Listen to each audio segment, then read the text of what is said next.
start off easy. The strongest heroes never start off strong. You know how people say it's darkest before the dawn. And when it's dark, we soldier on. We battle on. 'Cause when the fire's blazing,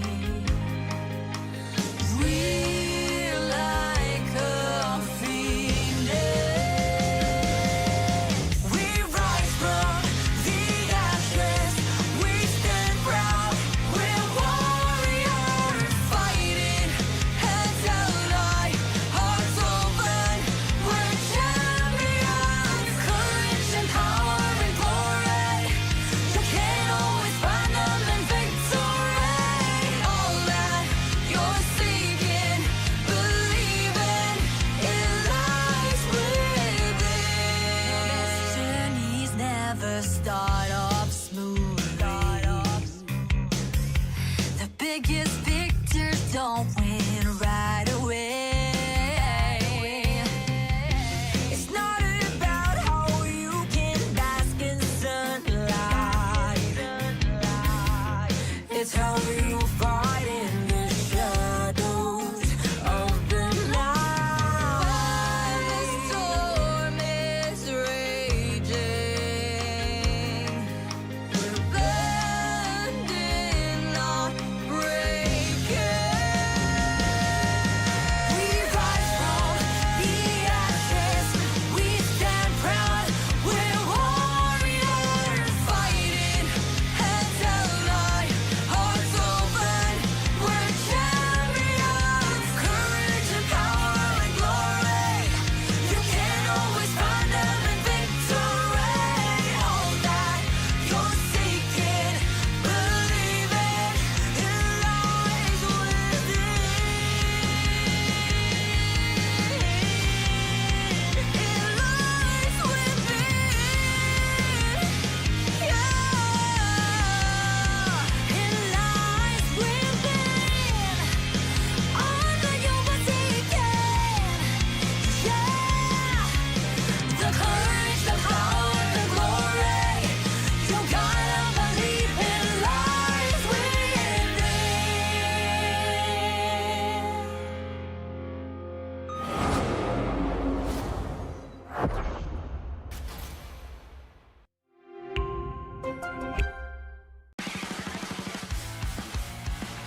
start off easy. The strongest heroes never start off strong. You know how people say it's darkest before the dawn. And when it's dark, we soldier on. We battle on. 'Cause when the fire's blazing, we're like a phoenix. We rise from the ashes. We stand proud.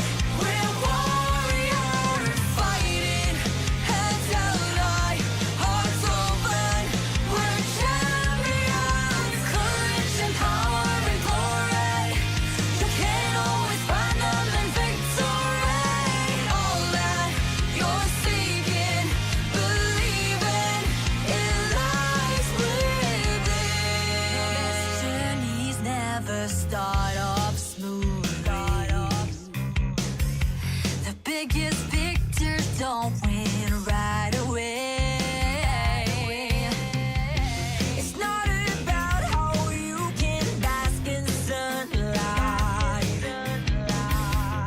It's how you fight in the shadows of the night. While the storm is raging,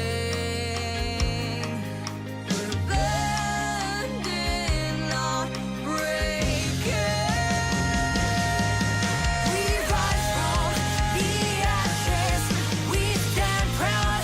We're warriors fighting. Heads held high, hearts open. We're champions. Courage and power and glory.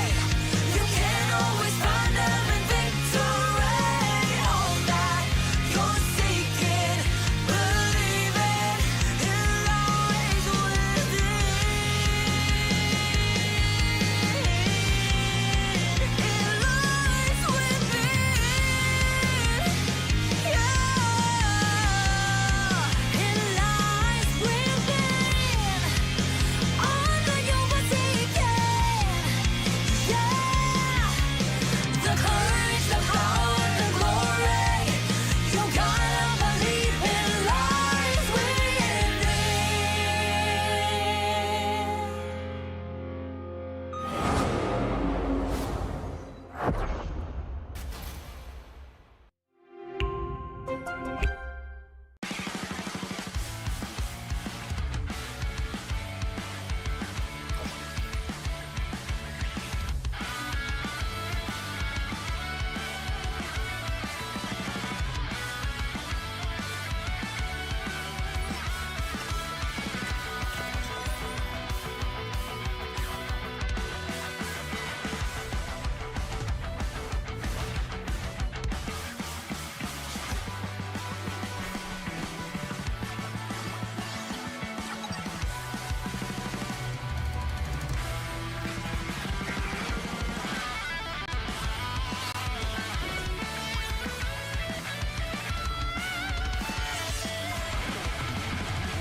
strongest heroes never start off strong.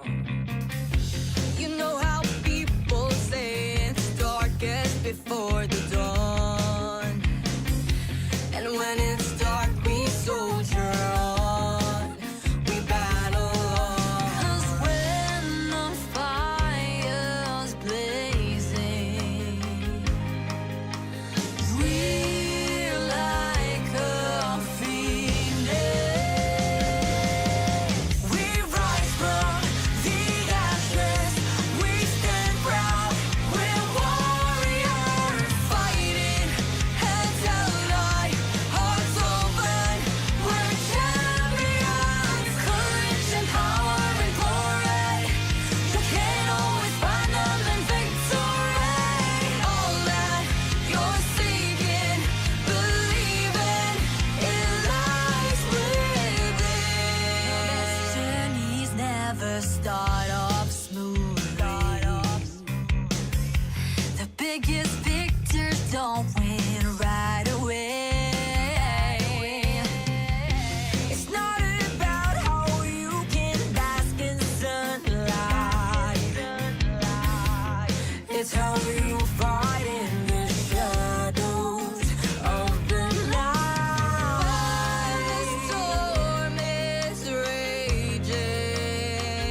Isang magandang hapon sa mga manunood at makikilahok sa pinakahihintay na Valorant event sa season ng PL. Ito ang Asia Pacific Premier League 2026. Ako nga pala si Ramon at kasama ko ang mga poging casters kong si Abyss at saka si Bluey. Let's start things off with you, man. Kamusta ka naman ng New Year nyo? Oh my gosh, this New Year has been so fun for me. It's been the holidays, the fireworks, just the time to relax with family has been such a joy for me overall. So I think, you know what, the New Year's, what a way to start the New Year's actually with this tournament, in fact. And I'm looking forward to this. How about you, Bluey? I mean, I've been great, man. Honestly, kung isang word magde-describe sa holidays ko, it is reset. Talagang nagbago talaga yung parang mindset, isipan ko, lahat talaga na-reset siya. And I am ready na para sa makikita natin mga games today dito sa Predator APAC Predator League 2026. Sure akong may mga resolutions tayo no? Talagang may buong araw tayo para malaman yung mga resolutions sa lahat at pati na rin para sa ating mga teams nito ngayon. Pero bago ang lahat ng yan, syempre, introduce din natin yung naging format ng APAC Predator League 2026. This has been a culmination of hard work sa buong year ng lahat ng teams na naglalaro sa Predator. Kaya syempre, we have to celebrate it in a tournament format that will give a lot of spotlight sa lahat ng mga naglalaro in a group stage round robin. Abyss, can you kind of take a look at what is going to be the tournament format for today? I mean, if you're looking at it right now, we have 4 groups of 4 teams. So, wow. apat per group, and the winners really, or the top dogs of each group will be proceeding to the semifinals. As you can see, groups A, B, C, and D, they'll be facing off each other, against each other in the semifinals, the top ones. And that's what we'll be seeing. That's what will be culminating here in the group stage as we go into this. Yep, it's gonna be one hell of a day for today, no? Oh, yeah. Lahat BO1s, kaya syempre, it's gonna be so wrapped out pagdating dito sa ating magiging LAN finals as well. So, it'll be a banger to watch out for, Mr. Bluey. Absolutely. I mean, looking at how the tournament format is placed dito, no? Group stage, round robin, lahat kayo mag-aaway-away. Walang double elimination. Hindi. Lahat kayo magkikita kahit gaano pa kapangit or gaano pa kaganda yung games nyo. You guys will see each other time and time again. Moving into the semifinals, one team from each group will qualify to the semifinals. So there's only one, the best, the cream of the crop ang lalabas dito sa group stage. Going into the LAN finals on the 10th of January in New Delhi, India. Saktong-sakto. Madugong-madugo sa ating pinakaunang araw para sa Valorant when it comes to what we're fighting for. A grand prize pool of 120,000 overall for both Valorant at Dota 2. Pero sa overall champion natin, they'll be coming home with a whopping 65,000 USD sa kabuuan yan. Imagine kung ano yung pwede mo mapanood or kung ano yung pwede mo mapanalo. Mabili ng 65,000 USD na yan, Abyss. Yeah, I mean, already, that's a big number. You have so much that you can get from being the champion. But of course, my consolation prize naman, no? It's not just the first place. You also have your second, your third, fourth, may Intel MVP pa. Wow. Tapos may all-star players pa na reward. So, I mean, you can't just there's not much there's a lot actually, that you can eye when it comes to the prizes. And when coming into the prize pool natin, no, as long as you make it past this round robin stage, may mauuwi ka pa din. Pero hindi lang naman yun yung tinututukan natin. It's not just about the money. It's about the glory that you get when you reach that grand finals champion title. Tamang-tama no? At syempre, bigyan natin ng spotlight yung mga teams na maglalaro. For today, we have 4 groups as mentioned in the group stage. Kaya bigyan natin ng scope, no? We have Group A with Exist, SAOUL, E-Kings, and Fancy United Esports. Followed by Group B with Boom Esports, GGEZ, Lit Esports, as well as Team NKT. What about the other groups, Mr. Abyss? Oh yeah, I'm looking forward to the other groups, especially since we have some notable names. In Group C, we have RRQ and Dream Chaser Sipto, one of our Pinoy representatives, and Todak, and of course Group D with Chaos Alliance, Team IM, and Oasis Gaming, and Motive Esports. Bluey, are you looking forward to this? Because I am. I mean, every group has a heavy hitter, that's for sure, but I'm excited for the dark horses coming out of these groups. I mean, you have these wild card teams that are locked, loaded, and ready to show these players, these big names, that they're just not going to stand for, getting stomped on. May laban silang ipapakita dito sa Predator League kasi this is it. Ito na yung final stage natin and they need to do whatever it takes para umabot pa sa pinakadulo ng tournament. Kaya mga Filipino viewers natin, i-check nyo na yung schedule kasi yan ang mga expected time slots. Kung kailan natin mapapanood ang both Oasis at Sipto. Or kung siyempre sabihin nating RRQ fan ka din, mapapanood mo din sila sa buong schedule natin where it will be match number 2 against Todak as well. We have a lot of spotlight in a few of the Ascension teams before as well, with Boom Esports on the lineup later on in our match 3. At syempre, Fancy United, of course, a very strong team in their own right sa SEA region, is also something na medyo ayaw mo ring palagpasin pagdating sa schedule natin. No? So I'm very excited, I'm very hyped. This is an opportunity to watch some good Valorant. I'm excited. I'm sure, Abyss, you are. Kasi syempre, you're the newcomer dito sa ating Premier League. How are you feeling right now? Ano ba feeling natin ngayon, pare? I mean, I can't lie. Medyo nervous ako, pero I'm also excited. I'm looking forward to this. It's APAC Predator League. A lot of teams have come their way from the different regions: Korea, Vietnam, Hong Kong, Philippines. We have so many regions that are being represented here in the APAC Predator League 2026. I am looking forward to seeing what they have in store for us. It's gonna be a good day of Valorant. It's gonna be an amazing day. But then again, kailangan ko i-drive yung conversation sa task at hand natin ngayon, which is our first game of the day. It's IM versus Oasis Gaming. Yeah, definitely. Thank you so much for that. No? Kasi syempre, this is gonna be one of the matches na tututukan ng ating region of Philippines as well, di ba? Kasi it's not a lot of opportunities na nakikita natin ang isang region na talagang tinatayo yung bangko natin sa ibang bansa, di ba? Ang Oasis Gaming, time and time again, nakakapaglaro sa mga APAC Predator League teams natin. Not always in the best of results, pero syempre, they've done our country proud. Sometimes not in the best of ways, pero in a lot of times, talagang ginagawa nila yung best nila. So ngayon, with the roster that they have, they could possibly have a go at it with a renewed duelist as well as a renewed IGL and Marquee pagkatapos ng naging run nila sa buong kabuuan ng kanilang journey ngayon, Louie. I mean, honestly, with the way that Oasis Gaming played that grand final, although yes,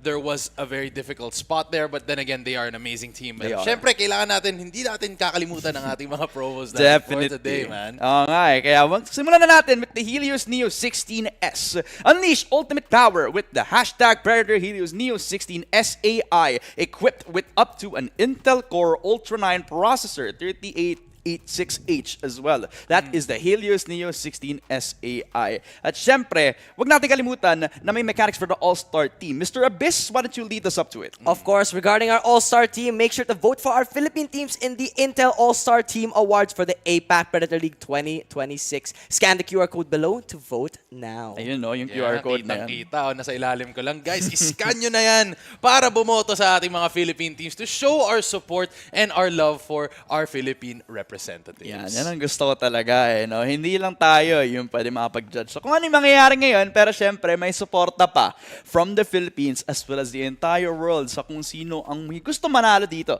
sa APAC Predator League as well. So yan no, ang ganda ng simula natin. Kaya why don't we step it all up dito sa ating Game 1 no? It is Team IM versus Oasis Gaming. And because of this, syempre discuss natin ng onti eh, no? Kasi this is literally going to be the first showcase of a Filipino team in an APAC Predator League in the 2026. Yeah, I mean, that's already a big showing that, you know, the Philippines has got it when it comes to the international scene. We already have a stepping stone going into that, you know, that phase, right? That phase of the Philippine esports scene. And I'm looking forward to seeing what Oasis Gaming can bring to the table today in their international scene, right? Yeah, but moving on towards this matchup, I mean, we gotta stick to the facts. You know, Team IM, they're listed as Korean creators on VLR, somewhat similar to what Envy had on their run in NA. They won Predator League Korea's Grand Finals 2-0 versus Osan University.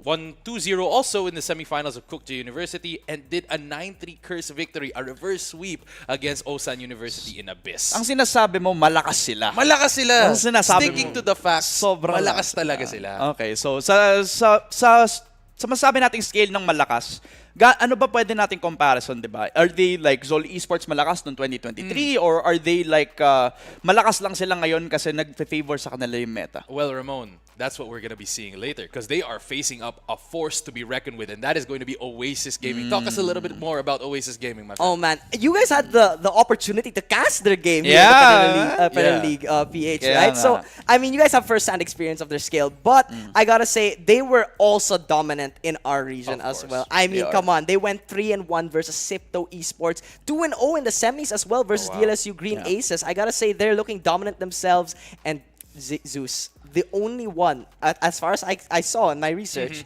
in the grand finals of each Predator League regionals, is the only one to reach 80 kills. sa lahat ng mga regionals in the grand finals. 80 kills. It speaks to the amount of trust that Oasis have had in him ever since he started to be on the roster. Oh, yeah. And it's also speaking to the philosophy na kapag you sign in a young talent, you develop him throughout the year para lang mag-grow siya to where he is right now. Ngayon na nakikita yung prime niya, ngayon na natin nakikita yung peak niya, at ngayon nag-show off sa naging resulta nila, winning yung kanilang championship in their own regional PLPH. So really, this is just a testament to the type of trust that they have in Zeus with the system that he's also placed into.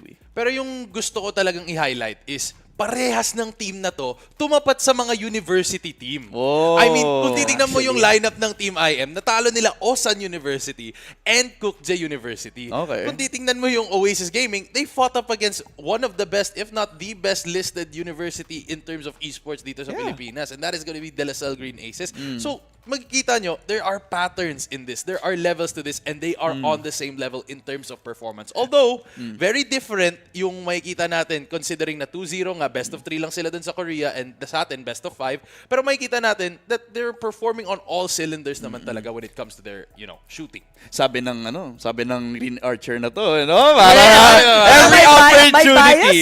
Every opportunity may mention lang sa DLSU Talagang hindi siya titigil. Pero tama ka. They already have that similarity where they kind of already clutched up against those university teams nga naman, diba? But it's still gonna be a question of how big of a scale yung level of competition is over from South Korea dito sa Pilipinas, diba? Kasi syempre, we can't really kind of ignore yung comparison na yun kasi gaano kalakas nga ba yung mga Philippine teams kumpara sa naging competition nila on Korea kasi malay mo, same lang ba yung power level, same ba yung meta natin, same ba yung pag-approach natin ng meta? Sometimes it's all that different pagdating sa competition na to, Abyss. Yeah, I mean, overall, I think it's going to be down to this first match. This will set the tone for the rest of this tournament. This is the opener of the APAC Predator League 2026 India, right? It's going to be a big one. And I think, looking at the star players of both teams as well, it's really evident that there are certain players we need to look out for. Team IM, Goddead, and Moody have been performing astonishingly well in their own respective way. And I think Zeus, of course, as I mentioned a while ago, he's a neon player. Yeah, I'm looking forward to what he can bring to the table. And the reason why he's also very smooth with his movement is because of the Orion 3000. Siyempre, with a compact frame, unbound force, check out the official tournament PC of APAC Predator League 2026, the Predator Orion 3000, driven by Intel Performance to handle the pressure of championship caliber plays. That is the Orion 3000, and that is also yung gagamitan nga naman ni Zeus para maipakita yung mga plays na yun. So thank you so much for the Orion 3000 and for Predator for giving us all of the support para maipakita yung 100%, yung 100% lakas ng mga players natin. Siguro tol, kung ako yung may PC na ganun, siguro nandun ako sa stage. Uy! Pwede. Baka pwede lang, diba? Alam mo, sakto din kasi may Intel MVP price sila, no? Sa akin na yun. Dapat pala nandyan ako, di ba? Yan yung masama. Kaso nandito tayo Kasi nandito tayo. Thankful naman tayo na nandito tayo para may pakita natin sa sambayan ng Pilipino kung ano yung lakas ng mga Philippine players and the rest of the teams here sa APAC League natin. Tama. Pero ito, the bottom line is, who do you guys think is going to be the masasabi nating standout performer sa parehong Team IM versus Oasis? Unahin ko muna, kasi feeling ko kasi napakadali lang sabihin na si Zeus. I think Marky has actually shown a lot of development from how he started sa Oasis Gaming. He's been the type of guy na nagsimula as the duelist and now he's becoming the guy who's flex. He's also an IGL now. Apparently, he's doing a lot of the calling while also being a Euro player on one side, and sometimes he's also going to be a controller. So literally, he's going to be a big performer. Pero before we talk about a lot of the players, let's talk about the map picks. At mukhang, with all the bans out of the way, it will be Haven for our first map of the day. Oh, I'm looking forward to this. And I think, looking at it, I think Oasis did their homework because Abyss is a favored map by Team IM and they ban it out. So they're pretty smart on that.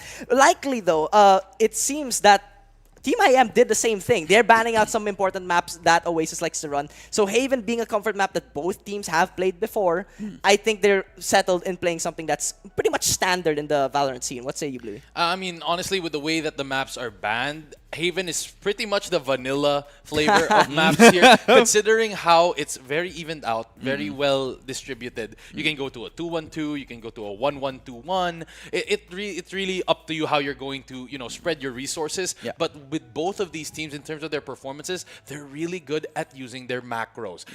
Seeing how they are, distributing their players. They know the rotations well. They know the timings of each other. So it really boils down to the better barrel at some points when the games do start.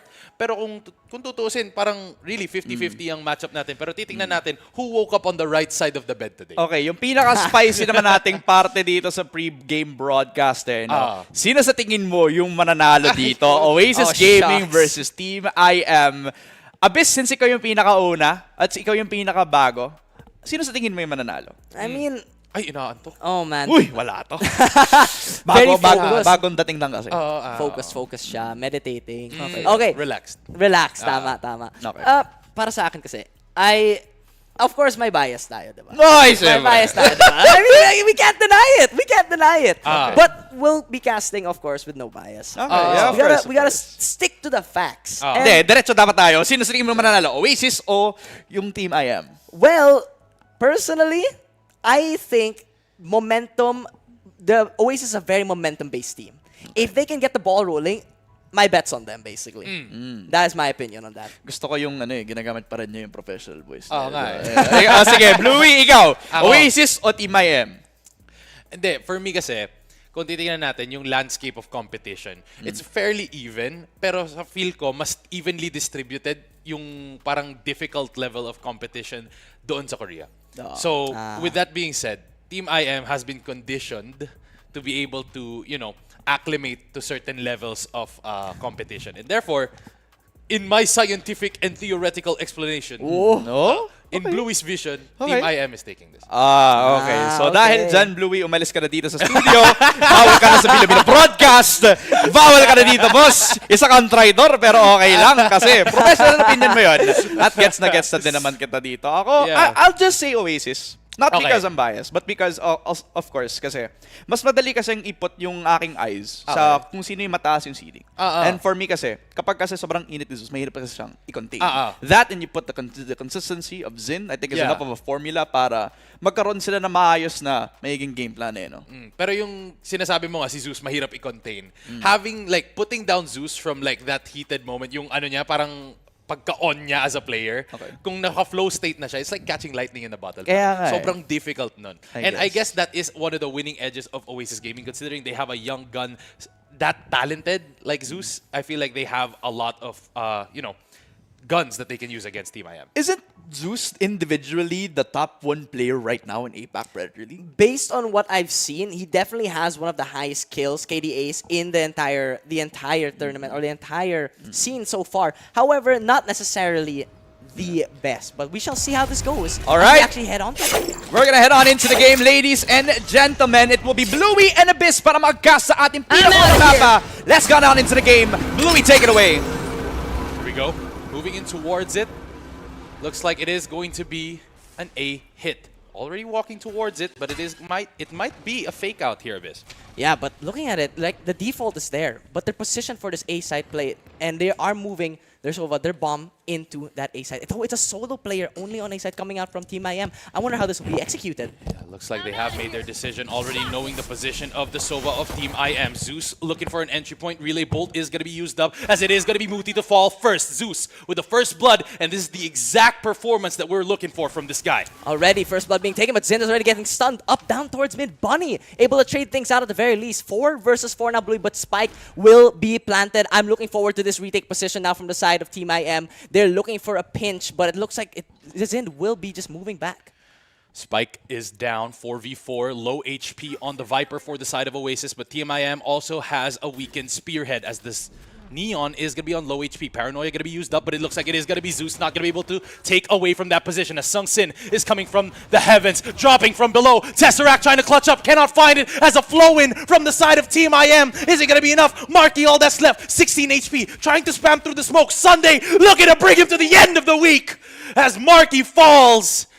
And he takes first blood in this series 1-0. Team IM gets a perfect retake against Oasis. I mean, that was what I was talking about when it comes to Oasis. The rundown that Zeus has is very strong, able to push out towards site, getting that first blood. But the problem is, you know, Team IM seems very calm, cool, and collected going into that. They lost a player, they played for a pick, evened out the numbers to 4 versus 4, and then decided to play the retake together. Yes, Paranoia comes out, but a tad bit too early. And that kind of costs Team Oasis there. And because of that, the retake was just much quicker, much more coordinated coming out from Team IM. I feel like some of the players on Oasis still need to warm up going into this. Absolutely. I mean, the retake potentiality of Team IM was absolutely stellar. I mean, they got the timing of that Paranoia. They were able to take note that Zeus wanted to reposition, and they took that timing perfectly. Being able to take him out from heaven, no smokes there for them to save the grace of Zeus. But right now, moving up towards it, still looking very aggressive, but that aggression is going to bite them in the ass as Bunny is able to take down Zeus. Relay Bolt going to get thrown out. Marky looking to take his foot to the hill as Bunny chases him down. Muthi sprays down with a stinger, gets to Zin with a trade, but what can you do? A ghost in hand, 1v4, and it's looking cut out for this Abyss.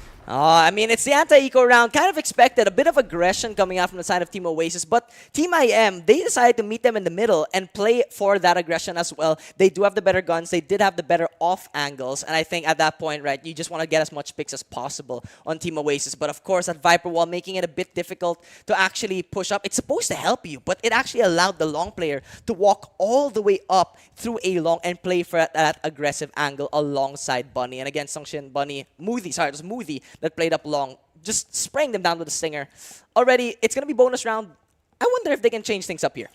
I'm wondering that as well. Relay Bolt as well as the Recon Dart to take a lot of space on towards A main as IM Bunny is looking to move up and try to get as much space as possible. Really aggressive here with the stinger as he needs to close in those angles. I feel like Team Oasis, they are aware of the aggression. The smoke is very deep. And Slalom's actually able to get the first blood into Muthi, who's lurked himself down towards sewers, gets punished because of that. And now, some players may need to rotate inside of Team IM, need to reposition some of the players. Dark cover does come up, but they're not over-rotating, Bluey. Absolutely. I mean, standing still, they know that IM wants to get aggressive here, but Oasis Gaming is still trying to look out for any sort of commotion to take advantage of. Right now, however, it is going to be trench warfare as both teams are going to be on opposite ends, with IM Bunny still on the aggressive angle here, but it looks like it is going to be a force back on towards A as the recon drone is going to be coming out to take space for Oasis. Honestly, they're running out of time here. 40 seconds left on the clock, and the spike hasn't been collected just yet. But it looks like they're trying to play a fake out and go towards possibly B or C side crunch. But look at Team IM. They are stacked on C. They can play for this pinch, especially with the walk up towards sewers. They can be in for a surprise here. Ayan na nga. Smoke's going to be coming down, and it looks like the nano swarms aren't going to get tanked here as Slatum is looking for a plant. Nababa na po dito, and it looks like the tables have turned, and Oasis is poised and ready to take this site for theirs. Zin going to be able to take down Bunny as it is going to be taken note of Sungbin's location. Looks for it. Zeus looking to push in towards it, but it looks like it is going to be Sungsin to contact the angle. Gets one. Zin with a trade. Slatum helps him out. Donmo and Sungsin out of the picture, and it's all up to the omen of Team IM. Marky holding down the angle. Sunday looking to bring us home, but it is a tall order for the kitchen. Guardian transfer not going to be found as it is going to be a spray down, but Marky is there with the headshot. 2-1 as Oasis find themselves on the board against Team IM.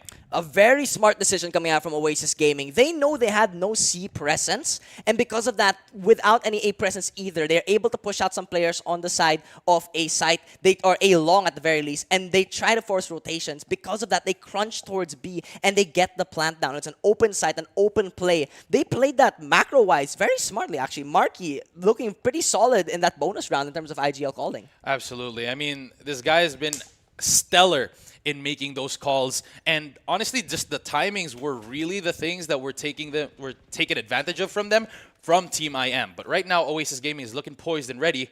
But as we say that, it is going to be equal on both ends. The hold was the one that let them win the early side of that round. Can they bring it over and carry it over here in round number 4? We'll see. As Zeus has already made his way on towards site, Slatham invests that paranoia, but it is going to be the site taken here by the side of Oasis. And now it's going to be another retake, 5 versus 5. Remember, it's going to be even buys from both sides. Swarm grenades, post plants being set up. Question is, you burn a lot of utility on that site take. Do you have enough to go for the fight? Zeus looking for a pick. Ultra coming out, does tag him. He'll need to run away with the high gear, able to back. They're playing it so slowly on the side of Team IM. Controlled, calm, but Zeus looking for a position, looking for the off-out, but doesn't get the spray down. Down to the 4 versus 5. Doan will get the first blood. Sungshin able to find a kill to Slatham. It looks like it's a decimation coming out from the side of Team IM as the entirety of Oasis just fall on that retake play. This is exactly where Team IM is stellar at. They're able to save their utility. They know that Oasis likes to go hard and heavy when it comes to their entries, and they invest a lot of utility. Team IM did their research, and Oasis Gaming is falling towards it. The frustration is seen in their faces, but composure is needed if they want to continue fighting in this fight. Yeah, I mean, overall, Oasis had a beautiful side take, but it was more of like a bait play. Team IM just gave it for free, intentionally forcing utility, intentionally positioning their Killjoy utility, mind you, in the open so that Oasis forced their utility as well. It's a trade of sorts, but Sentinel utility, not necessary in retakes. Burn that Sentinel utility to get rid of everything else on the side of Oasis. Absolutely. Both sides have a Neon too, so it's going to be very difficult to tell who has the faster entry. Considering both entries are going to be used up. Vulnerable, going to get thrown out. Paranoia going to be invested on towards Garage as Sungsin is able to get that timing onto Slatham. No smokes for Team Oasis as Team IM is taking the reins of this round. It's an economy round. Sungshin able to get the kill onto Zeus, but Zin's able to trade, looking for a second, able to find it to Doenmo. 2 versus 3 though, low HP on Zind. Looking a bit deadly right now for the side of Team Oasis. They've done enough numbers here against Team IM on their bonus round. A little bit more and they maybe could get this round for them as it is going to be a walk-up. Sunday, however, holding in with the judge. The gavel's gonna be thrown, but the timing is impeccable from Zind as Sunday falls and laid to rest on the last day of the week. Marky spots the plant lockdown initiated. This might be the tables that they need to turn. At this point, though, the lockdown's going to be coming down. They're not aware of the flank play. He's going to be taking down Moody with the Phantom. It's all down to the last remaining player. It's going to be Marky. 1 versus 2. Stinger and Hand of Bunny looking for the play. High gear on forward. Spike tapped. Holding the angle, but the Stinger will be enough. Looking for the swing. Able to find it. The judge actually from Marky. Looking for more. 1 bullet left in the chamber. Looks for the kill, but Moody with a right click. Gets the wall bang with the classic. And with that, Team IM deny the Thrifty. Down to the last man. They could have had it. Oasis Gaming got as much as they could except for the win in that round. Team IM looking frustrated. They know that they shouldn't have lost that much. A lot of casualties going to be coming in here for the side of Team IM, but the benefits are going to be reaped in the next round by Oasis. I mean, that was a beautiful round coming up from Oasis. Getting 4 players on an equal round is already pretty big. But, you know, the economy of Team IM is a bit shot because of that. Question is, will this operator that Bunny has be a game changer going into this buy round of Oasis? I feel like that's something you have to be worry about. Ayun nga yung hindi ko nanonotice eh. Yung value ng operator na ni bossing mo Neon from Team IM. Kasi kanina pa yan nakahawak eh. Pero he had to switch out last minute kasi kinuha niya yung Stinger para mapatay si Marky. Alam niyang nakajudge yun eh. Because the pickup was there. Pero yun na nga, papasok na po tayo dito. Round number 6. At mukhang aggression pa rin ang solusyon ng Oasis Gaming dito papasok sa site. Pero makikita natin a lot of space being taken on towards A main. Makikita natin may contact yata pero nag-trade lang sila ng posisyon. Bunny just backs away.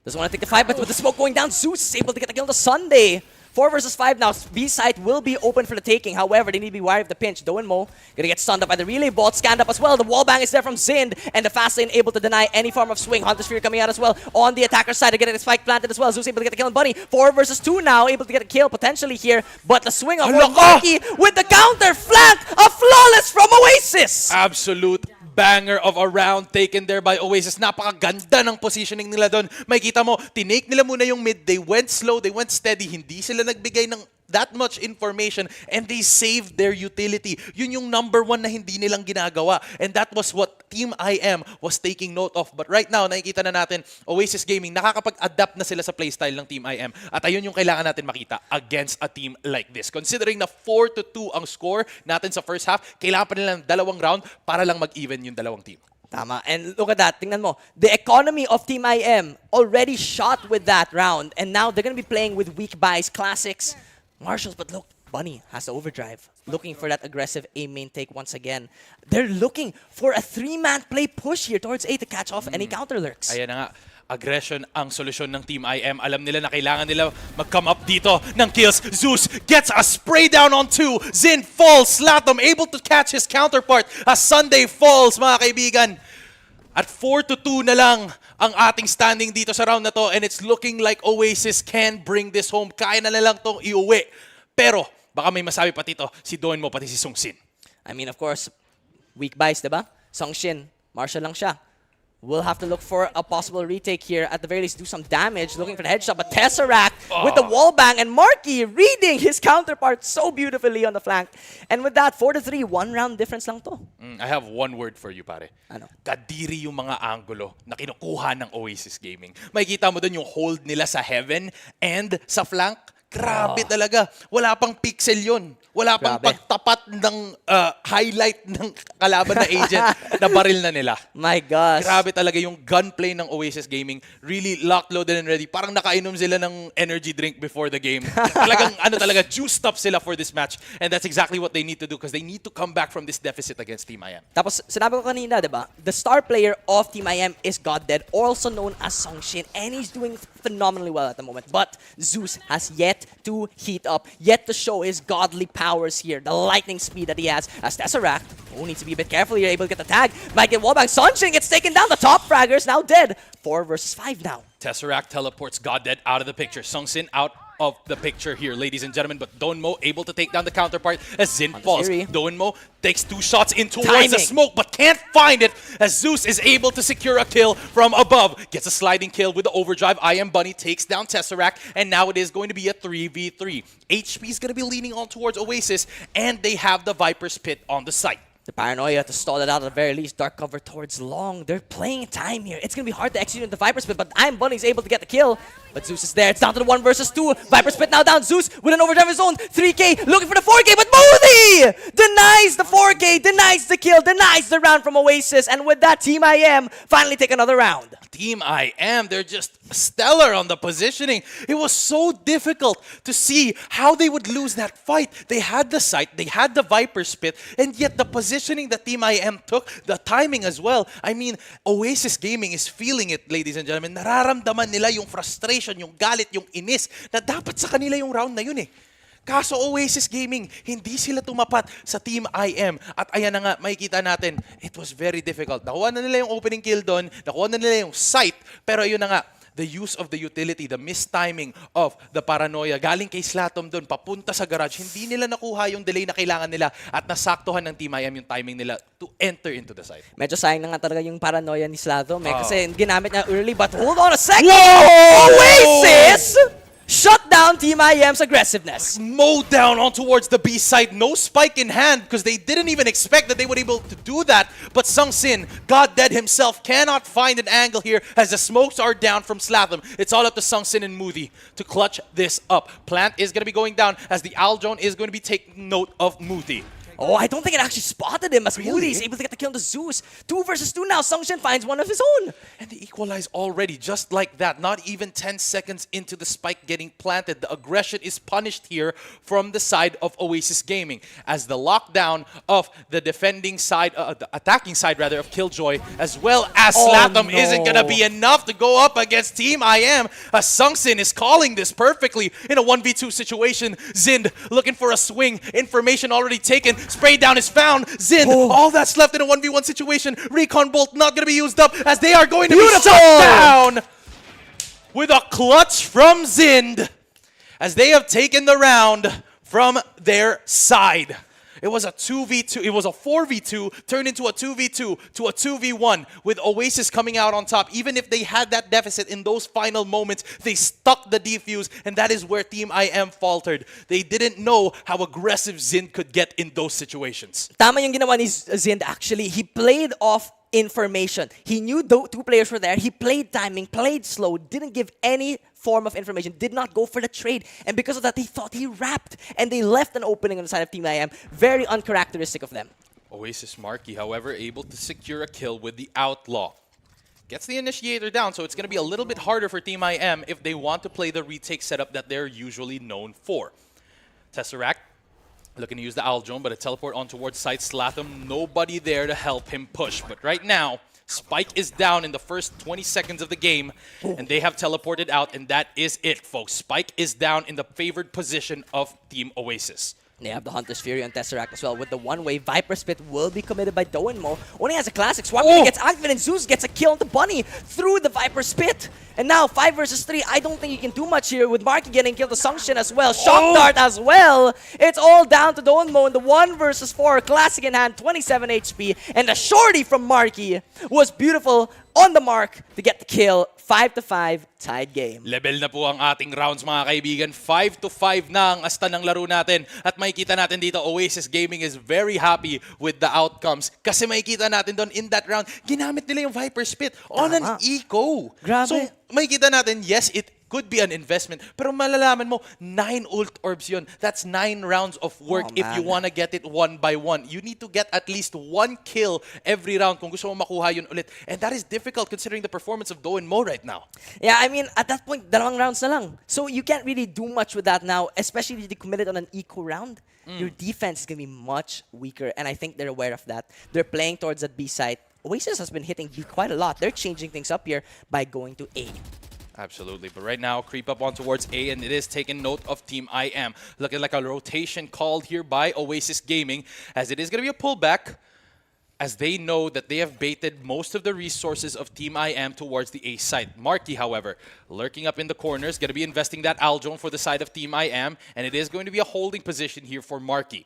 But right now, the rest of Oasis has already made their way on towards it. Snakebite gonna get thrown out. Marky trying to get out of this precarious position here. Caught between a rock and a hard place as he is gonna be pushed up by the Initiator and the Duelist of your boys here at Team IM. But right now, lockdown's gonna be initiated by the defending Killjoy, shutting down any sort of push on towards C and B.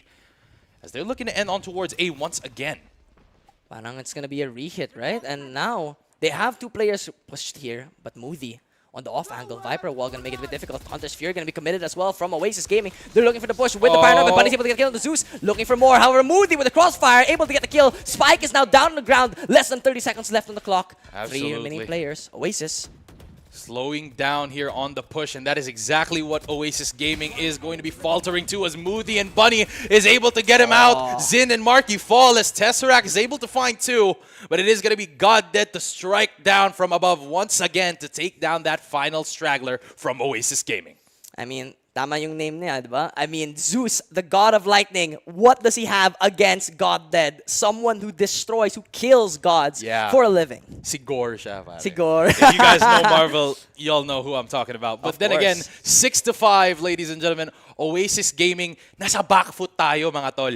Nahihirapan ang Oasis Gaming right now, considering sa performance nila against Team IM is completely being countered. Hard entry talaga yung best play ng Oasis Gaming. Ikukumpara mo sa Team IM na gusto nila yung hard na retake. It's really just night and day. Blue versus red, kumbaga. Hanggang ngayon, actually, Zeus hasn't been able to pop off as he normally does. And I think that's going to be a struggle. Sungshun's able to get the kill to Zin. Now Zeus trying to look for one, but he has to be wary of the crossfire. Hunter's Fury coming out as well from the side of IM. But Zeus is hunting, looking for a kill. Able to get one, but Bunny is quick with it, aware of the lurk up. And now it's a 3 versus 4. Spike is not yet on the ground. Pero makikita mo si Marky, naka-lurk up na, Tesseract, nahulog. Pero wala lang yan, mga kaibigan. Marky not gonna be finding his mark as Muthi is able to take note of this. 4. It's all up to Slatham. Kanina pa nami-miss time yung paranoia niya, but he doesn't use it in this last round just yet. Spike is going to go down at mukhang kakalabanin niya na ang full force ng Team IM. Oh, this is a risky play. Going up to heaven. Gonna try and look for a pick here on the Bunny. He'll need to reposition after this. As Bunny. Absolutely, man. I mean, right now, 3 players on towards CT with 1 lurking right behind him. Slatham looks for it. A transfer not found as the head duelist of your boys at Team IM shut things down and bring us to the second half with a 2-round lead against Oasis Gaming. Beautiful gameplay coming out from Team IM. And sinabi mo actually, they're countering Team Oasis. Yes, 7-5. 2-round lead lang to. Pero, I gotta say, it looks like Team IM have full control of most of these rounds. The only ones where they have faltered is when they overstayed or overpushed their welcome. Team Oasis, they rely heavily on momentum, and it feels like Team IM are shutting that down. Absolutely. I mean, Oasis Gaming, they had their highs in that first half. They had their lows as well.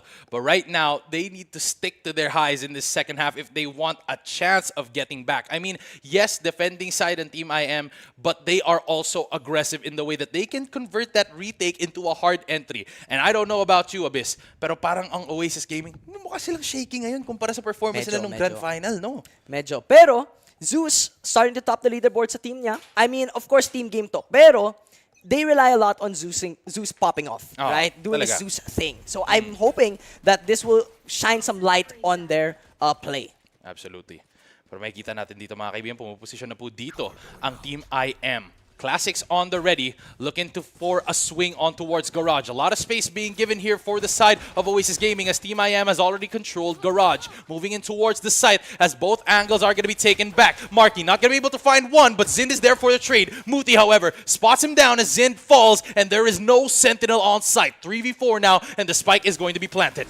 Oh, Relable comes out, however, the high gear, he goes out on his own, and he gets crossfire. Tesseract able to get a kill through the dark cover, but 2 versus 3, they're stalled out by this smoke. Sladom with the paranoia going to Garage. Tesseract able to find the kill onto Doen Mo. Tesseract with the 3K, and Sladom finishes it off in a 2 versus 3 scenario. Oasis takes it. Absolute banger of a round. The retake is good, ladies and gentlemen, as Oasis spots the first pistol in the second half. Ladies and gentlemen, this is exactly what they need. Ito yung kailangan nila na momentum para may padala dito ang panalo sa panig ng Philippine representatives natin dito. Oasis Gaming spots the first round in the second half, and they're not looking to stop anytime soon, Abyss. Oh, I think Oasis, they're starting to find their footing at least a little bit, diba? I mean, there's a little bit of a struggle for some of the players, but tingnan mo yung leaderboard. Si Songshin talaga, 16 and 9 popping off of Team IM. Grabe. Cannot underestimate, and they're going for a force buy. Light armor stingers. Sakto lang din kasi si Songsin si God Dead, di ba? Tama. Tapos si Zeus. Zeus siya eh. God okay, siya eh. So, okay. talaga namang, ano yan, kailangan niya taasan si Zeus, pare. Lore accurate. Lore accurate, God Dead versus Zeus ang makikita natin dito sa game na to. Pero huwag kayong mag-alala kasi nandito na tayo sa second round. Team IM slowly slithering up, but it is going to be the Owl Drone to spot out information for the side of Oasis Gaming. Although not phased, kasi hold lang sila dito. They know they like to play these positions in where they want to get aggressive. They want to get close and personal dito for the side of Team IM, and Oasis Gaming knows to keep their distance against a team on hot on their toes. At this point, though, playing very risky here. They're gonna go into the C site most likely through Garage. Pero Zind, nandito na siya. Has utility at the ready with the swarm grenade. Spots them out. Will play safe and back away though. With the Owl Drone coming out, looks like it's gonna be the C site push. Bunny looking to force this push as it is going to be a nano swarm to get popped, but it's going to be destroyed just in time. Bunny going to be able to check out the back site. Molly going to be thrown in as Zind and Marky fall, and that's going to be the C site. This is exactly what Team IM wants, with Doen Mo catching him off guard. Tesseract falls, and the momentum that was caught in the first round, it's looking tough here for the side of Oasis Gaming as a Flawless is on the cusp, and that's exactly what Moody gives Team IM. They get it right back from the hands of Oasis Gaming. My gosh, on a risky force buy coming out from Team IM, I gotta say, that's not looking good for Oasis. Again, momentum-based team, and they get shut down right after winning pistol. That's not what you want to see. Absolutely, man. I mean, Oasis Gaming is going to force a timeout. Retract is going to be the one to give our team a sit rep of what is happening and what they need to do to go up against a team such as Team IM. Remember, they are coming off of a grand finals victory. Going up against a team like this, your first match, you're going to have the jitters. You're going to have a target on your back. They have the most VODs on you, considering that you went the whole distance of the tournament and you've been winning and winning and winning. More wins equal more film for them to review to know exactly where you lose. Oh, and I think that's where the struggle will come now from Team Oasis, right? They need to rethink their strategy, and I think that's exactly what this timeout is for. Sa totoo lang, I'm kind of worried for Oasis Gaming, actually, with how things have been going for them.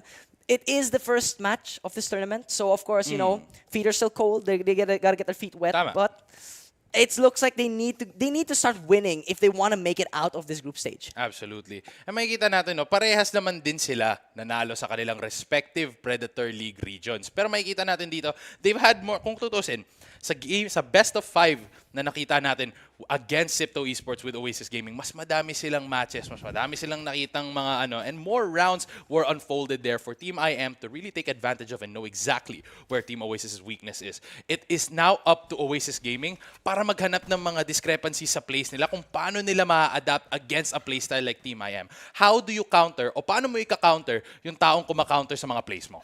Sa totoo lang, it's all about understanding yourself. You have to understand yourself, your own faults, in order to adjust, diba? Sana ako nag-a-adjust, diba? Yeah. Kailangan mo talagang kilalanin yung sarili mo, and that's exactly what Oasis Gaming needs. But as of the moment, Team IM slowly lurking up towards the C site as it is going to be a spot out. Mukhang retake ang asta ng Oasis Gaming. Ooh. No utility thrown out here from the side of Team IM. They're just walking up and taking it like candy from a baby. They know exactly what Oasis wants to do, and that's exactly what's happening right now. They get the timing, but Muti is there to shut things down. Nice kill from Sunday as Zeus is able to secure a kill. Sheriff kill with Slatham. Sungsin able to put the stop to the bleeding, but now it is going to be a 3v3. Spike is down. God Dead and Bunny looking to make things possible here as Zeus is able to get a spray down with a stinger. Looks for it. Not going to be enough as God Dead gets a transfer. Doan Mo and Sungsin are the duo that you need to keep the wins alive for the side of Team IM. Sa una, ang ganda talaga yung retake ni Oasis, pero in the end, it felt like Sungshin just had full control of the site. Already having that retake potential, having that potential crossfire coming out from the side of Team IM. I think Sungshin is looking a bit too strong here. 20 and 9, more than a 2 KD. Yeah, looking at how their performances, Sungshin looks to be the person that woke up on the right side of the bed. Siya yung may magandang gising. Siya yung may almusal, kompleto yung drinks niya sa table, may kape, may juice, may tubig. Kompleto talaga yung makikita natin. Pero makikita natin dito, ladies and gentlemen, Oasis Gaming, syempre hindi magpapatalo as Slatham is able to take down one of the smokers dito for the side of Team IM as Doan Mo falls. And a lot of information just being gathered here by the side of Oasis as it is going to be Tesseract to take down Sunday. Both smokes down here for Team IM. It's going to be very difficult if they want to look for those entries on towards the side. Muti, however, able to take down his doppelganger as Tesseract falls. Muti looking for more with Bunny here as they are looking for the trade kill. Spray down is good from Bunny, but Marky puts a stop to the bleeding. Muti, however, not going to be positioned in a way that they can take out Marky from that angle. 3v2, however. It is going to be a flank play here from Zeus. Possibly going to be striking from above, but God Dead takes note of this. Zeus able to retract from his position, but is he going to expect this as information has been taken from both ends? Sungshin, however, going to be able to secure the angles that he needs as a spike is going to go down on towards C site. Drone going to be coming out for any sort of information. Marky, however, going to have to tuck in this corner, but Sungshin predicts it beautifully as Slatham falls. Marky, however, gets the upper hand once again. The slide on the ready. Sungshin not going to be able to catch lightning in a bottle as Zeus takes down the God Killer himself. Beautiful coming out from the side of Team Oasis. Honestly, for me, I think Team Oasis have the better, dare I say, the better aim when it comes to duels. They win out in these 1 versus 1s so well, but Team IM is all about that macro play, and I think that's something I noticed with a lot of the Korean teams, is that they are very good at those macro plays, and I think Oasis, play to your strengths. Yeah, play for those duels. Yeah, it's all about the positioning here for Team IM. They know exactly what to do. They've had multiple rounds where they are able to, do their scrims and know exactly how to execute a retake on towards the side. But what can you do when Oasis Gaming brings the fight to you? Tama. I mean, looking at it, I feel like Team IM are going to play a bit slower now. Not going to take the fights just yet. Play off their Toxin Wall, of course. As Doan Mo will need to back away with the relay ball coming out. And now it's just a slow default, but look at the walk up towards C Long. Absolutely, man. I mean, walking up towards it, it looks like it is going to be a force on towards the side. Going to be throwing out a lot of utility more than they're used to, as Bunny is going to be able to get in towards the side. Tesseract, however, off-cam going to be able to take down God Dead, and now it is going to be raining from the heavens. Lightning going to be caught here on towards Sunday's body.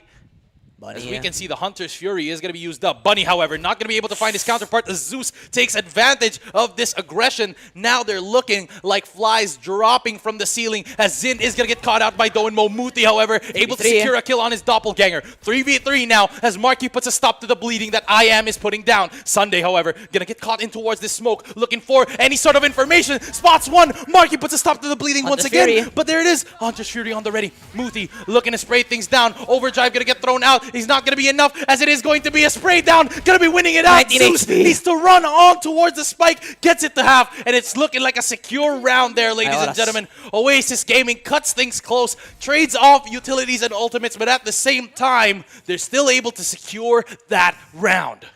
Oh my heart was pumping. Kinakabahan ako, honestly. I was so tense from that round. Overall, I think Team Oasis, they burned a lot of utility, a lot of ults. Pero it worked out in the end. So I think that's high value, especially with the economy somewhat balanced. They needed that win desperately there. And now it's going to be somewhat equal now on the utility on the guns. But they have to be wary. The lockdown on Sungshin is available. Yeah, Team IM is just completely on a different level at the moment, but right now they're having trouble. They're getting frustrated that their plays, their textbook isn't working at all. I mean, look at this. Marky is looking for it, but Sungsin and Bunny answer back with 2. Looks for a third as Zin is low on HP. Bunny brings it out. All the cavalry flowing in towards Garage. And this is exactly what Oasis Gaming shouldn't do. Hindi sila pwedeng magpakampante dito. And that's exactly what Team IM is taking advantage of right now. Plant gonna be going down on towards the A side as they have it locked down. And it's a tall order for the kitchen to retake this. But Oasis Gaming needs to cook if they want to win this retake. Most likely save to. Honestly, they cannot afford to play for this retake with their economy in this position. They've won out the past 2 rounds, but with only like 1 to 2 players remaining on each round, they've costed way too much in that position. So now they're just going to save those rifles, try and play it out, but it will be Team IM going to double digits on 10. Absolutely, man. I mean, seeing how Oasis Gaming has been performing, I mean, they boil down to the last man talaga if they want to take a win. Pero makikita natin dito, Team IM, their wins comparing to what Oasis Gaming has had are very convincing. Near flawless or even flawless wins could be, the outcomes of every time they have won a round. And that is something that we need to look at considering Oasis Gaming, gusto talaga nilang away. Siyempre, Pilipino tayo, kailangan natin. Of course. Gusto natin mang-away eh. Pero Confidence. Team IM talaga parang, lang sila, kalmado. They want to know every variable bago sila pumasok sa site, bago sila mag-execute ng plano. And that is what is winning out yung mga fights dito against Oasis Gaming. Better kasi yung positioning ni Team IM in that mid-scuffle, right? I mean, they had the better crossfire. Zeus was running into basically 3 players on his own. May support naman siya, pero it didn't feel in sync. And again, Team Oasis are all about taking those 1 versus 1 duels, not these team fight plays. And it's showing here why Team IM is much better on those coordinated outcomes. Kalmado lang sila dito, mga kaibigan, as they are looking to turtle back on towards the B site. They know exactly how the setup is of your boy Zind. Now, moving in towards it, Relay Bolt going to be used up, Smoke's going to be put down, and it looks like it is going to be a lot of space going to be taken here by the side of Team IM. Looking for spray down, spots down, Zind, turret down, as well as the Sentinel. Damage dealt, but not enough as the spike is down, and it's up to Oasis to get this retake. Tesseract going to be able to take down Sunday, but Sungsin is able to get a kill as well. 4v3. Viper Spit on the ready for Oasis if they want to take advantage of this. Aldro going to be coming out. Looks like the timing is beautiful here as they are not expecting this. Bunny gonna be going on the aggression once again. Marky spots one down, but there it is. 3v2 time running out. Spray down is good. Sungsin gets a kill, and it's all up to Slatham, but it's not gonna be enough as double digits and 1 more round is needed for Team IM to bring us to match point in this first match. I mean, it was just a messy fight coming out from Team Oasis. They tried to take it on the post plant. They tried to play on that retake by defusing the spike, getting some smokes on, but the Owl Drone not clearing out Bunny there. It's just a bit costly for the side of Team Oasis. It's unexpected too, with the way that he was positioned on that corner, that cubby in towards B main. That is something that you don't really expect, considering that Neon is very versatile in terms of movement. He knows exactly how to use it, and it's really optimal for him to do a long rotate. Even if you make him wrap all the way from A side, kayang-kaya niyang makuha yung flank na yun. Pero hindi nila pinilit yun eh. Hindi nila pinilit yun. And that's exactly what Team IM wanted to do. And it paid off in the end. Oasis Gaming now down by 3 against Team IM. May lockdown pa si Sungshin. They're gonna be looking for the C execute, but look at the lurker from Doenmo. They can look to cancel this with all the utility being burned from Team Oasis. Doenmo can look for a potential flank, but Tesseract's aware of this, but they're looking for the push on forward. Muti gets taken down, able to get 1 before he falls. Now with a 4 vs 4, but that's Spike on the ground. Looking for the kill, but the lockdown connects onto Zeus. 3 versus 3 now. Able to retake the spike, and they're going to be looking for the reposition towards C side. Doenmo was taken down. And now Spike will be planted. Aldrin coming out. Let's see how Oasis can take this back. No tag found here by the side of Oasis Gaming. Looks for a spray through on towards this as the paranoia is going to be settling in towards CT. Unfazed though, however, as Xin is standing still, but Sung Sin is going to be the gavel to bring judgment against Oasis Gaming. 12-8 as it is match point, folks, and it's not looking good for Oasis Gaming. I think Sung Shin brought a shovel. I think he's digging the grave of Oasis Gaming As we right speak. now. I think at this point, Oasis Gaming match point now for Team IM. It's looking very deadly. They are at the cusp of losing this. And again, this will dictate how the rest of this tournament will go. I'm worried. Oasis, they need to pop off if they can if they want to look to come back in this game. Yeah, it's looking like a timeout though for Oasis Gaming. I mean, their hands are off the keyboards. They're trying to warm themselves up. They know exactly where they're wrong, and they need to come back from this if they want to stay alive in their first game against Team IM. Considering the performance of Team IM, however, kailangan natin titigan to, pare. Kasi Team IM, ang talino ng mga plays nila. They know exactly kung saan pumuposisyon ang Team Oasis Gaming. Kasi makikita mo, alam na alam nila kung saan sila papasok, alam na alam nila yung timings, alam nila kung saan yung placement ng paranoia. It's like every utility has already been written in a story, and Team IM yung nagsusulat ng ending ngayon. I think we're seeing here, nakakita namin yung difference of the Korean scene versus the Philippine scene. The approach to the game is vastly different. And so far, I think Team IM are proving that maybe theirs might be the superior play. And Oasis, they either change things up or they play it desperate. And sometimes when you're cornered, an animal bites back. Yeah, absolutely. Pero makikita natin dito, ang bias hindi rin nasa side ng Oasis Gaming. Team IM have all the variables in place to take out a win from Oasis Gaming. And Oasis Gaming needs to bring out the Hail Mary if they want to stay in this fight. But as of the moment, lurked up towards mid, Doinmo and Sungshin gonna be able to secure a lot of space on the mid side as well as A main. So there's only one site left to be held, and that is going to be C side, but it is going to be your boys at Team IM to secure that site. It's looking for like a C-side play, but Doinmo gets caught. Sladam able to find a kill. Bunny needs to be careful. Reable comes out. Will it stun up? Yes, it does. And Sungshin finds Sladam as well. It's down to the 3 versus 3 as Zin finally takes down the God Killer, but it's Moody with a swing as well. Stingers at play. It's all down to Sunday in the 1 versus 2. Can he bring it to a close? Zeus, jump peek, one-way being positioned. Looking for the kill. Shrouded step with the fake. Spike tapped, but Oasis. He's not sticking. He's not sticking. There's no trust at the moment, and Sunday could really use this to pry out a win as a spray down is found, but Zeus is better on the trigger. And when he needed to come up the most, that is where he stood out. From the heavens, a lightning strike to the hearts of Team IM. Could not quite close that round, but it did boil down once again to the last man, and that's exactly what Oasis Gaming is stellar at doing. I feel like whenever Team IM wins a round, it's dominant. When Yes. Team Oasis Gaming wins a round, it's so close. Yeah. It gives a little bit of hope that Zeus is able to clutch out the round there, but it's still worrisome for me that they're still 3 rounds behind. They need to bring it to overtime here, and their buy is still not that strong. Absolutely. I mean, relying on those clutches, man, like that's something that, yes, could be very useful to the team, but it would be completely different if Team Oasis Gaming is able to, you know, coherently be able to be a good team on all levels. Not just one player standing out on every round. Oh, speaking of players standing out, Sungshin has been doing such an amazing job so Absolutely, far. man. But let's see if he can close out the game, because sometimes teams tend to struggle when it comes to closing it out. As Zeus looking aggressive. Was he spotted out Doinmo? Aware of a potential lurk up, but I don't think he was able to see Zeus as they're looking for this B-side play. It seems like both teams really loves this B-side. As the Aldron will be committed, paranoia from Sladden to try and delay the push. And now, it's a trade of utility once again. Let's see if that'll be worth it for Oasis going into this as there's 1 minute left on the clock.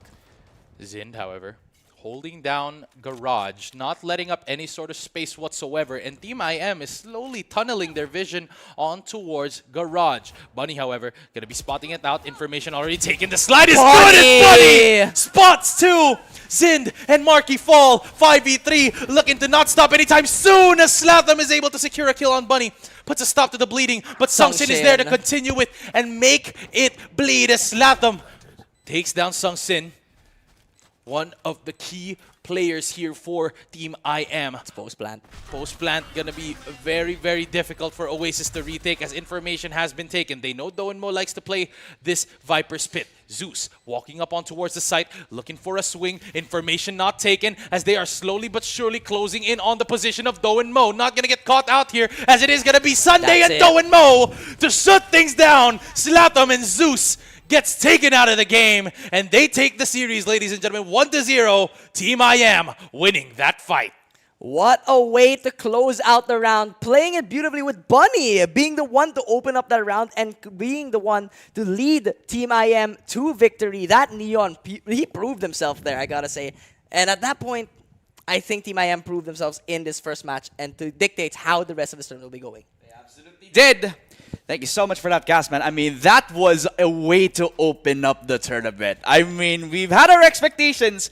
We already kind of knew what kind of game plan Oasis were going to be. They needed to be a momentum-based team. But how much momentum are they going to be able to do in a BO1, right? Exactly. Because in a lot of the times that they have won, usually in BO3s, BO5s, they always, I wouldn't say always, right? Pero may mga times kasi na yung game 1, pang warm-up lang nila. Pero para pag yung game 1 lang na yun, yung chance na parang pang warm-up, yun lang yung parang isang mga lifelines na meron ka sa isang tournament na yun. Malaking dehadong chance na yun para sa'yo if you're Oasis Gaming. Absolutely. I mean, kasado ka na, ready ka na dapat. Hindi ka pwedeng, alam mo yun, hindi ka talaga pwedeng maging mag-isa sa pagpasok sa mga sites. And that's exactly what Oasis Gaming was doing kanina. It was very, very difficult to see them, not performing cohesively as a team. More on relying on clutch plays. Ayun nga, nakikita natin doon si Marky pati si Zeus were doing a lot of the heavy lifting in terms of, getting those kills for those rounds. We also saw Tesseract really trying to, make things possible for the team on that initiator role. But at the end of the day, I mean, it really looked like a story. It was a narrative that was written down by Team IM, and they wrote down the story that said they were the victors of that fight. Kaya bigyan natin ng konting microscope yung naging Team IM kasi kung tutuusin from the scoreboard, masabi natin si Sangsun yung masabi natin carry Pero parang hindi lang kasi yung unit na yan, it's always because enabled siya with Bunny always leading the charge with a lot of the entries that he's had on his team. Tama. I think overall, Bunny and Sungshin were the star players of that entire game, honestly.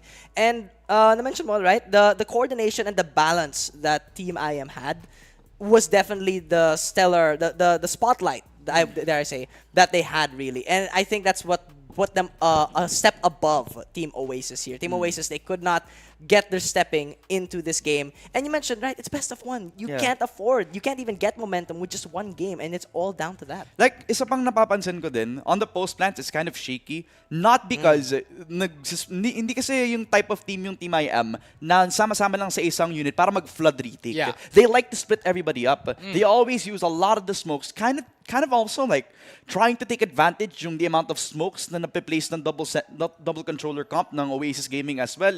So many times where there are missed timings, peak sun in from Bunny para ma-counteract yung mga aggressive pushes ng Oasis. Parang ginamit nila yung comp against them in this sort of scenario, di ba, Bluey? Ayan, pero yung gusto ko din i-highlight is, yun nga, I like what you said na dinidistribute talaga nila yung players nila. Hindi lang sila flood retake sa isang angle sa site.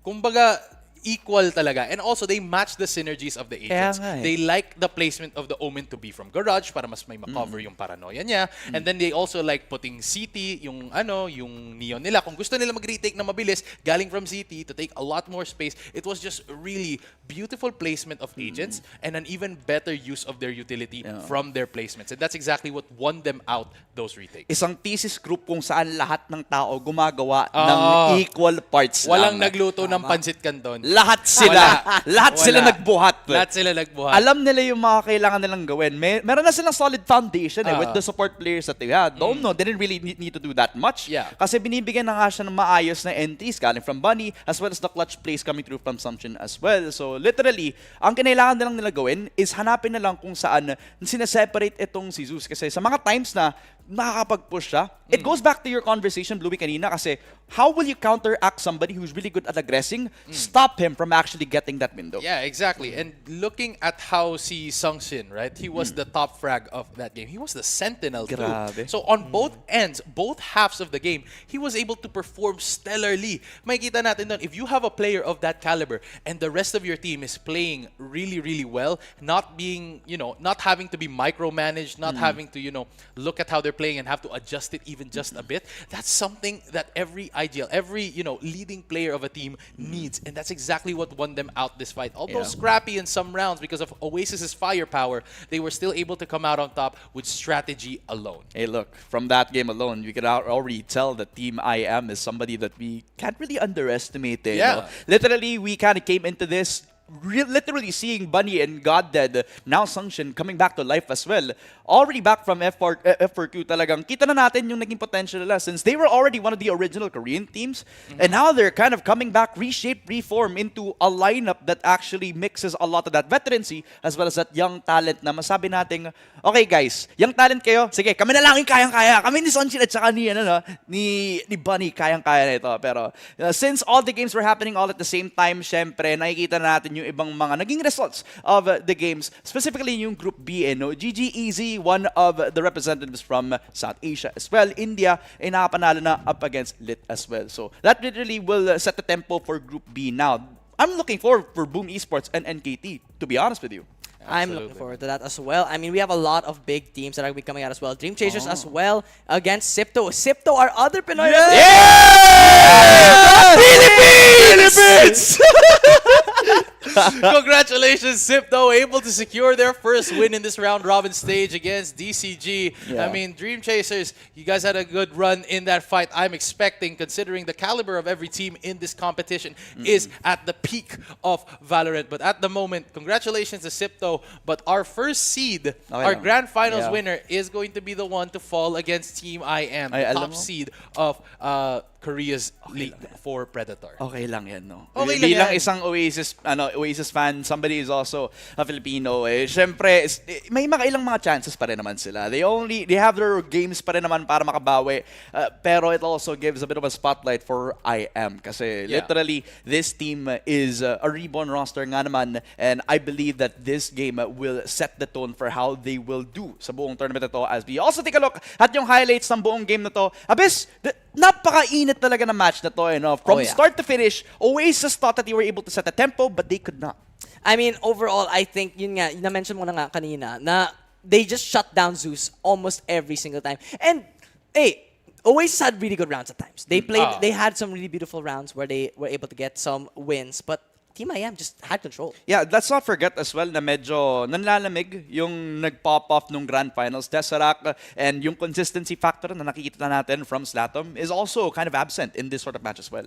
Yeah, I think overall Slatham was struggling a little bit in this game. I mean, utility-wise wasn't really in sync with the rest of the team, and of course, aim-wise wasn't really performing as well. But again, it's all about momentum. And diba, best of one lang to. Pero we have follow-up matches naman. Let's see if they can somehow get their foot in the door, right? Going into the follow-up matches in these group stages as well. Because again, all of this is at the same time. Sabay-sabay to. No, totoo. It's just so punishing lang in this sort of format kasi may VOD na din out na pwede natin makita for the Oasis roster that has a target on their back, Bluey. Syempre, dahil dito, yung susunod din ng schedule, mas lalo na may expect kung anong playstyle ng meron dito for Oasis Gaming. This is gonna be tough on their end. Absolutely. I mean, makikita natin dito, finally, someone has gotten a crack in the playbook of your boys at Oasis, and they won out against them. So now, seeing as Oasis fell short in their performance here, it's going to be an even bigger target considering other teams are going to be able to use this as another weapon against the playbook of Oasis, knowing how Team IM were able to approach this fight confidently winning out those rounds, getting near flawless to flawless rounds with equal economy. That's just something that, you wouldn't expect from a top team like Oasis Gaming. Lalo na din no pakatapos nito motive na ang kanilang magiging kalaban. One of the best teams as well coming out from Ascension. So granted, it's gonna be a different motive coming all together, pero it is all gonna be a formidable opponent for Oasis. While on the other hand, syempre, dahil dito sa panalo na ito, maganda na ang magiging simula para dito sa side ng IM as well. After this, it will be Chaos Alliance coming in through the schedule para sa kanila at syempre motive as well to end off their day 1. So kung ganon, maganda na yung simula. They're already toppled one of the powerhouses dito sa Pilipinas, and from their respective group, it's already a smooth sail from them. Bunny activated, Sungshim very formidable when it comes to his consistency, mainit talaga sila. At yun yung naiisip mo, mainit individually, pero pagdating sa macro abyss, talagang kayang-kaya nila kahit sino. I gotta say, it's all about macro play when it comes to these games, right? And I think, with how the tournament has been going so far, I think teams can't just rely on their star players. It's all about that team play. It's all about how they can really mesh together. Team game naman to eh. I mean, there's 5 players on your team. Make the most out of each and every one. Absolutely. Talaga naman. Maganda yan parang it already is the thing that we're kind of watching out for these teams. The beauty of competition is that not every team is going to be perfect. There's going to be mistakes. At syempre nakita na nga natin yon from the Oasis side. Pero I'm sure na makakabawi nga ang isang mga Filipino representatives natin dahil meron pa silang 2 games in our round robin. So, nakapag-warm up na ang ating Filipino broadcast para sa naging first game. Syempre, babalik tayo for more action in Filipino broadcast right here in the Asia Pacific Burger League 2026. Don't go anywhere.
stories never start off easy.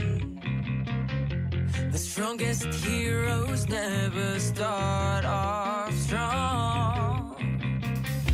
You know how people say it's darkest before the dawn. And when it's dark, we soldier on. We battle on. 'Cause when the fire's blazing, we're like a phoenix. We rise from the ashes. We stand proud. We're warriors fighting heads held high, hearts open. We're champions, courage and power and glory. You can't always find them in victory. All that you're seeking, believing, it lies within. These journeys never start off smoothly. The biggest victors don't win right away. It's not about how you can bask in sunlight. It's how you fight in the shadows of the night. While the storm is raging, we're bending, not breaking. We rise from the ashes. We stand proud. We're warriors fighting heads held high, hearts open.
best stories never start off easy. The strongest heroes never start off strong. You know how people say it's darkest before the dawn. And when it's dark, we soldier on. We battle on. 'Cause when the fire's blazing, we're like a phoenix. We rise from the ashes. We stand proud. We're warriors fighting. Heads held high, hearts open. We're champions. Courage and power and glory. You can't always find them in victory. All that you're seeking, believing, it lies within. The best journeys never start off smoothly. The biggest victors don't win right away. It's not about how you can bask in sunlight. It's how you fight in the shadows of the night. While the storm is raging, we're bending, not breaking. We rise from the ashes. We stand proud. We're warriors fighting. Heads held high, hearts open. We're champions. Courage and power and glory. You can't always find them in victory. All that you're seeking. Welcome back mga tropa sa IPAC Premier League 2026. All the way happening in India. At syempre, dito tayo sa Filipino Broadcast. No? Kasama ko mga tropa ko. Ito nga pala si Abyss. Kasama ko si Bluey. At ito nga po pala si Ramon. At syempre, no, napakainit na nakita natin from the first game of the day with Team IM winning out 1-0 laban sa Oasis Gaming. Let's move on to the second match para sa Filipino Broadcast. It's Todak versus RRQ. And it's exciting no? It's, minsan lang tayo makakapag-cover ng partner team and one from RRQ, definitely a lot of expectations done, Abyss. Oh yeah, I'm looking forward to this matchup, RRQ versus Todak. I mean, both teams, sa totoo lang, both teams are very well known in Yeah. their respective regions, right? I mean, Todak being from Malaysia, right? And of course, RRQ, as you mentioned, partner team, made it to VCT Pacific. They've been in Yep. champions as well. Yep. I mean, they're a notable Wow. team. They are expected to do well in this tournament. They are. Pero just looking at the Group A results, no, Bluey, nagulat tayo. Oh. E-King has won the E-King first has won. match right Ah, now, sabagay. and that's with a sub as well. So, alam mo yun, parang nakagulat na pare. Oh nga.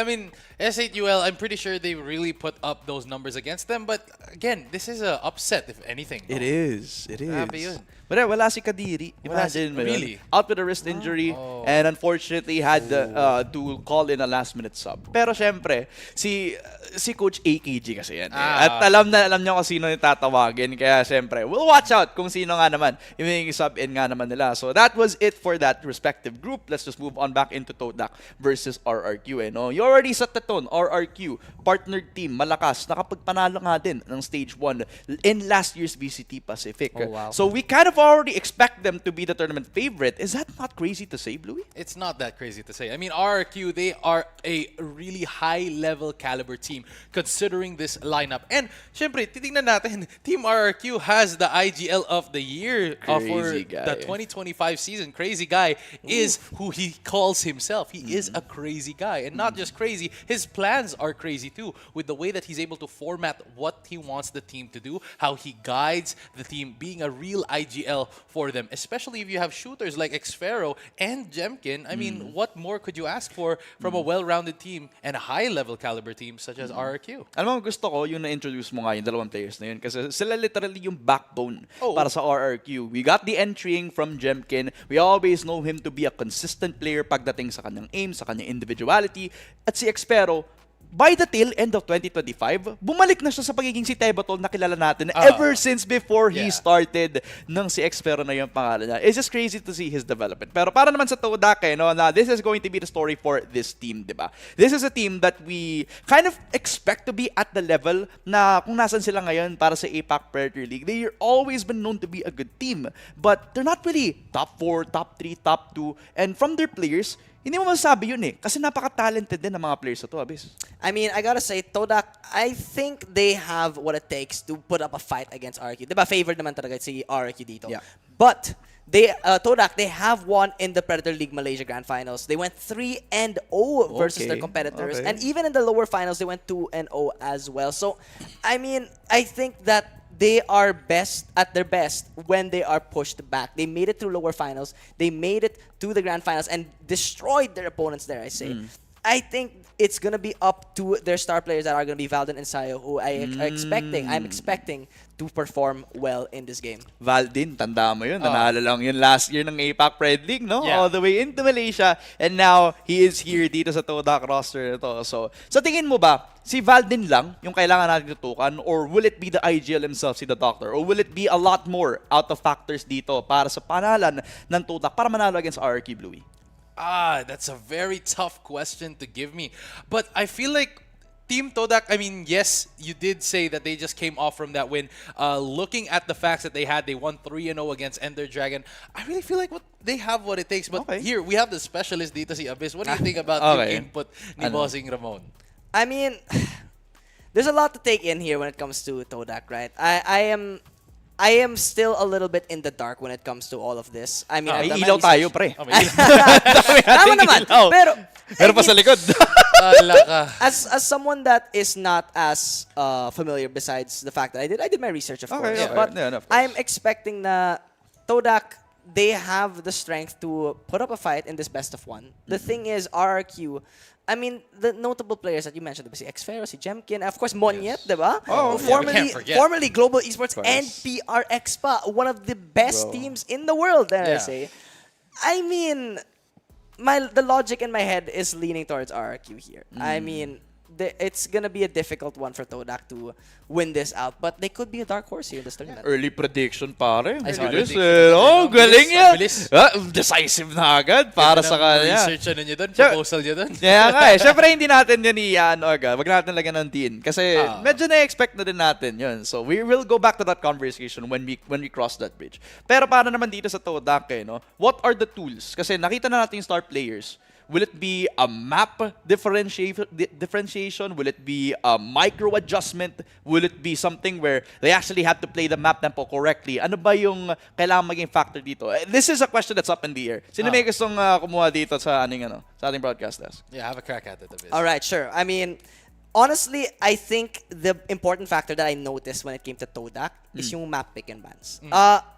For some reason, they don't actually pick their best maps that I've noticed at the very least. Or at the very least, it gets banned out, diba? Yeah. And one thing I did notice is that they actually feel very comfortable in these large-scale maps. Specifically, I think their best performing map is going to be Abyss, while their worst performing map, one of their worst performing maps is Sunset. So they are definitely more on those big maps. They're more on they're against those small maps. So I'm expecting those bans again later down the line. Of course, it's a best of one. It's going to be a decider map. So if RQ did the research, they're going to deny a lot of those big maps. And here's what I want to add on to that. I feel like with Team Todak's way of playing, I mean, yes, they are known to run that double controller setup. They like playing those wide maps. This is exactly what I want to say, is that they're really good at taking large spaces and controlling those spaces enough slowly but surely. Not going to be the ones such as like Oasis Gaming or Team IM where they want to go hard and heavy on every site that they can or on every type of take that they do. No, Team Todak likes to play those slow instances against their enemy team. But can I just add,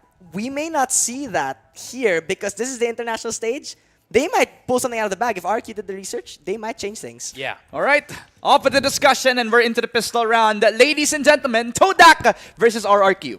And already, Todak with the first blood. The Doctor finding it. The spike has already been planted, mind you, but it's going to be a flank coming out from the side of RRQ. They're looking for a pinch play potentially here. Absolutely, but as of the moment, Monyet already spotting it out. Applix out of the picture. Monyet going to be able to take down Aduka and Sayu.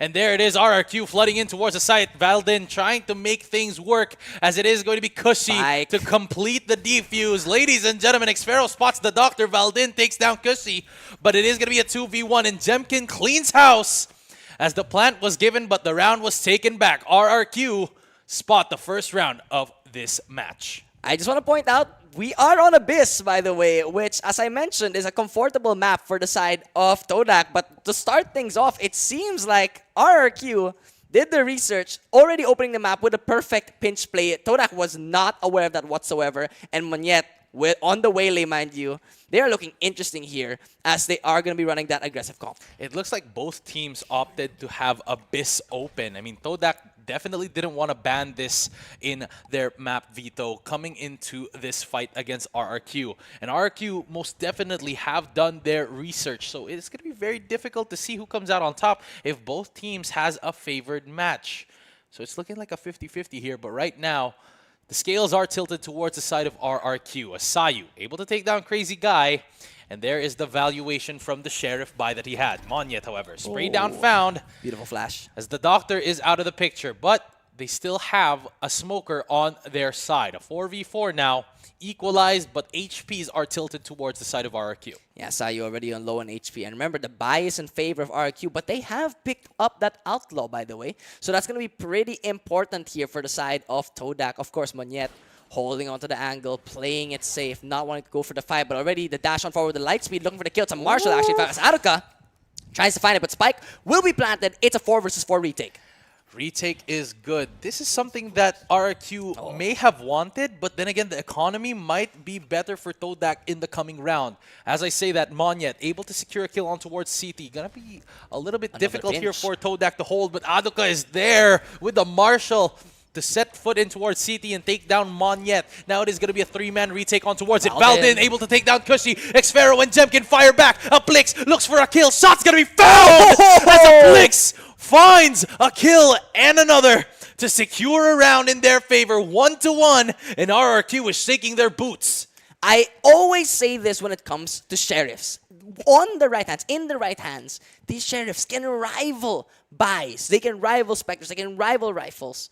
And at that point, I feel like Alvix did just so well in that fight, in that 1 versus 2 clutch, mind you. Aplix did so well, and now they have rifle buys now. That was a thrifty, mind you. Well, somewhat of a thrifty. There was Sheriff buys around, but it's 1-1 now. I feel like Todak, they're here to bring us a game. Absolutely, and this is where the 50-50 ties in once again. Going back to what I said earlier, both teams wanted this map, and a fight is being given on both ends. Retake not going to be working out the second time around, but Aduka is able to take down Xfero. Jemkin, however, gets a kill and gets out of there real quick. With 20 HP remaining, it's going to be very difficult to get a rotation back. But right now, 4v4, the walk up on towards the site. And Sayu is going to be able to get this plant down. Aduka looking for a swing on towards CT. Spots one. Can he find another? Right click not going to be working out as Jemkin is able to reposition out of there. Double dash going to be used up. Aplix going to be there to take down the trade, but Aduka falls. Aplix, however, takes down Tejo, and now it is going to be a 2v3. Aplix and the Doctor holding high and low. Both sides on, but it is going to be Monyet to look for these final 2 kills as the Doctor brings you in for your checkup. Beautiful coming out from Todak. Of course, that was a buy round coming out from the side of Todak compared to the economy round of the side of RRQ. Now, of course, RRQ, they brought it down to a 2 versus 1 scenario there with Monyet doing very well, I'd say. But now in the equal buy, Jemkin has his operator on a Yoru, which fast rotations, the main flaw of the operator, you're very slow, you need to be in the right position, the off angle, and Yoru can easily get those rotations. I mean, absolutely. But right now, both ends have equal buys. Economies are going to be tipped in towards the middle side as Aduka is looking to enter on towards it. Wow. Gets the better end of the stick as Monyet not going to be able to secure that kill on towards Aduka.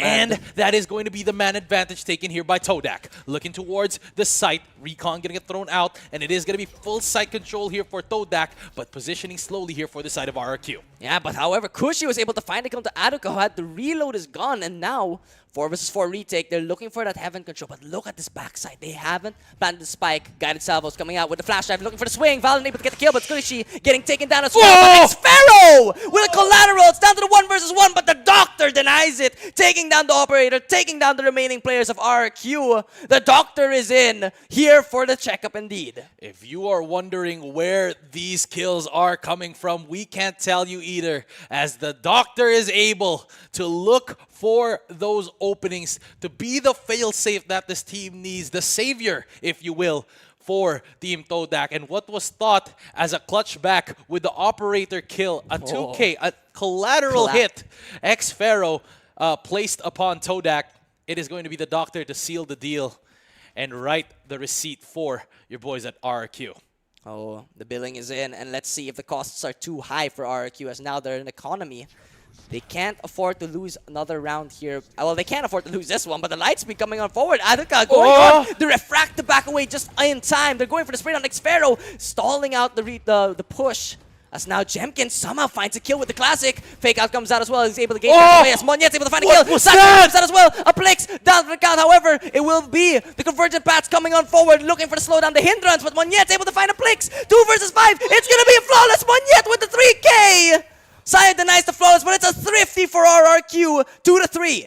That was a beautiful execution. Those fast plays in between those fights were absolutely impeccable. I mean, you saw how Jemkin, he was able to get a kill on towards site with little to no HP left. He uses that clone beautifully, and the gate crash right out. As soon as he pops it, Monyet is there with a trade on the Sheriff. Ang galing talaga yung coordination ni Monyet and Jemkin. The two duelists, yung duelists ng RRQ, already in sync in this fight, and they're able to get a thrifty, costly for Todak, and now they're the ones that are on Sheriffs. But again, can't count on out just yet as the aggression comes on forward. Todak comes out, 0-point dagger does come out as well, but the recon dart does spot out Monyet. He gets taken down, the Cosmic Divide's there, but Aplix takes down Kushi, null command, now down. Can go for the revive, but Crazy Guy, he's on the other end, he can't go for it. Yeah, no salvos on the ready for the side of RRQ. Joan gonna be coming out here as towards to get information. Gonna be broken though, as they are gonna be able to take Valdin. Information taken here by the side of RRQ. Aplix finally finishes Kushi out of the picture, and now it is going to be a 3v3. Flash going to be coming out. Jemkin gets right out of that side. Sayu able to take down Crazy Guy, and numbers are dwindling down here for RRQ. Ultimate on the ready. Dimensional Drift running up towards the site. Sayu gonna get the plant down, but it is going to be paranoia being instilled here for the side of Todak, as Xfero is able to take down the Doctor. Flash coming in from CT, shot to connect from Valdin, and it's all up to Xfero. Is this the Tebotol that we've been looking for this whole time? Sayu holding down the site, and he takes it down. Gun upgrades found, and the Thrifty secured here. Thrifties traded from both teams as Team Todak take another round on their belts. Parang thrifty lang to. Every round is thrifty. Thrifty after thrifty after thrifty. It's just, what are we gonna be expecting here? At some point, tol, kailangan na lang nila hindi na lang bumili ng baril. Tama. Hindi, yun na lang, yun na yun eh. Sheriff na lang. Wag na mag-vandal. Di kailangan yan. Operator, wag na. Marshal pati sheriff, okay na yun. okay na yun. Pero yan na nga, timeout called by RRQ. This is looking very difficult. I mean, this isn't something that you'd expect from a team of this caliber. I mean, I didn't say it a while ago, but I feel like Ramon and I kind of cast our curse to the Oasis, and now I feel like the lean towards RQ. I feel like there's a lot of pressure on them as like outstanding team. They need to perform, and I think that pressure may get to them. I'd say. Absolutely. I mean, looking at how this team is playing at the moment, I mean, RRQ has just been, you know, they have had their highs in these first few rounds, but then again, they need to be consistent if they want to continue on, you know, that momentum that they so look for. Comparing to how Todak has been playing this, they've been playing this very, very slowly. But then again, if you know the tale about the rabbit and the hare, slow and steady wins the race, and that's exactly what Todak is doing in the first half. Winning up by 2 rounds, Rex Regum Keon, they're looking to come back from this. Oh, I'm looking at this right now. Jemkin is going for the glass cannon. Operator lang yung binili niya. No armor. It's going to be important that he's on the right side, but he's all the way in B. And they're going for an A-side play. 0-point dagger does connect, however, and now they're going to be stalled out. Convergent paths available. Refract going to be activated. I feel like Kushi can't afford to play in the site. 0-point dagger coming out as well, and will be the engage on forward. They do spot out Monyet, but they aren't going to be going for the kill just yet. Monyet just playing it safe, and now Shock Darts available. Spike will be planted. It's going to be a 5v5 retake. Now Monyet going to be holding on the upper side of this site. Retake on the ready, but convergent paths are going to be casted here on towards CT. Aduka looking for a swing. Aggressive flash going to be thrown out in towards CT. Monyet falls, and now it is going to be a 4v5. Kushi falls into the abyss. And now Aduka looking for those frags in this very precarious position, as they aren't going to be expecting this. Sayu takes down Crazy Guy. Aduka sneaks up from behind, takes down Xfero, and it's all up to Jemkin. He's looking to save this. Flash going to get thrown out. Spots too. But what can you do? As the site is taken, the plant is down, and Jemkin is forced to tuck tail and save. This isn't looking good for RRQ coming off of that timeout. I mean, the doctor might even deny the operator, but nope. Jemkin will be able to save it at the very least here. Another pick, another play, doesn't go for it. Respects it. I mean, Jemkin is a notable player after all. But once again, I think Todak, we mentioned it in the pregame, right? They know how to play this map well. This is the map they're comfortable in, despite it not being a map pick. And they're proving how they play the macro, how they play their executions well. You know, it's in these types of events, in these types of tournaments, that you really don't expect these comebacks, these upsets that we've been seeing. So, as of the moment, we saw in the previous, while we were off the game, we saw a different group. S8UL lost to E-King, which is something that we really didn't expect. And now moving on to this, Todak going up against Rexregum Keon. I mean, the numbers don't lie. It's 5-2, 3 rounds down, and now RRQ is on a save. Oh, it's looking difficult for RRQ. And once again, they play a gamble stack, mind you, towards B side. They do have mid control, so this could be another pinch play. But look, the Doctor is fully aware of this. The beauty of Astra is you can play so far from your team. You can play on these lurk positions. But Jemkin, his operator will be deadly here. Shot gonna connect here for the Doctor. No trade found, but I'd rather say that Kushi and Xfero is able to take down Sayu and the Doctor. But the rest of Todak is able to secure the kills on towards the offending side. And now, 2v2. Astral Divide going to be used up here possibly in this fight. Salvos thrown out to try and delay. Smokes as well. Both utilities are going to be used up here for the side of RRQ. Time is dwindling as Aduka is able to find that opening. Going to be able to find the kill as well on Xfero. Plix gets that final kill, boiled down to the last 2 players. But it is still going to be Todak to win out that fight. I gotta say, I think one of the strengths of Todak is their aggressiveness once their execution comes into play. If you know, Aduka, lagi siya sa off angle. He's always playing towards those drop angles. He's always playing towards the flank after the execution. Somehow he gets past all of their eyes. Exactly. And that gives them a counter to the pinch play that RRQ has been running here. And so far, it's been working. Yeah. I mean, I like how you highlighted that part of that fight, considering how he was able to secure those positions, those very, very precarious positions that you really wouldn't expect both of these players to have. I mean, yes, you are a Waylay, yes, you are a Spearhead, but who expects a Waylay to get right back at the pinakadulo ng mapa in that corner, in the secret, sort of ledge that they have there in towards CT of A site. But right now, at the moment, Monyet's going to be able to take down his counterpart. Armageddon going to be casted on towards it. Double dash going to be used up. Plix and Valden take down their kills as Monyet and Crazy Guy are down. Crazy Guy gets a kill with his ultimate. And now, Rolling Thunder going to get thrown out. 3v3, 0 point. Astral Divide, all the utilities being pushed in towards this round as there is nobody to spot things out as Jemkin takes down Valden. No information gathered. Looks for a defuse is needed for this round. Kushi holding down the angle. Jemkin as well gets the operator out of the picture. The Doctor is there! But Jemkin shuts things down and takes out the Doctor. 2-0 is the standing of players in this round. And Rexregum Keon find a round to bring themselves back. RRQ take the round. I mean, it was a beautiful side take coming out from the side of Todak. But the Armageddon just got a Plix right off the play, the map, just getting the kill, and he couldn't reposition. So the numbers go to the side of RRQ. Now, the thing is, the Null Command did come out as well. They did burn that ultimate, tried to push on forward. Valden tried to get some information. In fact, it was a smart play because even if he gets killed, he gives information. He can see the spike, but it wasn't enough. Absolutely. That Armageddon use was absolutely stellar. Oh, it's beautiful. Just comparing the positioning of both teams in that situation, RRQ was just the better team, but at the moment, stats have been reset. Players have been respawned as the Doctor takes down Cushy. 5v4. Middle side is controlled by the side of Todak. And there it is, Aduka taking down Xfero. Monyet gonna get caught out from the heavens as Sayu is able to get Flawless. 2 kills. Monyet and Crazy Guy out of the picture. You answer back with 1 round, we'll answer back with one of our own. As Jemkin is forced to come back and tuck tail and save once again. Will the outcome be the same with the use of this operator? It will, as Aduka falls and the adjustment is found. But then again, the round is still 1 out by the side of Todak. 7-3 now. And it's looking tough, Abyss. Yeah, I mean, I feel like RQ are not in sync at the moment. And we were talking about this in the previous game. It's all about the macro play. And I feel like Todak, they're not even doing anything that advanced, in my opinion. It's all about taking the site as aggressively as possible. But what matters is that they're all on the same page. And that's what makes them win. It doesn't matter if it's a simple plan. It doesn't have to be a complex plan. What matters is you're all together. You're doing what needs to be done. And so far, Todak has been doing that. Oh, yeah. I mean, with the way that Todak has been playing, this is really something that you wouldn't expect from a team like this against RRQ of all teams. Oh, yeah. I mean, this team, RRQ, is a tournament favorite. Going up against a team like Todak, not to underestimate what Todak has to offer.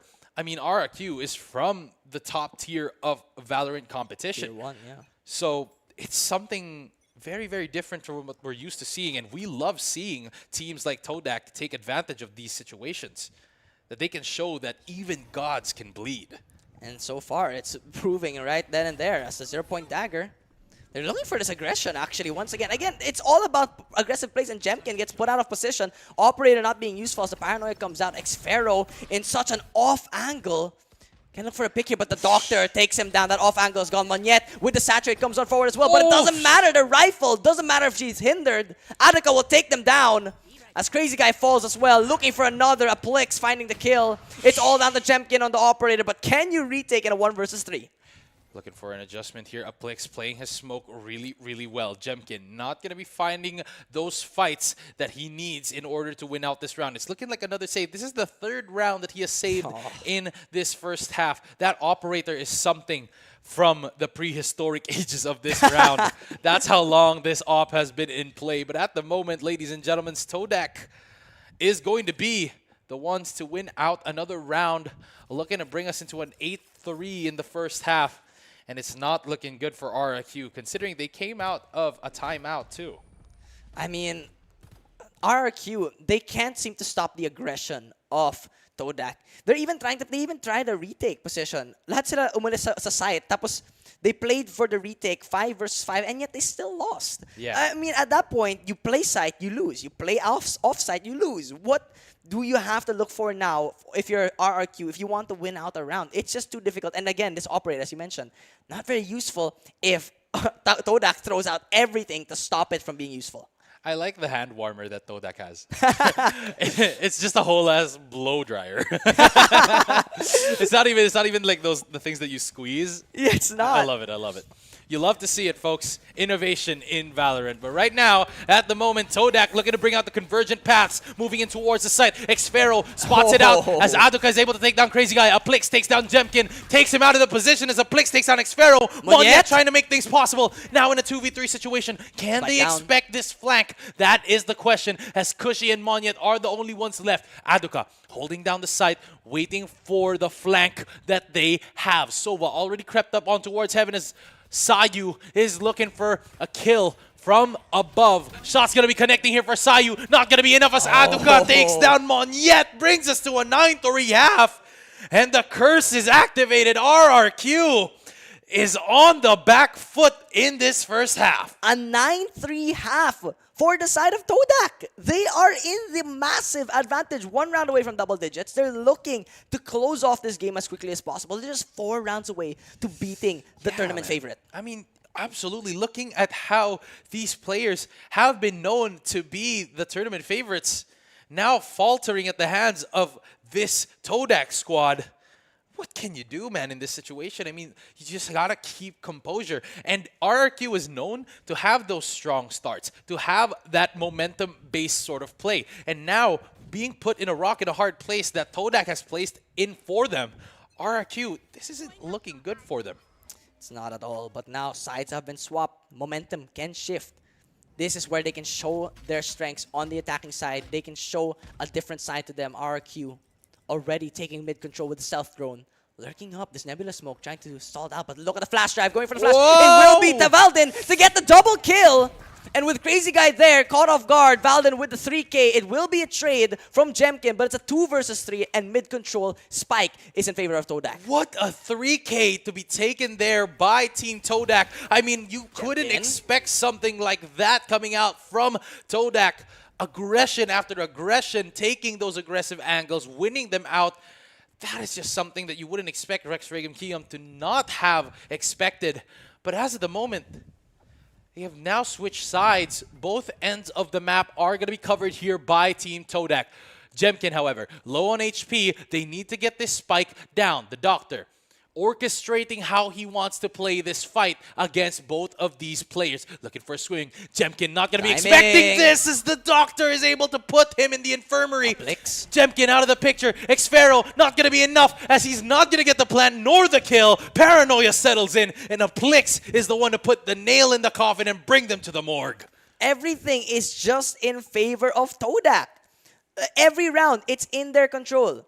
They have the aggression that they're playing, even on defense. They play towards that mid control. They get stopped, they get Nebula Smoke, they get the stealth thrown out on the side of RRQ, but Todak just says, we'll take the fight to you. The flash drive comes out, and they go for the swing, and a 3K is collected. Absolutely. I mean, they knew exactly how RRQ wanted to make that play. They wanted to slow down and blitz on the unexpected angle, but Todak expected this, and they made a blitz of their own. 3 people swinging wide in mid, taking a lot of frags, and the positioning of Todak in that final round with the Doctor taking CT and Aplix on the flank was just absolutely stellar. But as I say this, RRQ's already made their way on towards the site with Cushy getting the plant down for his team.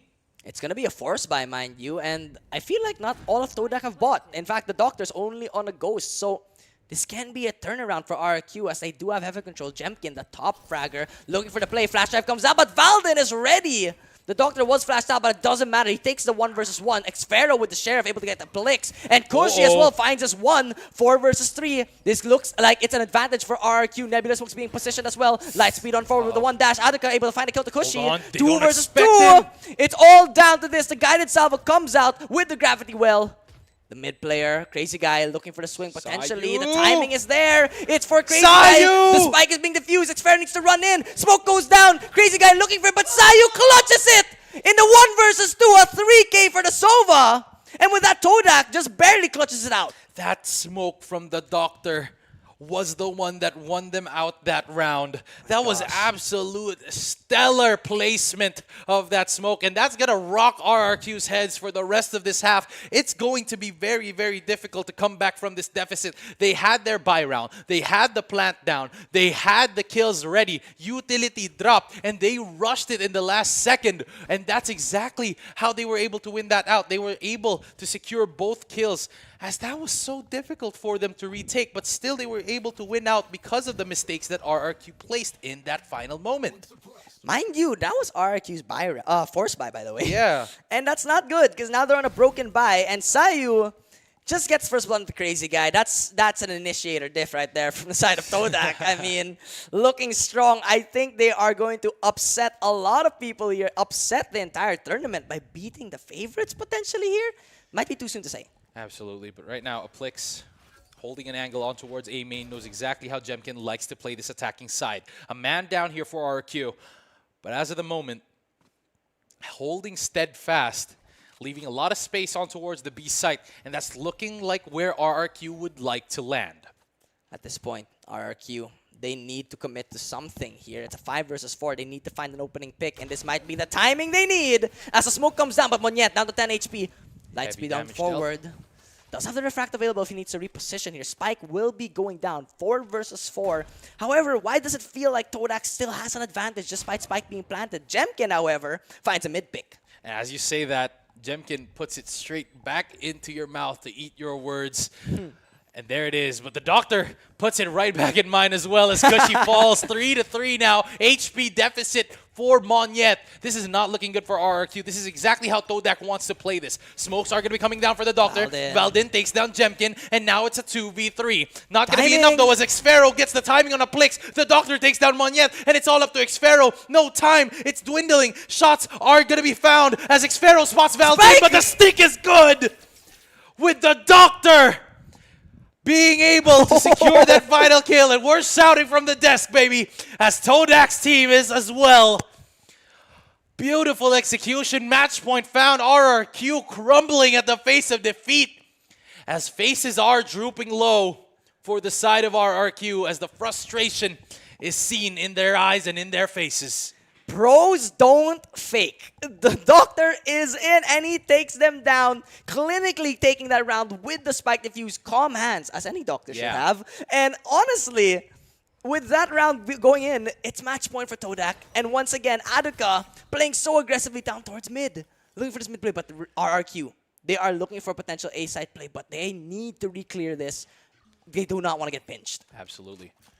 But at the moment, RRQ has no more lives to be dealt. This is their last life. If they want to make a comeback, it is now.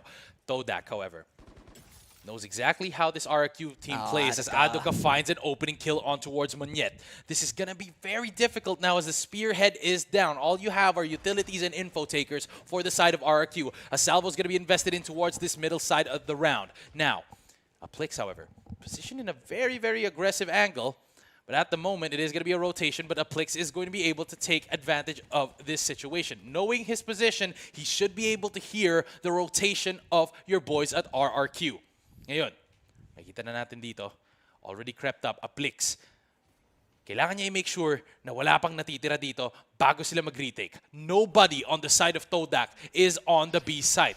0 point gonna get thrown out, and it looks like a smoke is also gonna be invested. Now, trying to plug in all the holes as much as possible before they make a decision to play this retake. Cushy gonna get the plant down, and now the sides have switched towards the attacking. And now, it's a 5 versus 4 retake. The doctor, one away from the Cosmic Divide. If he finds opening pick to Jemkin, but the RQ, they're pushing up. They want to take the space. They're aware that there could be a potential pinch, so they're playing so aggressively. It will be the 0 dagger, but Jemkin finds a kill to Aduka. Valdin with a trade at the very least, when it's the doctor able to find a kill, and now the Cosmic Divide is available. Crazy guy gets a spot on towards Sayu. Astral Divide going to be used up, and now it is going to be a 2v2. Jemkin is not going to be in this picture at the moment as Valdin falls. The doctor trying to make things possible. A Blix takes down Crazy guy, and it's all up to Xfero. No information for this team. Shot's going to be found. The 180 is good. Looks for it. A Blix looking to get things done. But Xfero with a clutch keeps them alive. And this is exactly the type of player that we need to look for in these moments. Keeping RRQ alive and telling the doctor to go home because it's not time just yet. I think he ate an apple right before that round because he takes them down. He gets them away, and now Todak. I mean, they're 1 round away, but that was a costly round for them. And now, they did even commit that Cosmic Divide. They have nothing for the retake besides the Hunter's Fury. RRQ, dare I say, is this what they need? This might be what they need, Abyss. But at the moment, seeing as how they were performing earlier, this might be the gear shift that they need. Looking to enter on towards a site. No Sentinel utility whatsoever, but it is going to be the Astra to hold things down. Going to be using up one of her smokes, one of the stars rather. And that is going to be a big investment considering how much they have left in their baskets. They have sheriffs all across the board as they move up towards a site of their choosing. RRQ winning out in terms of economy in this round, but as of the moment, they are looking to go for a retake here for the side of Team Todak. Mind you, Jemkin does have that dimensional drift as well, so he can look to burn it here for the take on the site, but will they want to commit anything here? The null command will be coming out as well. The light speed, Monyet will be looking for that high ground play, and now the spike should be planted. But Valdin's able to find an opening pick, will be traded. A bit greedy, but it's a 1-for-1.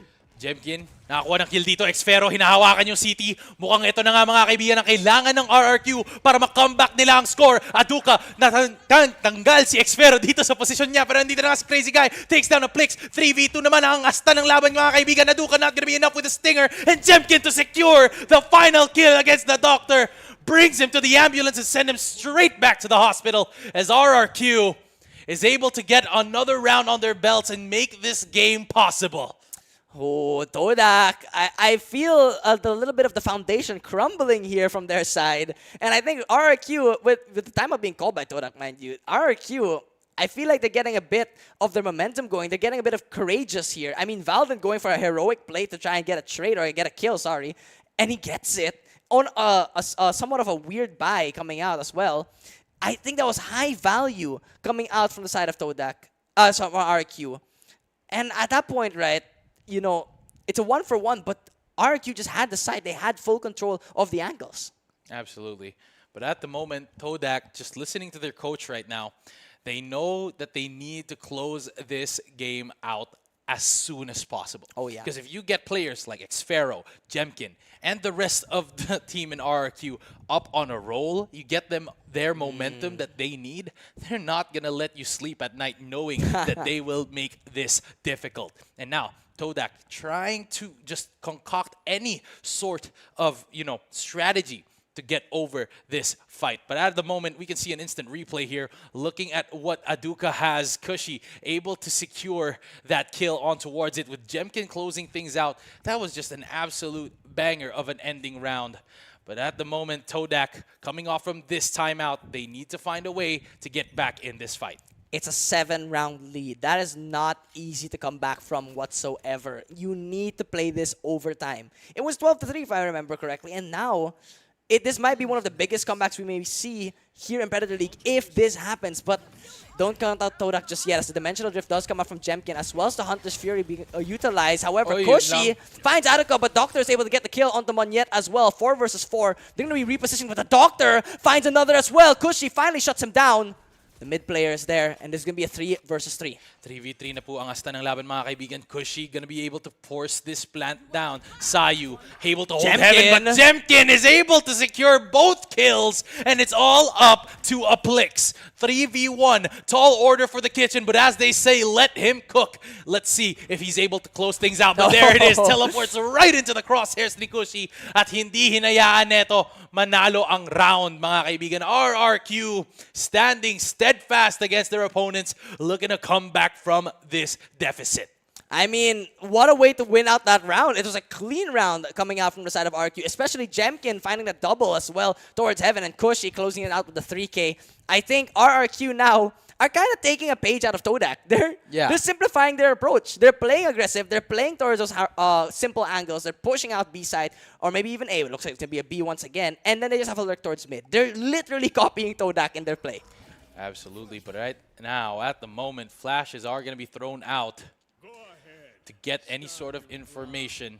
But at the moment, it is going to be a B-side hit for the side of RRQ. Lurking up towards mid, though, as Xfero is trying to get as much space as possible. Todak is looking for a turtle play, forcing a lot of their utility, rather, on towards CT.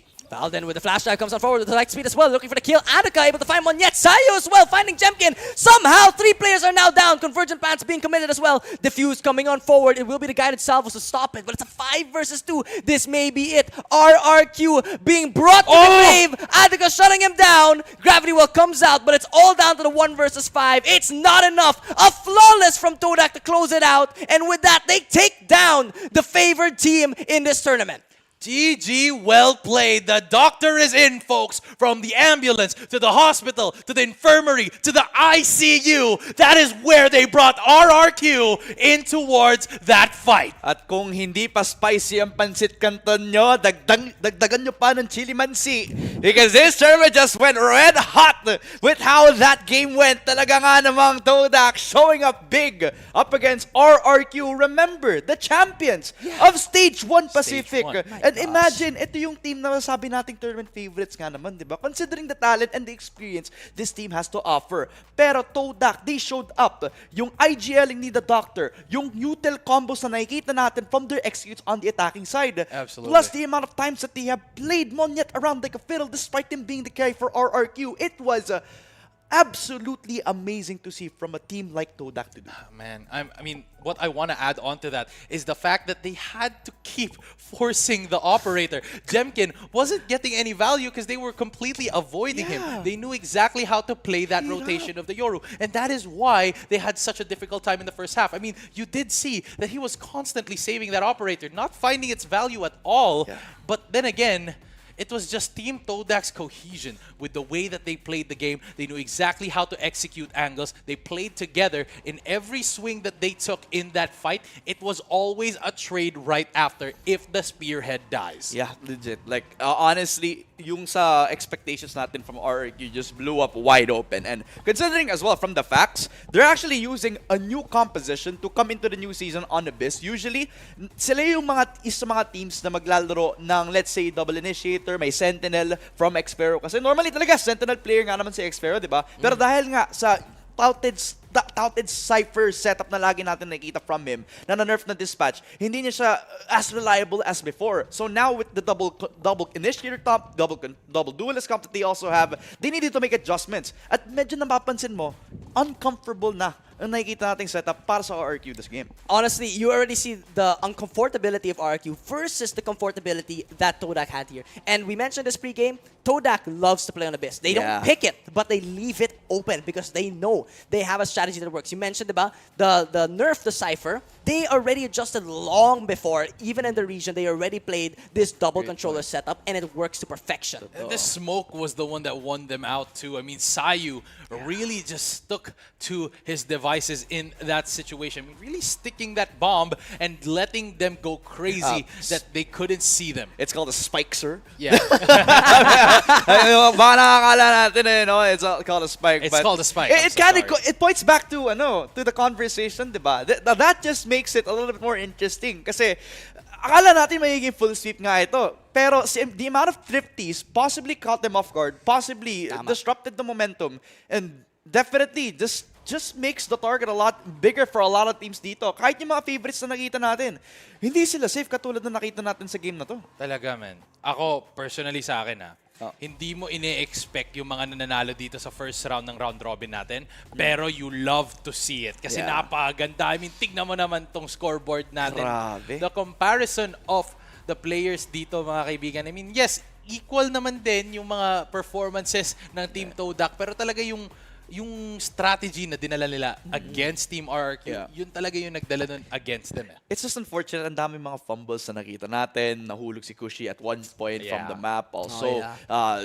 somewhat missed off timings as well from Monyet. Then a lot of the times that he tried to play aggressively, na na-counteract lang dahil ang dami mga chances na nanalo sa 1v1 si Adoka. Ang dami mga naging setup plays na ginawa ni Valdin na siya na mismo din yung nag-carry. It's almost like Todak really wanted this Abyss map to play in the way that they did, and it almost came with little to no resistance, Mr. Abyss. Yeah, and honestly, looking at the scoreboard, you can already see some of the even KDA that Todak has, and a balanced team showcases a balanced coordination, a balanced approach to the map. And again, yung comfortability talaga ng Todak in Abyss really shined here. Yeah. Or shone here. It's just a beauty to watch. Kapag synced in na yung isang team, yung status na nakikita natin or whatever expectations we have, they are just blown out of the water, and it just makes this tournament wide open. Yeah. So if whether you're Todak or RRQ, it literally is going to be a big example na yung BO1 setup na to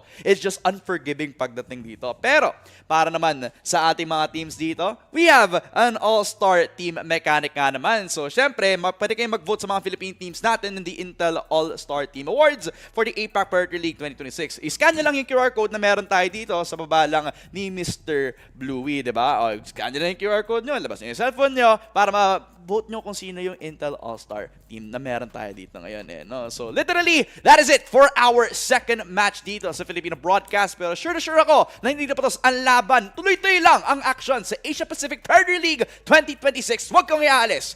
Magbabalik kami.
strongest heroes never start off strong.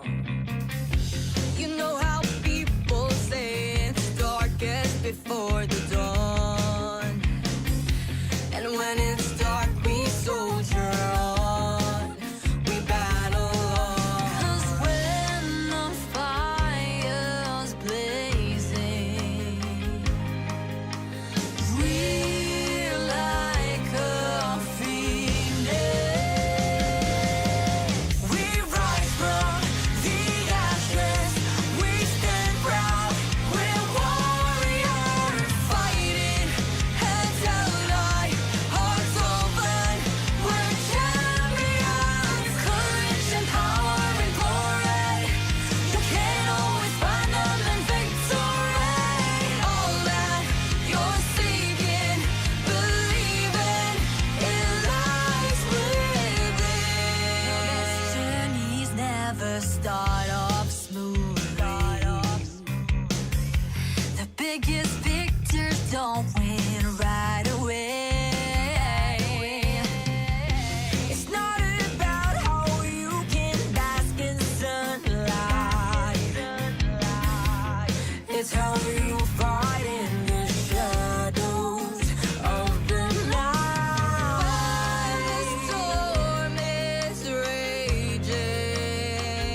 strongest heroes never start off strong. You know how. Magandang hapon mga viewers! Welcome back to the APAC Predator League 2026. Once again, I am one of your hosts today, or casters today, Abyss, and joined with me are the one and only Bluey and Ramon. Of course, we are back once again for game number 3 today of the matchups of the group stage. I am looking forward to this. Bluey, the teams that we're going to be having here, we just had such great games so far. Absolutely, Upsets, dare I say. Uh-huh. And now we're going to be seeing a new match. Absolutely. I mean, RRQ, we just saw them from that last match against your boys at Todak, and it was really unexpected. The outcome was just fantastic, with Todak coming out on top convincingly. I mean, yes, there were a little bit of scrappy rounds where RRQ was able to come back and get their ones, but at the end of the day, ladies and gentlemen, it was RRQ to lose that fight and Todak to come out on top. And now they're here down 0-1, and they're going to be facing up against Dream Chaser. Yeah, like literally, they're already at the worst start that they actually could possibly get, right? I mean, Dreamcatchers already lost their first game, laban dito sa Sipto, giving the momentum shift over to the Filipino squad. And the tournament favorites that we kind of already mentioned time and time again, medyo nag-iba na yung image, diba? Kasi we kind of talked about this being the sweep that they needed to do in their own groups. Sila na dapat yung reason kung bakit group of death sila. Pero dahil sa Todak, nag-shift na yung buong narrative. Kaya ngayon sila naman ang kailangang humabol. Sila naman ang dapat kailangang humabol dito sa ating groups. And with that start, it has to be up against Dreamcatchers, who not only have had their loss as well, but they also need to catch up too. Yeah, I mean, it is Dream Chaser that's going to be the underdog as well here. I mean, RRQ are definitely the favored once again, but I don't want to speak too soon because we were talking about the favored teams in the previous games, and so far, personally, I've been wrong in every single series. Tama na. Mali na ako. Tama na. Lugi na. I am not making any expectations anymore. Pero sinabi mo, it's already looking unexpected. We can't make any predictions when it comes to the actual event, right? Or the actual teams that will be winning here. Yeah. But of course, with how everything's been going, I can't even make a prediction anymore between RRQ and Dream Chaser. Absolutely, man. I mean, looking at how both of these teams were performing, yes, they were underperforming from what they are expected of. But then again, if you're pinned up against opponents of this caliber in this tournament, there is no one to be looked down upon, nor is there anyone to look up upon. And that's exactly what those winning teams did. They did not see them as a threat. They saw them as competition, and competition goes equal on both ways. And that is exactly why both of these powerhouses are down right now, is because they have won out those fights. Ito masabi ko parang if you want to compare both of these teams at their highest peaks, syempre iba din kasi yung maaabot natin when we're talking about Pacific as a whole, right? Yeah. I mean, they're at yung Dreamcatcher, yung Dream Chaser, excuse me, sila yung nasa top level ng respective region nila when it comes to Game Changers China as a whole. But that was stage 1, and that was the only peak that we saw them come out of. Pero if we kind of see that peak compare up against the peak of RRQ, it'll be totally different. Yeah, but honestly, I'm excited to see how things will go here. Of course, we already see the standings that we have already. Boom Esports, not very surprising in my opinion, winning it out, of course, against NKT, I believe. And of course, it is going to be the same standings that we saw a while ago as well. That was an expected one at the very least, but at least we didn't jinx that. No more upsets. No more upsets. No more All upsets. right, we're done for today. We're done for the day. Mind you, by the way, with RQ and Dream Chaser losing their first match, if they lose this second one, that means that they are most likely, if not, they are out of the contention already. They are out of contention. So they need to win out this match. And of course, you know, with the rest of the groups as well, being the fact that, as you can see, Sipto and Todak being the ones with one up against their competitors. Again, I'm still surprised by RRQ. I'm looking forward to what RRQ and Dream Chasers have in store. Yeah, me too, man. I mean, definitely thinking about how RRQ has been playing, dare I say this might be strategic. But then again, if they let loose of the reins at this moment when they need to, this might be very, very difficult for them to continue on in this tournament. Insane copium, by the way. Insane. Sa totoo lang. But of course, you know, looking at the final teams, right? The final group, sorry, if it will be Chaos Alliance losing to Mode Motive Esports. It will be Motive taking that win as well. So both Team IM and Motive are the ones looking good so far. It's looking like it's going to be a struggle potentially for the remaining teams here who are down 0-1. They need to step up here if they want to get that chance to move on in the group stage, right? To the playoffs. Somewhat within the expectations that we kind of had for Group D, except for kapag natanggal na nga natin yung pagiging bias about the Oasis Gaming. You know? We already knew the power struggles that they could have up against the top one Korean team dito sa ating kanilang main respective groups. And I'm really happy to see Motive actually come forward, especially with the last minute changes that they've had. Benkai actually stepping up as now one of the players, as well as, you know, yung kung ano yung may motivation nila coming into this. It's a very different motive, to say the least. Absolutely. I mean, grabe talaga yung placement and players ng both of these times. I mean, RRQ and Dream Chasers are on the top of their fields. Yeah. DCG is from a GC team in VCT Game Changers, and going here in RRQ, they are at the top tier of VALORANT. So this is a match to be seen talaga, Abyss, no? Yes, I am expecting a lot from both of these teams. Of course, we are going to be going into those map videos, which, by the way, are going to be very important.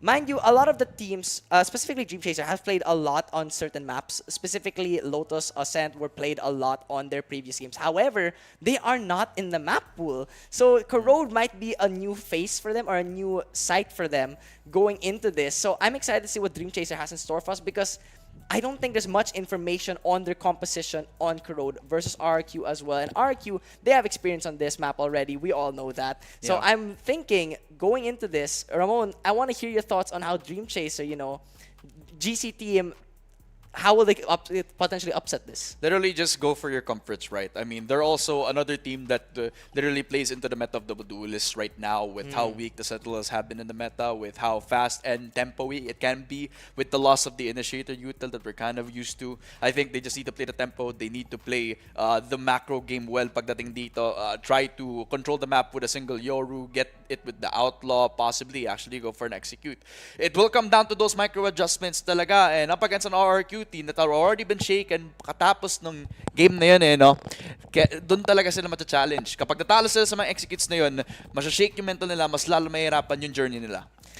I will have to say, I know we said we don't want to do predictions, but I gotta ask, as you guys are gonna be the ones. Tayo eh! Kayo yung casters ngayon, di ba? So I wanna ask the casters, ano yung predictions mo going into this? Ikaw muna. Okay, sige, fine. All right. You know what? It's a safe bet kasi to say RRQ, right? It's not because, you know, there's no belief in the GC scene. Dream Chaser, for me, is still a talented team that I will put a lot of faith in pa rin. Pero RRQ still have the highs. Ako naman, laser beam pointed in the earth, who I want to win this fight, Dream Chasers ako. Okay! Dream Chaser ako, pare. Let's head straight into it. We have our picks. Abyss, paano naman to? Yeah, we're looking at the agent selects already, and I gotta say, we're seeing an interesting draft from both teams. I want to get your opinions on this, Astrocasters, right? It is going to be a Chamber on RQ, and of course, a Harbor on Dream Chasers. What are your thoughts? This is something that they're kind of comfortable with naman ngayon eh. I mean, it's not the double duelist comp that you kind of expect from an RRQ team. Normally, it would be Jemken to be on that Yoru pick. Now, he decided to offer a Chamber, which honestly, in all the Sentinels across the board, Chamber is actually the strongest at this current state right now. You can also kind of funnel a lot of gold doon dahil sa pagmanipulate mo ng economy because of your ulti. Plus, you can also be a little bit more reliable on the setups dahil yung trap pa rin niya is something that a lot of teams like to watch out for. I'm just expecting a really good game from RRQ. Hopefully, this is the bounce back they're looking for. And here we have it. We're going straight into map number 1. It is going to be Corrode. Take it away, Bluey and Ramon. Moving into the first round, however, Monyet able to spot out Old Pine. And now, a lot of space being taken here by the side of Dream Chasers, but Rex Regum Keon, RRQ, is going to be able to get the first blood in this fight. Now, Jemkin holding down the angle on the attacking side.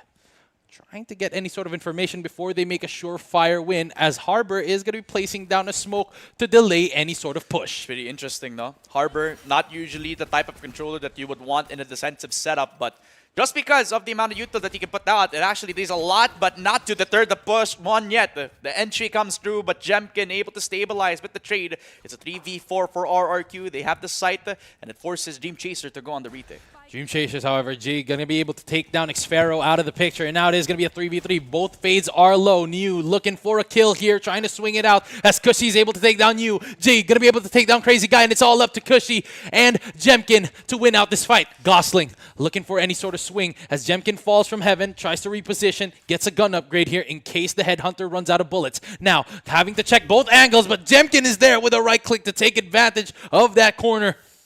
As although putting it up close, Dream Chaser is going to be losing the first round of this game with Rex Regum Keon taking the first round. Kompleto yung ingredients para lang magkaroon sila ng success, diba? Oh. They start on attack, they get an aggressive forward push. Kapag ka nakuha nila yung space, i-push nila even further kapag nakita nila nag-iisang anchor. That literally was the game plan. They had full elbow control just after getting the kill on the harbor and fully establishes not only the site itself, but also what are the possible entry points that Dream Chaser would have actually had on the retake scenario, funneling them into the mid-control and evening it into an RRQ that was ready and waiting. Papasok nila dun sa Man City pushes. RRQ get that one kill, Gosling down for the count. Monyet will stabilize with that one kill, which makes it a 4v5.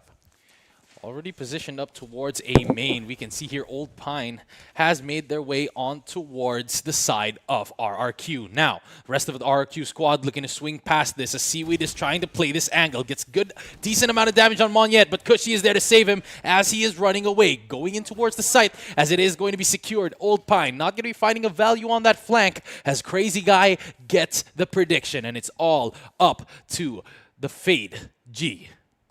What can she do? It's a 1v5, a classic. And honestly, from the map veto pa lang, nagkaroon ako ng mas malaking chance or confidence into RRQ. They have a good abyss, but they have an even better sort of corrode, if I do say so myself, Yeah. right? In their experience, they could actually unlock Monyet's potential into trying to secure themselves the site. And once they actually get the anchor, they could just keep on flooding into any sort of possible entry point sa mga retake. Which honestly, in this scenario, they already found the flank, they got the player doon sa may link, and that already was a done deal para sa Dream Chaser, now leaving it all up to G.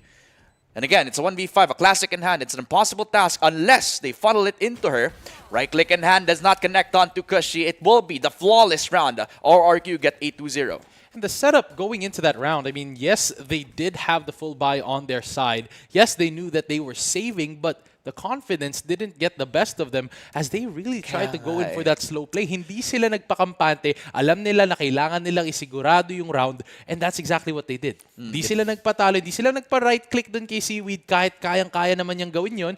And especially since that si Crazy Guy, hinuhold pa rin niya yung flank. Hindi siya kampante. Hindi niya sinasabi na parang, magre-retake lang to. Hindi, inaabangan niya talaga lahat ng butas sa pag-atake nila towards their favored side. Good fundamentals lang at the end of the day, diba? They know the flank is coming and they know what type of game plan they want to do.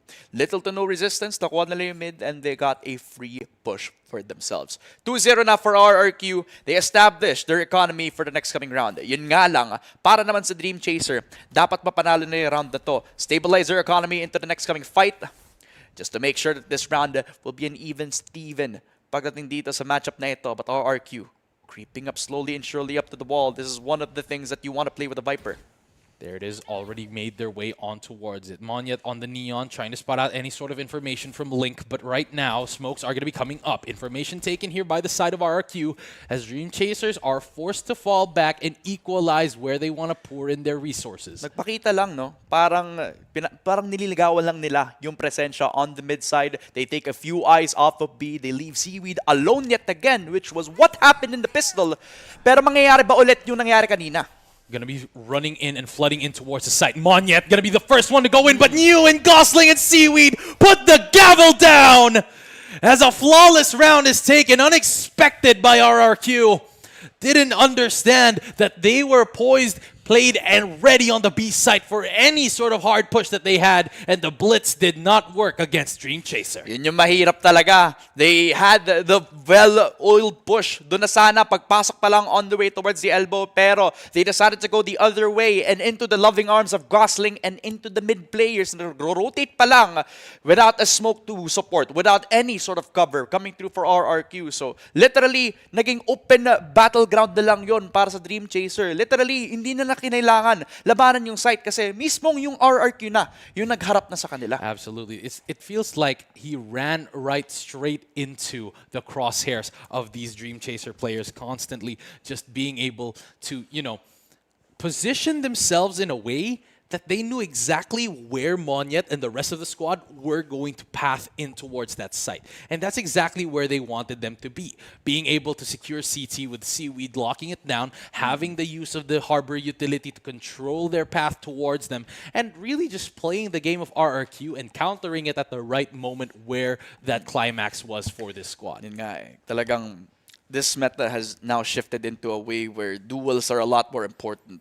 Util is a little bit less of a sort of a crutch na kailangang i-rely ng mga teams, di ba? Kasi minsan sa mga ganong sitwasyon, yung mga flash na kailangan mo, minsan nawawala na kasi nawala na agad yung util na yun eh. And that's what we want, di ba? That's what we want. We want more gunfight. We want less utility-reliant fights so that we don't see like the first half of the game just a complete pour-in of utilities, just stating every single skill every time like a skill is casted. Naalala ko na naman yung clip ni Kadrel eh. Nanonood siya. Yeah, he just did not understand what was happening. Dami kasi nangyayari. May Oh. orbital strike na nga, may harbor ult pa nangyayari doon. I mean, at the end of it, you just need a little bit more than just a microscope on what to understand about what Valorant is as a whole. Buti na lang, napaka-responsive ng naging changes for Riot eh. No? Pero personally sa akin, I feel like maganda yung meta ngayon. With the way that the game is being played currently, with, yung mga nerfs sa Sentinel, it really changed the landscape kung paano mo laruin yung game as a whole. I mean, right now, when would you expect that the best Sentinels to be used sa patch na to is Sage and Chamber? Diba? Kailan mo i-expect yun?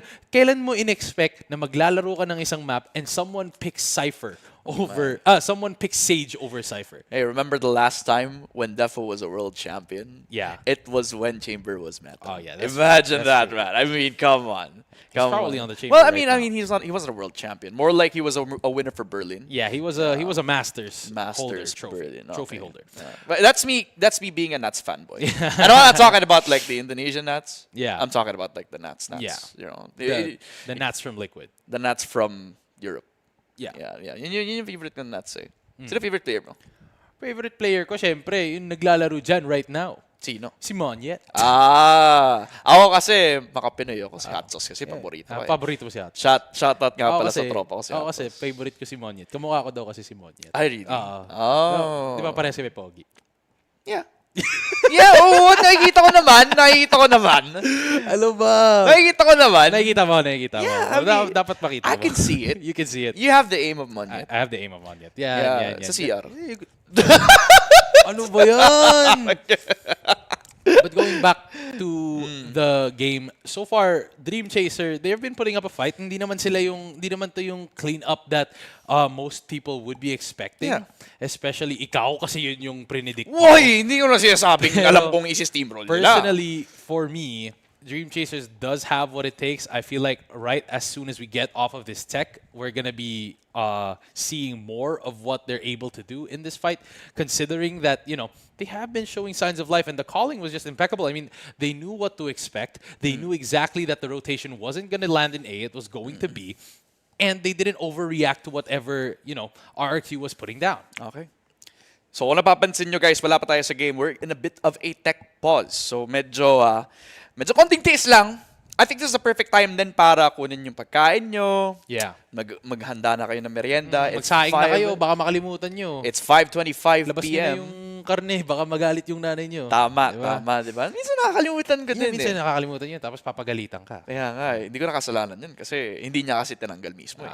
Siya na dapat yung nagtanggal ka bago siya umalis. But anyways, we're moving on. 3-1, RRQ on the lead. Dream Chaser, I believe it was gonna be the buy round kanina. Now they have to force it down. Pasok ulit si Crazy Guy. At mukhang agad-agad nakuha ng RRQ yung space sa Link. Wow, a shorty to the face to Gosling, and now it is going to be a 5v3, unrelenting on the accelerator, as G is going to be the one that holds off the angle on towards CT's. Xfero takes down Yu, and it's a 5v2 just like that in the snap of my fingers. That is just quick coming through for Monyet. He knew that the link position was a contestable play, and he just forced it with a triple peak. Sama-sama ng mga players ng RRQ. So they force it down to Seaweed, and it's all down to G in a 1v5. May smoke sa harap niya, at may open avenue dun pa lang sa pag-lurk all the way towards elbow. Pero yung problema, may hawak dun sa main, may hawak pang dalawa dun sa yard. So it's impossible unless he isolates the fight. She gets one, she gets the second. Si G, makakalaban ang dalawang players ng RRQ. It's a 50 at the end of the day. And RRQ are able to bounce back in towards the round. Yan yung mahirap na ubusan siya ng bala. What more kung unlimited ammo ang Phantom natin, pare. Pero sayang yun. Napakaganda ng placement niya doon.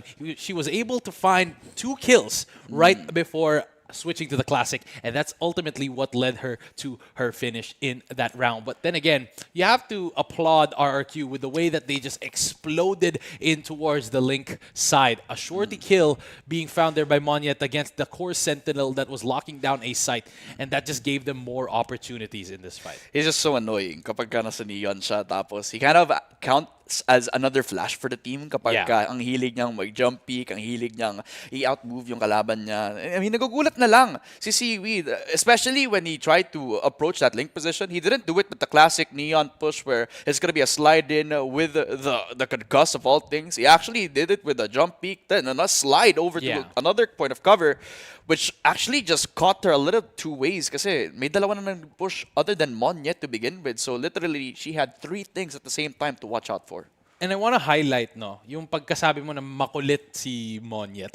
That's the play style that you really look for, especially for your head duelist, no. I mean, he's been known to play other roles as well. When he was in different teams, like when he was on Paper X, he was playing Omen or the Smoker role most of the time. Nagre-raise minsan. Yeah, nagre-raise minsan, but only on select maps. But now, once he switched right back into RRQ, he was able to just channel his real true self, and that is the duelist, yung pinakamakulit, and that's why. Yun nga, Monyet, di ba? Flex god. Talagang magaling talaga siya in terms of, movement. Yeah, not just that. He's also a flex god. Flex god kasi Pinoy okay. Flex kasi yung tawag ka doon. Flex. P. Flex. P. Oo. How do you flex your muscles? Diba? Ganun.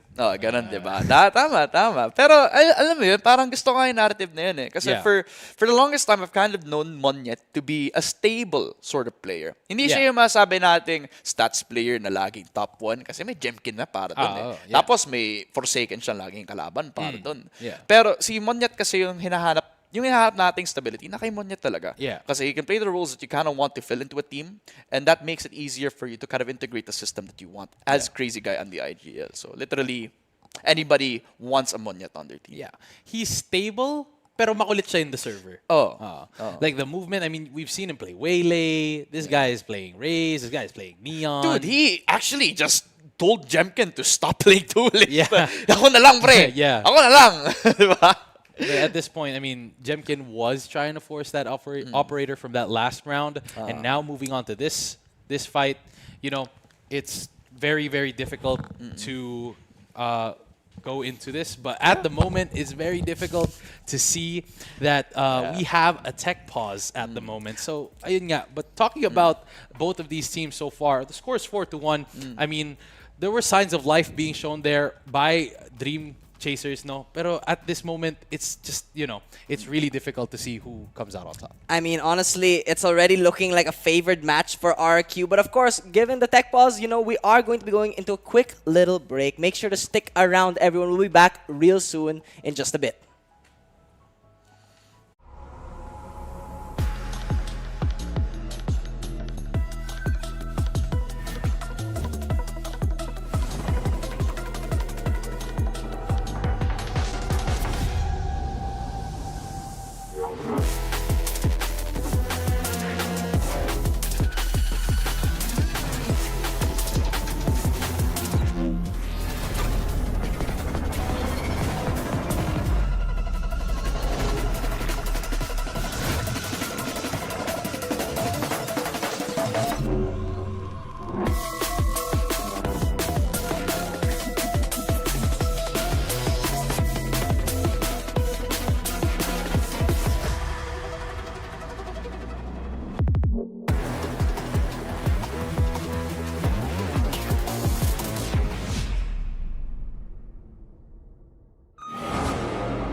The best stories never start off easy. The strongest heroes never start off strong. You know how people say it's darkest before the dawn. And when it's dark, we soldier on. We battle on. 'Cause when the fire's blazing, we're like a phoenix. We rise from the ashes. Hello and welcome back, everyone, to the APAC Predator League 2026. Once again, I'm one of your hosts today, Abyss, and joined with me is Ramon and Bluey. And once again, we are back after the tech pause. We are going to be going straight back into RRQ versus Dream Chaser. Once again, the score is 4-1 in favor of RRQ. And with how everything's been going, do you think RRQ have this in the bag? I mean, I predicted it, pero medyo gusto ko din naman ng good game, diba? Of So, course. why don't we make it close and see a little bit few rounds para dito sa GC team na to, diba? It's too early to tell. I mean, it's 4-1. It's the first half. Yes, they were getting the last round that we saw. Manya was getting aggressive and he got punished for it, and the rest of RRQ lost that round. So, what I want to see is, of course, Dream Chasers come back from the deficit that RRQ has posted up for them. So, possibly, it could really go both ends. I don't want to curse anyone just yet. Of course, of course. I mean, you of course predicted or went for Dream Chaser here, the underdogs technically in this matchup. Well, Mapapahiya to. I haven't been wrong just yet. Okay, that's have true. not- That's that's wrong. true, Just yet. actually. That's true. Did you make a prediction between RQ and Todak, actually? I did. I did. You guys went for RRQ. I went for Ah, Todak. yes, you did. This guy likes to go for the underdog. He you know does, what I and so mean? far he's been right, actually. And you know what? I'll take that into note. No, as it's well. not gonna be balanced anymore. Because then, if there's gonna be two people supporting, Oh no, I'll take that into Yes. note. Yeah. I'm not gonna predict. Ano lang Okay. yan, parang take note for later. Exactly, okay. exactly. Noted Noted yan. siya, noted Noted. siya. baka kasi ako na yung susunod na Nostradamus. Oh, Hindi natin alam eh. Take care of your hair, pare. Ay, ito nga pala. Mamaya, may vocal tayo na, ha? Hirap yan. Mahirap yun. But you know what? I'm just up for a good game. Ah, At the ako end. din. Of course. I mean, honestly, with how things have been going so far in this tournament, I will say the games have been entertaining at the very least. yeah. And I'm expecting the same thing here between RQ and Dream Chaser. Yeah. Yeah. I just want to see like a really good chamber play from Gosling because she's been a backbone, but it's not that consistent. And we're back in the game. Let's go for RRQ versus Dream Chaser. And here we go, ladies and gentlemen. Speaking of Gosling, taking a kill right out of RRQ's set of agents. Jemkin's going to be falling here, as it is going to be a turtle strategy here for the side of RRQ. Odin? Pinapanood ba natin yung RRQ or NRG bigla, di ba? Parang Parehas three nakakabigla letters, lang. pare. Oo, sa bagay. Pero, Cushy, noted the position. Monyet, nagiging makulit na naman. Gosling, spotted at kailangan ng suporta. Ang ganda ng paranoia. They even coupled that up to the utility from the fade. It's a double for Monyet, and it's an open A side. Napakaganda talaga ng setup ni Kushi doon sa pag-place niya ng haunt niya doon at nakaspot sila ng dalawa. Hindi nila nirush yung kill and they went for the strategic type of duel and that's exactly what won them that fight. Napakaganda ng utility placement even in those heated moments. And dito na nga si Crazy Guy, ini-expect dito at nilabas na nga ang Odin niya, Old Pine at si New matatanggal na sa mapa as X-Pharaoh and Crazy Guy take 2 frags towards their belts. You take 1 of ours, we'll take 4 of yours and it's all up to Seaweed. And it looks like she's probably going to be playing for these exit frags at this point. Kung may makukuha siya yun yung problema. Kasi not even anybody from RQ is gonna give her the time of day. They're just gonna go and save up the guns, not let her get any exits, any sort of shenanigans para makuha yung ult orbs. Kasi medyo malakas nga pa rin naman our reckoning in towards the retake scenario. So that will be it. Another round para sa RRQ. Another example of why the Neon para dito kay Monyet is a well-fared investment. Absolutely. But at the moment, frustrations being shown and displayed on the faces of our players from Dream Chaser. It's going to be very difficult to come back from this if their mentals are already at a low state. But as of the moment, RRQ are sitting pretty with a 3-kill lead. And it's looking difficult here for Dream Chaser. Yun yung maganda din sa RRQ, di ba? Kasi kung napansin mo, it wasn't really Monyet leading the charge. It was actually him trying to follow up with the util from Kushi. Yeah. Yun yung nawawala kanina because of the amount of team compositions they had on Abyss. But there again, would be Paranoia plus the hinder ability that they got in the combo. The push on in again from the main position, and Jemkin gets one. Demkin and Xfero find the kills that they need. Gosling and Yu out of the picture. Tries to go for an aggressive take there, but a dink is found, but no kill found here for the side of Old Pine. Xfero takes him down as G is able to get a trade on towards Kushi. Monyet with the amazing use of the shorty and mobility that he has on that agent.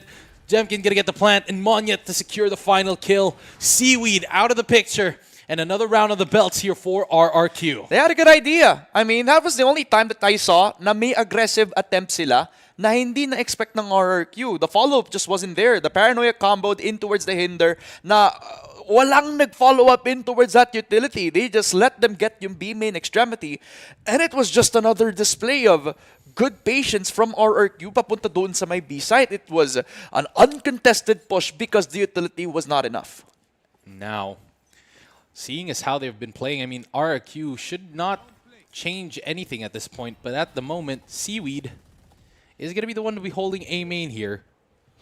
And there it is, taking note of that position as Jemkin is slowly but surely creeping up towards it. C is going to be used up here to try and clear out the angle, and it is going to be given back here towards Jemkin. That's the first time that he'll be picking up that operator. And this will be the only thing to take note of na hindi pa nila alam na nandun siya. Alam nila may tao dun sa A main, pero hindi nila alam po ng weapon. They peek into it, and they're dead. Pero Gosling already traded out. Dahil dito kay Kushi, they get themselves the A-short extremity. And with this, it's already going to be Monyet.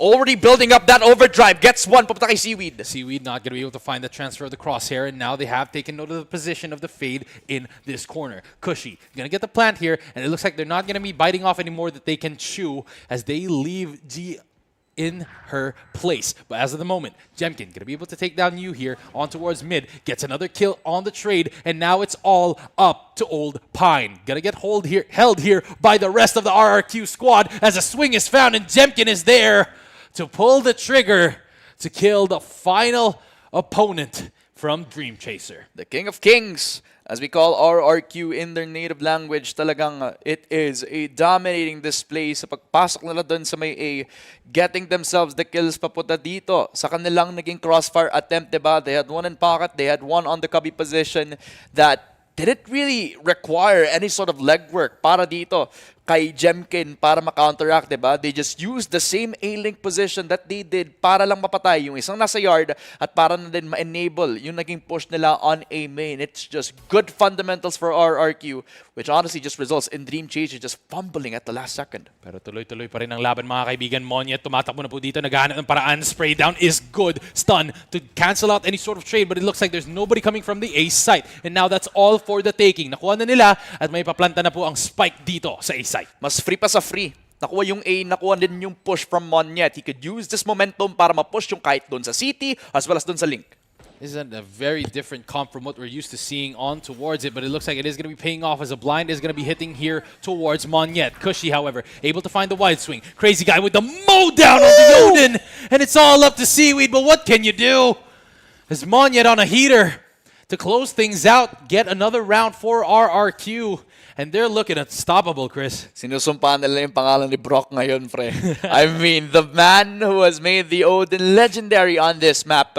And despite the few changes in the corrode wall bangs that we've kind of been used to, nakikita pa na natin yung impact eh. Malakas pa rin when it comes to the duels. And very well said, maayos din yung naging engagement para dito kay Monyet, who doesn't have the Odin but almost looks like a truck full of util pagdating sa kanya kasi he's just demanding all that attention and he's always winning those 1v1 duels.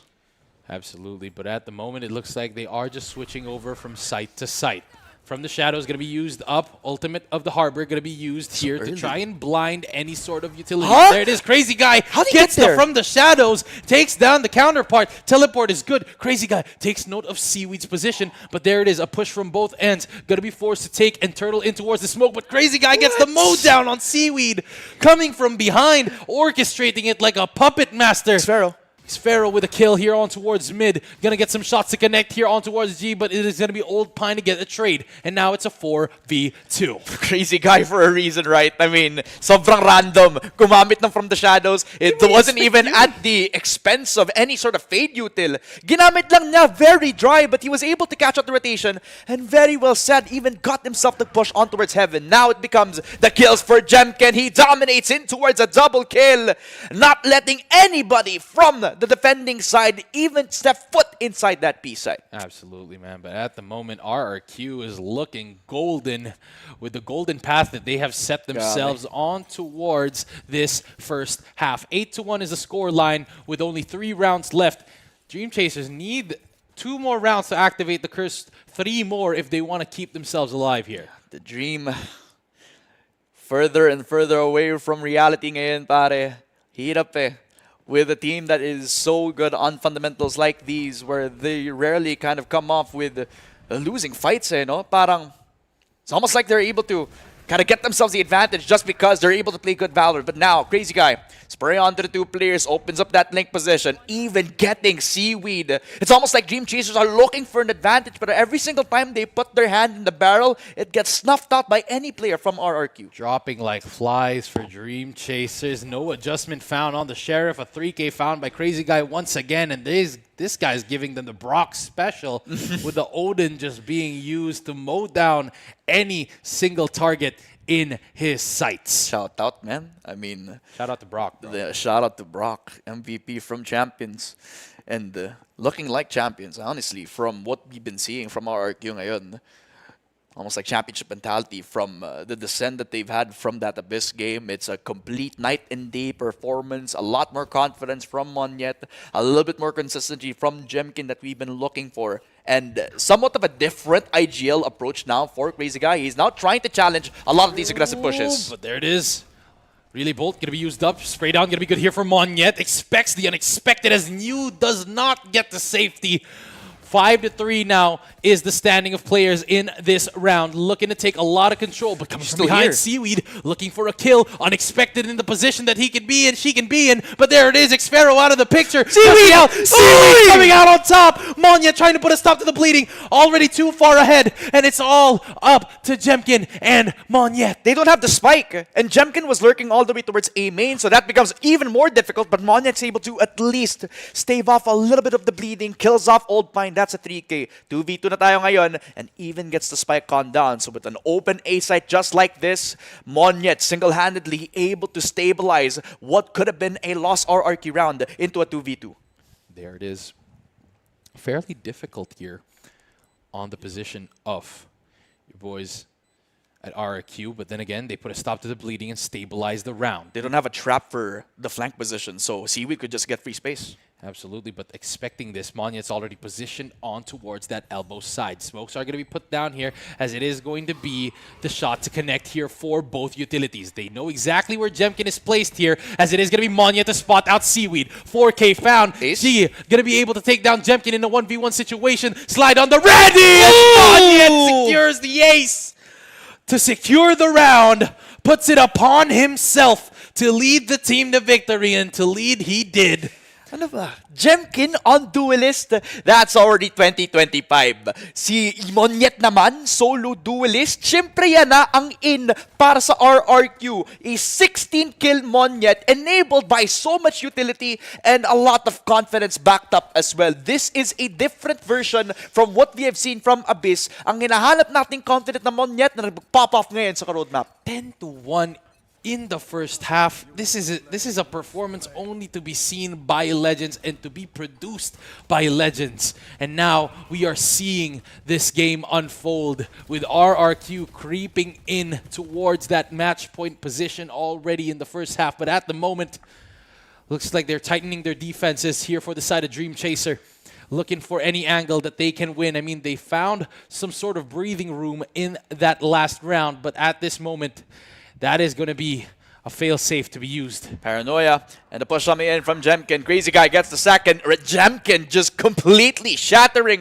the 3-man stack that they got on the mid side, and he even plucks up Seaweed, expecting that he was going to flank all the way towards the main position. The The Game Changers team has just outworked RRQ back to their winning ways. Absolutely. The duality of the way Jemkin uses this chamber has been absolutely phenomenal. I mean, looking at how RRQ's playstyle is to control mid, make sure nobody is in flank, and then decide on the lesser area, that's the way that the game should be played. But at this moment, Jemkin knew exactly what he needed to do at that point. He said, okay, Monyet, I'll just let you take the space that you need. I'll be the one holding the flank, as a Sentinel does. And that is something that Dream Chasers could not expect, considering how aggressive Jemkin was playing on that lurk. So, translate ko lang, no? Kaya mo na yan, Monyet. Oh. Yun, no? Parang, ganun Ano lang bahala kasimple. dito? Kayang-kaya ko na yan. Oh. Siya na ngayon, hindi na siya yung nagluluto ng pancit canton. Siya ang pancit canton. Oh. Kasi napaka-spicy ng ino-offer ngayon ni Monyet dito sa server natin, as it will be a 1-11. The swap of sides, the defense on RRQ will now be in full effect. Jemkin, the one shot to the dome of Gosling, goes from bad to worse para sa sitwasyon ng Dream Chaser ngayon sa ating pistol round. Now, sides have switched and a reset is on the cusp. For Dream Chasers, they need to look for any sort of win here, but it looks like it is going to be Seaweed to make contact towards the enemy. No smokes on the ready just yet, but it looks like it is going to be a smoke to be placed down. Paranoia invested already on towards the site as the timing has been shifted. Paranoia not going to be finding any mark whatsoever, but it is going to be the Harbor smoke to shut down any sort of early push here from the side of RRQ. They've put full trust that they're actually just going to play for the retake. They're happy to take the pick, and they're going to fight it in the 4 versus 5. Kushi making sure that Monyet, full value on the movement, gets 2 kills for RRQ, and now it becomes a 2 versus 3. 2 versus 3, but the spike is down. It is in the favor of Dream Chasers. One more round and we might be sent into match point. Looks like the defuse is going to be made. Xfero not going to be expecting this just yet, as the position of the crosshair is going to be changed. It's all up to Xfero, and it is going to be a 2v1 situation. Old Pine, all that's left, running in towards it, but Xfero is there for the trade to secure the last round to bring us to match point in this series. Sino ba nagpainom ng kopi ko dito kay Monyet? Kanina pa siyang nagja-jump up and down, and his enemies are trying to chase him. An open opportunity for anybody supporting Monyet. Siya pa yung ginawang flash. Siya pa yung tinatrack ng kahit sino sa Dream Chaser para lang masecure niya yung frags. Hindi nila ginagamit si Monyet as the carry. They're using him as the flash. Yeah, absolutely, man. I mean, looking at how Monyet has been a stable part of this roster in this match, at this point, he does whatever he wants and he has full trust in his team. Kaya yun eh. Tumatalo na lang siya eh. Hindi na siya nagbibigay ng, oh, ako magpupush na ito. Hindi. Sabi, okay, gagawin ko gusto ko, sumunod kayo kung gusto niyo. Para makapusa lang, tapos nakakita ng red na red na laser. Yeah. Yan yung nangyayari sa ating matchup so far, as it now will be 1 to 12 match points set up for RRQ. They put down the wall, papunta dun sa may A, challenging now the retake scenario, or maybe, hindi kailangan yung retake kasi lalabanan to ng 3 players ng RRQ. They are confident enough to face off a full force Dream Chaser. Now, looking for a swing. Old Pine gonna get mowed down as well as New.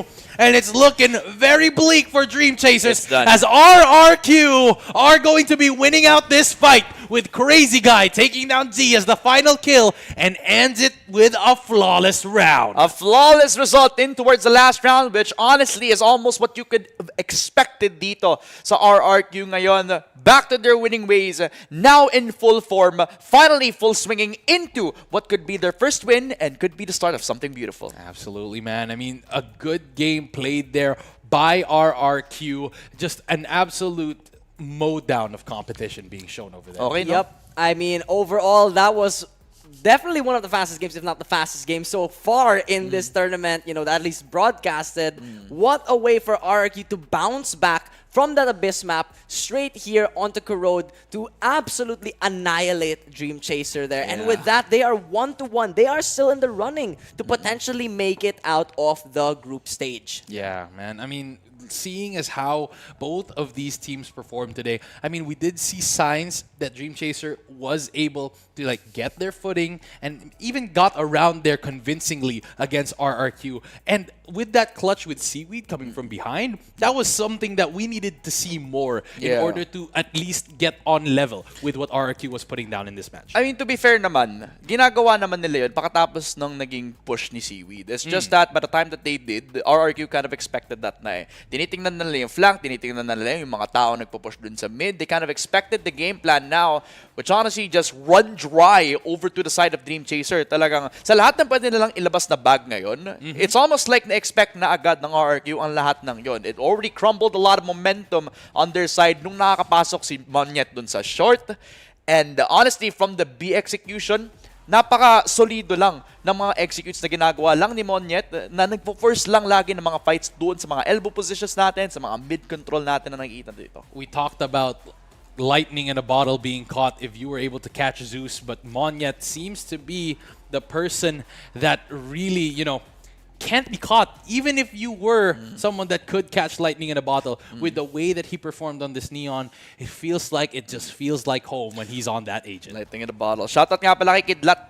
No? Parang parang minsan lang natin na naiisip ulit si Kong TV at the end of the day. Pero syempre nga naman no, it was just a fight that RRQ needed to win. They were down 0-1 dito pa lang sa round robin natin, and with the group stages actually shaping up to be like this, we kind of had lost hope a little bit para sa RRQ, but they eventually bounced back in a manner that we kind of expected. Absolutely, man. But like the way that you said nga na Wait. tag dito, it was difficult for RRQ in the first game because they really didn't expect that. Yeah. Pero coming into the second game, I feel like they've gotten more towards their form. Yeah, and I gotta say, what a way for RRQ to bounce back from that loss straight into the 1-1 contention in a stellar fashion. And of course, I think Monyet being the first ace in the broadcast as well. But with that being said, that is going to conclude that game. Of course, we have a lot more games ahead of us. We still have 3 more to go. But make sure to stick around, guys. We'll be going in a short little break. Make sure to be here.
The strongest heroes never start off strong.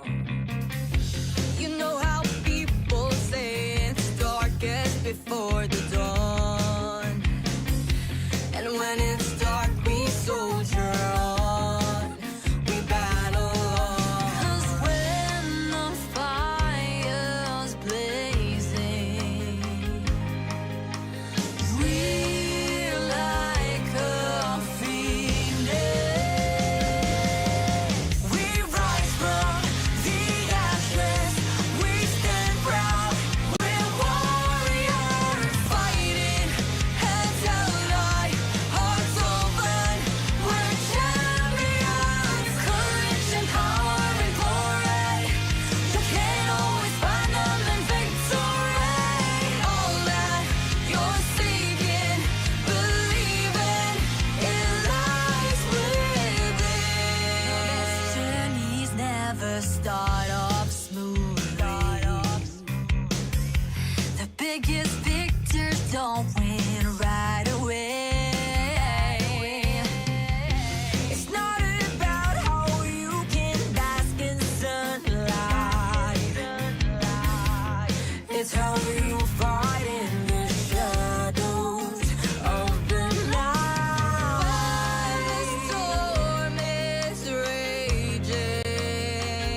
strongest heroes never start off strong.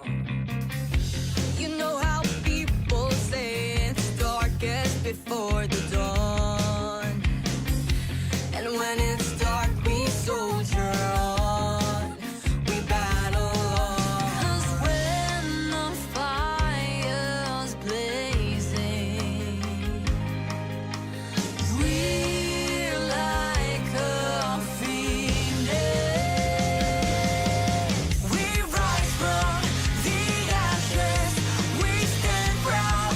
We're warriors fighting heads held high, hearts open. We're champions. Courage and power and glory. You can't always find them in victory. All that you're seeking, believing, it lies within. This journeys never start off smoothly. The biggest victors don't win right away. It's not about how you can bask in sunlight. It's how you fight in the shadows of the night. While the storm is raging, we're bending, not breaking. We rise from the ashes. We stand proud. We're warriors fighting heads held high, hearts open. We're champions. Courage and power and glory. You can't always find them in victory. All that you're seeking. Hello and welcome back, everyone, to the APAC Predator League 2026. Once again, I'm your host for the night, Abyss, and joined with me are Ramon and Bluey, the amazing casters we have here, who previously casted the game between RRQ and Dream Chaser. But now we are going to be heading on over to our fourth game of the day. Well, from the same group that we saw a while ago, this time it's going to be Sipto versus Todak, our very own Filipino representative.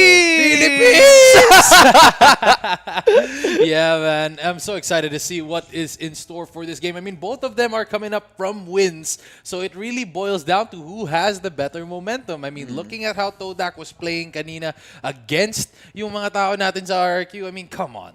Like, defeating a team of that caliber, napakalaking advantage nun. Yeah, it's a big thing to actually get. It's a big confidence booster on your side, and you kind of feel like you have the mentality that you can beat anybody at that point, right? But let's not to put a little bit of a discount on Sipto Esports. I mean, from this notice alone, there's still a very formidable opponent. Nakabot nga sila ng Grand Finals for a reason eh.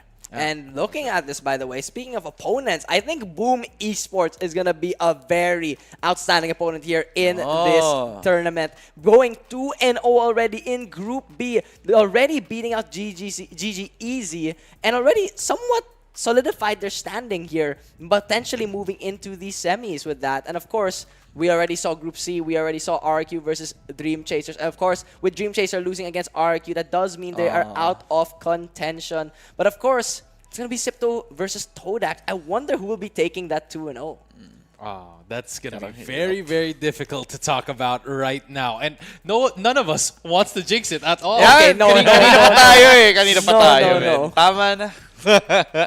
But hey, look at Group D as well. Team IM actually, the Korean team, actually also going 2-0 as well. Heroes Alliance are going to be the ones that will also be out of contention as well. We're already seeing teams already not making it through. I mean, they're not going to be making it past the group stage already. And with that, of course, Team IM is going to be one of the teams that will potentially make it to that semifinals, has the best chance in their own group to make it to that semis. But once again, going back to this, speaking of making it to semis, Sipto and Todak, this is going to be an important matchup between the two of them, because this will potentially guarantee them the semifinals. Ooh, and we're heading on into the Haven map as well. As I think nakita nga din naman that Sipto just accepted na hindi sila gaanong kakomportable na sa Abyss katulad ng before. No? They usually would have like a really good streak on this map if they start on the attack, pero wala na nag-falter up na maybe their confidence isn't that big compared to how they were before, and maybe the meta doesn't really favor that well. So it just shifts all the focus into Haven, a defensive side now to start with for Sipto, which again, parang kung mababalik mo sa conversation natin before nung finals, hindi sila gaanong kakomportable on the defense. Yeah. Yes. Grabe naman talaga. I mean, looking back at how their performance was nung Grand Finals ng Predator, yes, masasabi mo na napakalaking advantage and napakalaking agwat na ginawa nung Oasis Gaming against them. But towards the end, sayang yung mga comeback nila. Grabe talaga yung games and stuff that they were really putting down there in those final moments. I mean, they were slowly tiring out Oasis, although they were also burning out as well. But regardless, Sipto is there to fight to the last man. Last wire. Pinaka-bottom of the barrel hanggang sa magsuntukan na lang kayo sa site. Wala silang pake. They are ready to bring the fight to you. I mean, the fire is alive and ready for Sipto Esports. And of course, on the side of Todak as well, as you mentioned, they came off wins already, both 1-0. This is going to be an important matchup. But of course, going into that agent select here in Haven, we're already seeing a difference in theory crafting there, say, with how they approach the game, with Yoru being on Todak, with the Neon being on Sipto, along with the Viper as well as the double controller. I want to hear your thoughts on this, Ramon. This is going to be interesting, at least to focus on Sipto side, kasi when it comes to the rules, medyo nag-make sense naman talaga. You put a double controller comp, you put one controller on hot sauce, somebody that we kind of already expect to play a controller role anyways, but the other controller is going to be on Riza. Now usually, yung makikita nating flex player was Fixie. He can be somebody who can actually flex a lot of roles here and there. Now he's going to be the solo duelist on this side of the map as well. A lot of teams have been shifting into that double controller role. I guess I was just expecting that Riza was going to be the one to hold up a second initiator, but a lot of teams have made adjustments in the blink of an eye, and Sipto being one of them, just able to actually use this sort of time para makapag-adjust sa team composition nila. I just want to know kung eto talaga yung gusto nilang gawin by the end of the tournament. I mean, looking at how things are going to be going here with this draft, I'm expecting fast plays. As you mentioned, Fixie's a good flex, but of course, he's also a very strong Neon player. Absolutely. I mean, looking at how the comp of Todak is, it's basically like a reformed sort of Fnatic comp, but instead of the Cypher, it's going to be the Killjoy on the Sentinel, and instead of an ISO, it is a Jet. So it's looking fairly similar to what you'd usually see in your ranked matches. As to comparing towards, you know, the side of your boys at Sipto, they are playing that Neon comp where they are funneling all the kills towards him, having to use that relay bolt in the best way possible, and why not have it in the best hands, which is usually Fixie or Riza. If hindi ako nagkakamali, ito din yung same comp na ginawa ng Oasis. No? And as a Filipino fan, I'm kind of scared about what we can see here. But let's see, maybe there's going to be something different. With that being said, we are here on Haven, the best of one between Sipto Esports versus Todak. Take it away. Absolutely, a beautiful start to this match. We are back in Haven, folks, and it looks like it is going to be early aggression here from the side of Todak, taking a lot of space on towards A main. Now, Gatecrash going to be leading the push here, as well as Aduka. Looking like the flashes are going to be rolling in. Paranoia timed perfectly as Ammon is able to take a kill, as well as Riza. Aduka down. The Doctor tries to get a trade. Hot Sauce is there to make things spicy. And it's all up to a Plix. And what can you do when Riza has a barrel to your head? Absolutely nothing. Talagang they forced themselves in that position, and with the amount of time that they still had, they could have actually just decided to rotate. But instead, it was a full commit, push on in towards A. Ang problema nga lang, they already had 3 players pushing up on the cross. May tao pa dun sa backside, which becomes a defense that had a lot of layers na kailangang i-push ng Todak at the blink of an eye. It was a little more complicated than just taking the first pick. Kinailangan nilang patayin lahat ng angles na nakuha na ng Sipto, which was already a difficult start to begin with. But at the moment here, it looks like it is going to be the same play once again. A little bit of a solidified push here by the side of Todak, moving in towards the A site. Already lurking up in towards A main as Ammon is going to be throwing out his first shock dart. deals a bit of damage here to Aduka. It is going to be very difficult if he does get tagged, and that's exactly what's going to be happening. Fixie takes down Aduka, and it is going to be a force to fall back just a bit for the side of Todak. And a good way to use that Neon as well. Deal damage and go back out in towards the safety line of Sipto. Using that outlaw to perfection. Just trying to negate a lot of the angles done. Fixie gets one and a 3K for him as well. This is a pure domination on the defense with the 4K for Sipto's side. A 1 versus 5 para sa Todaka, and he is not even letting foot doon pa lang sa may A-long. And it's all up to Plex. Gave a lot of information towards Ja's utility, but here it is meeting the Guardian that is Riza. A flawless and a cutout round there on their bye.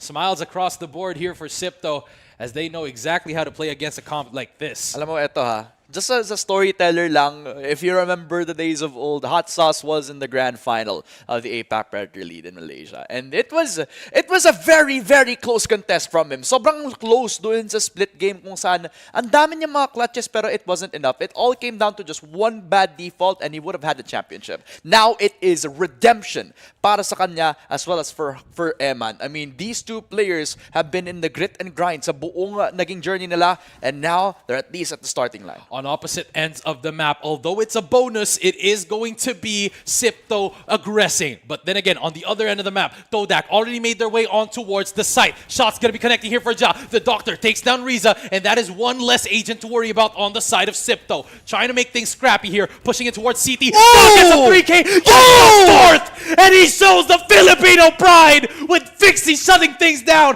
not letting any round for the side of Todak. Sipto take the third round, the bonus, and to lead us into the fourth round of this first half. Walang pasok-pasok sa site ni Ja. He gets a 4K. You want entry into the site, you have to come up within his sight lines and fight him between the legs of that backside. Talagang ang hirap. Kasi pagkapasok nila dun sa smoke, wala silang flash, wala silang kahit anong matitradean. They were walking into one sight line, made it easier for him to isolate. That is beautiful display from Ja. The patience being made into a 3-0 that Sipto Esports were just confident to take. Talaga, sa kanya talaga kasi yun. Wag nyo nang hawakan yung C-site. Sa kanya yun eh.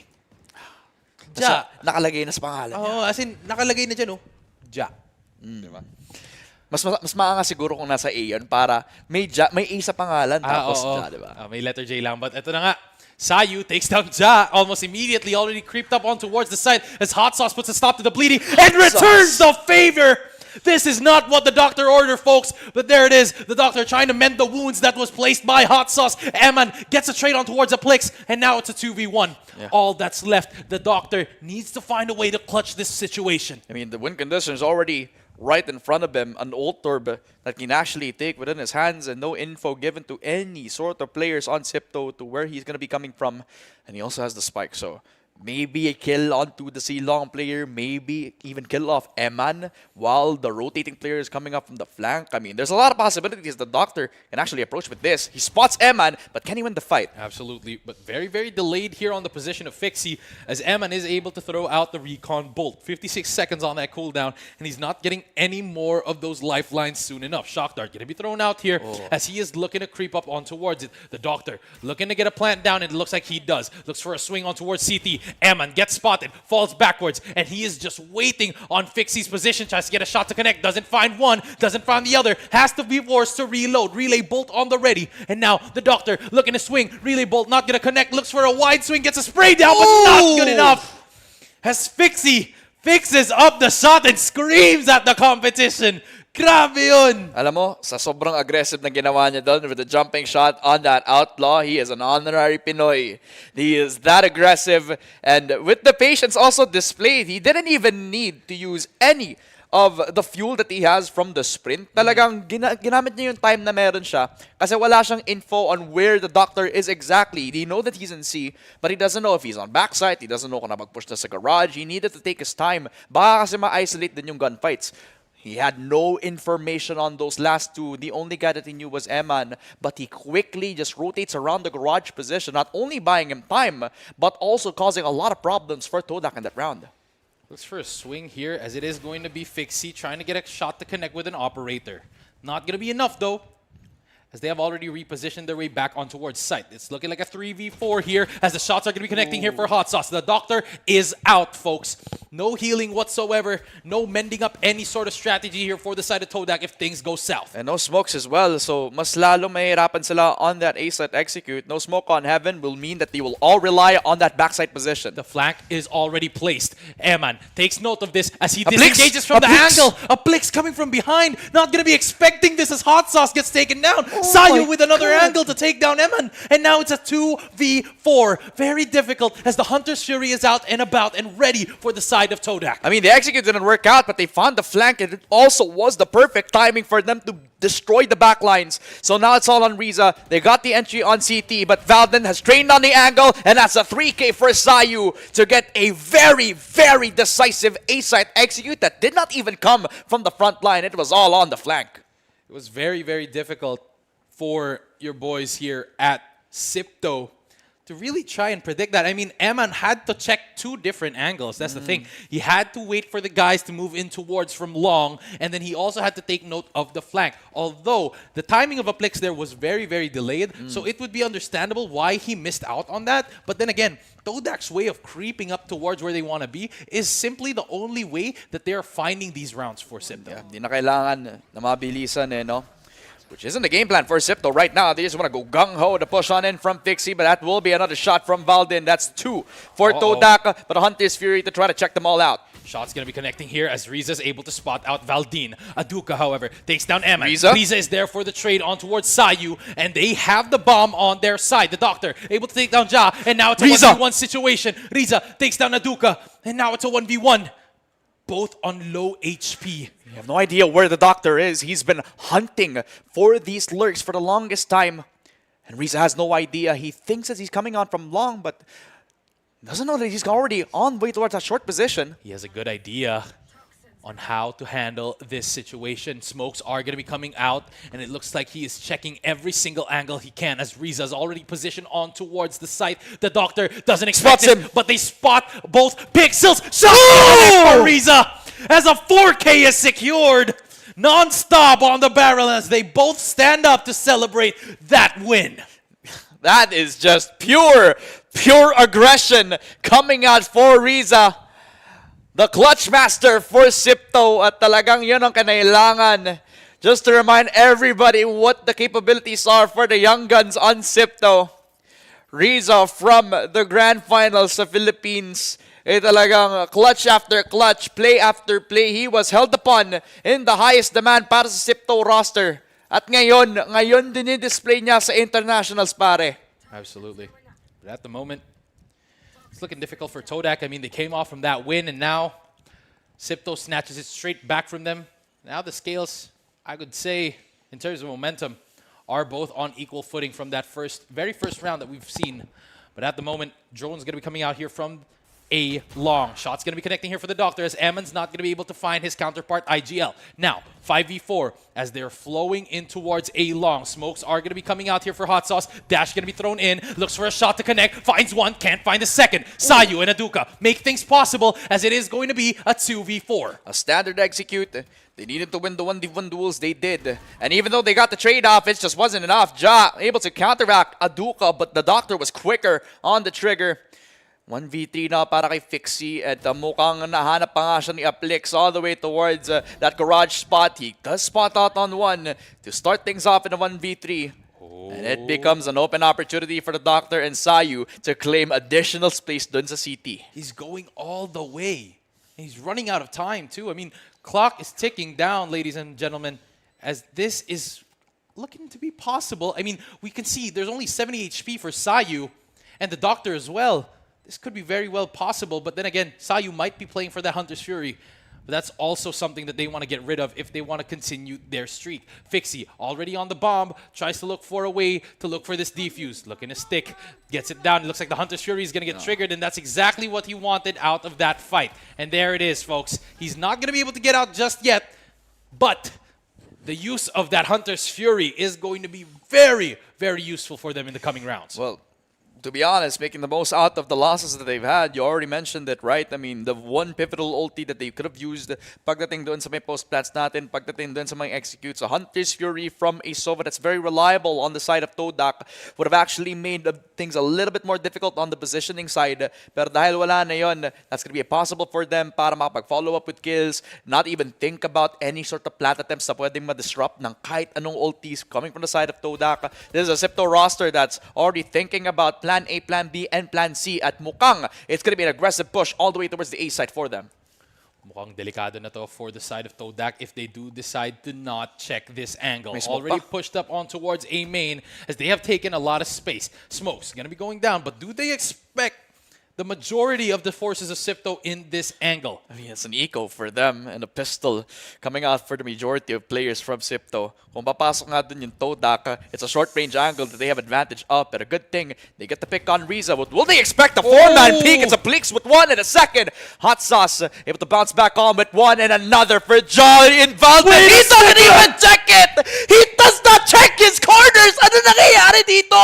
They almost got the A site, but they come up with so many people dying to the hands of the pistols. And they are left scratching their heads as Sayu is paranoid, looking for a swing on towards it. He is a little bit delayed, not going to be catching him quite yet, but the shots are going to be connecting here for Sayu. None found as a lockdown is going to be initiated. Does he expect the push? Pushing him. He's pushing him. He has to do this just to deny the ulti. And now it's confirmed. It's gonna be a push for Sayu. The ball's on this man. Doesn't even let the ulti just go into the full half. It's a 3K for the Sova and another round for Todak in the second. Steel-willed, and that is the only way I can show what kind of sheer determination was being placed there by Sayu against Ja in that scenario. I mean, both teams admitted both of their crucial ultimates in those few rounds. But then again, coming out on top, Todak is able to secure it, although scrappy, and they lost a lot considering how they were playing that. Man, I mean, gusto talaga nila makuha yung round na yun eh. From the pistols, they felt the adrenaline, and they had full trust on Ja that he was going to take the round, but unfortunately, the better guns just take control on this veteran. Garage position held, Attacker Killjoy locked on from that garage position as well. This is going to force them out of C as well as dun sa CT. So that's already a deep position for Sipto to give Todak the advantage on C site.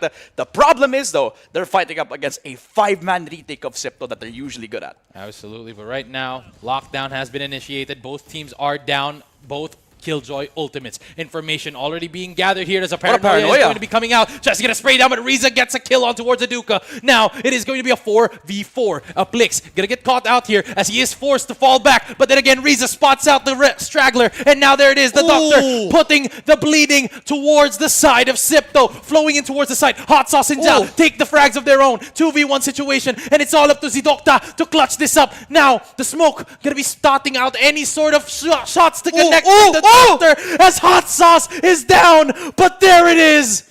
Sipto gets the defuse as Ja stays alive with the smoke of your boy Hot Sauce. That is just unfortunate para kay the Doctor. Naramdaman na niya. He got it in his hands pero it wasn't enough because of the smoke placed down. The controller of Sipto was still alive and well.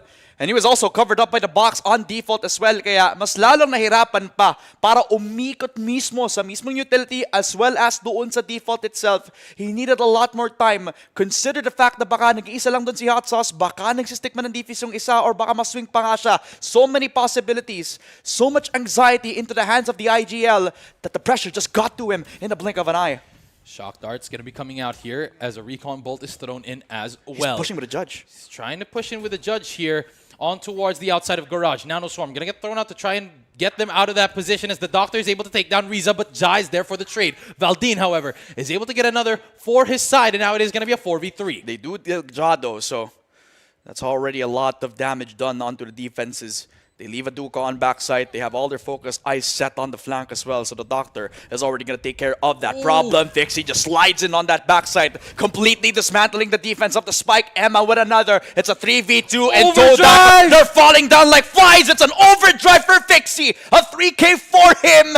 And another round for Sipto. They go back to the winning ways. Absolutely. Straggles back the win in towards their favor. Sipto, these guys were the second seed in the Philippines showing Todak, the people that beat RRQ, what they're truly made of. But remember, this is the homecoming for both of Hot Sauce as well as for Eman. They've been in grand finals before. They've been in the internationals before. They want to show that what they're capable of, diba?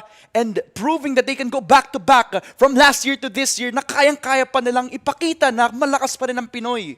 Absolutely, man. I mean, proud na proud ako na sila ang Philippine representatives natin. Shout out. Although I did predict against them. Yeah, that's true. Ang galing mo dun, ha? Buti honest ka, no? Honest ako. Accountable. Yeah. Accountable. Spell. Yun lang.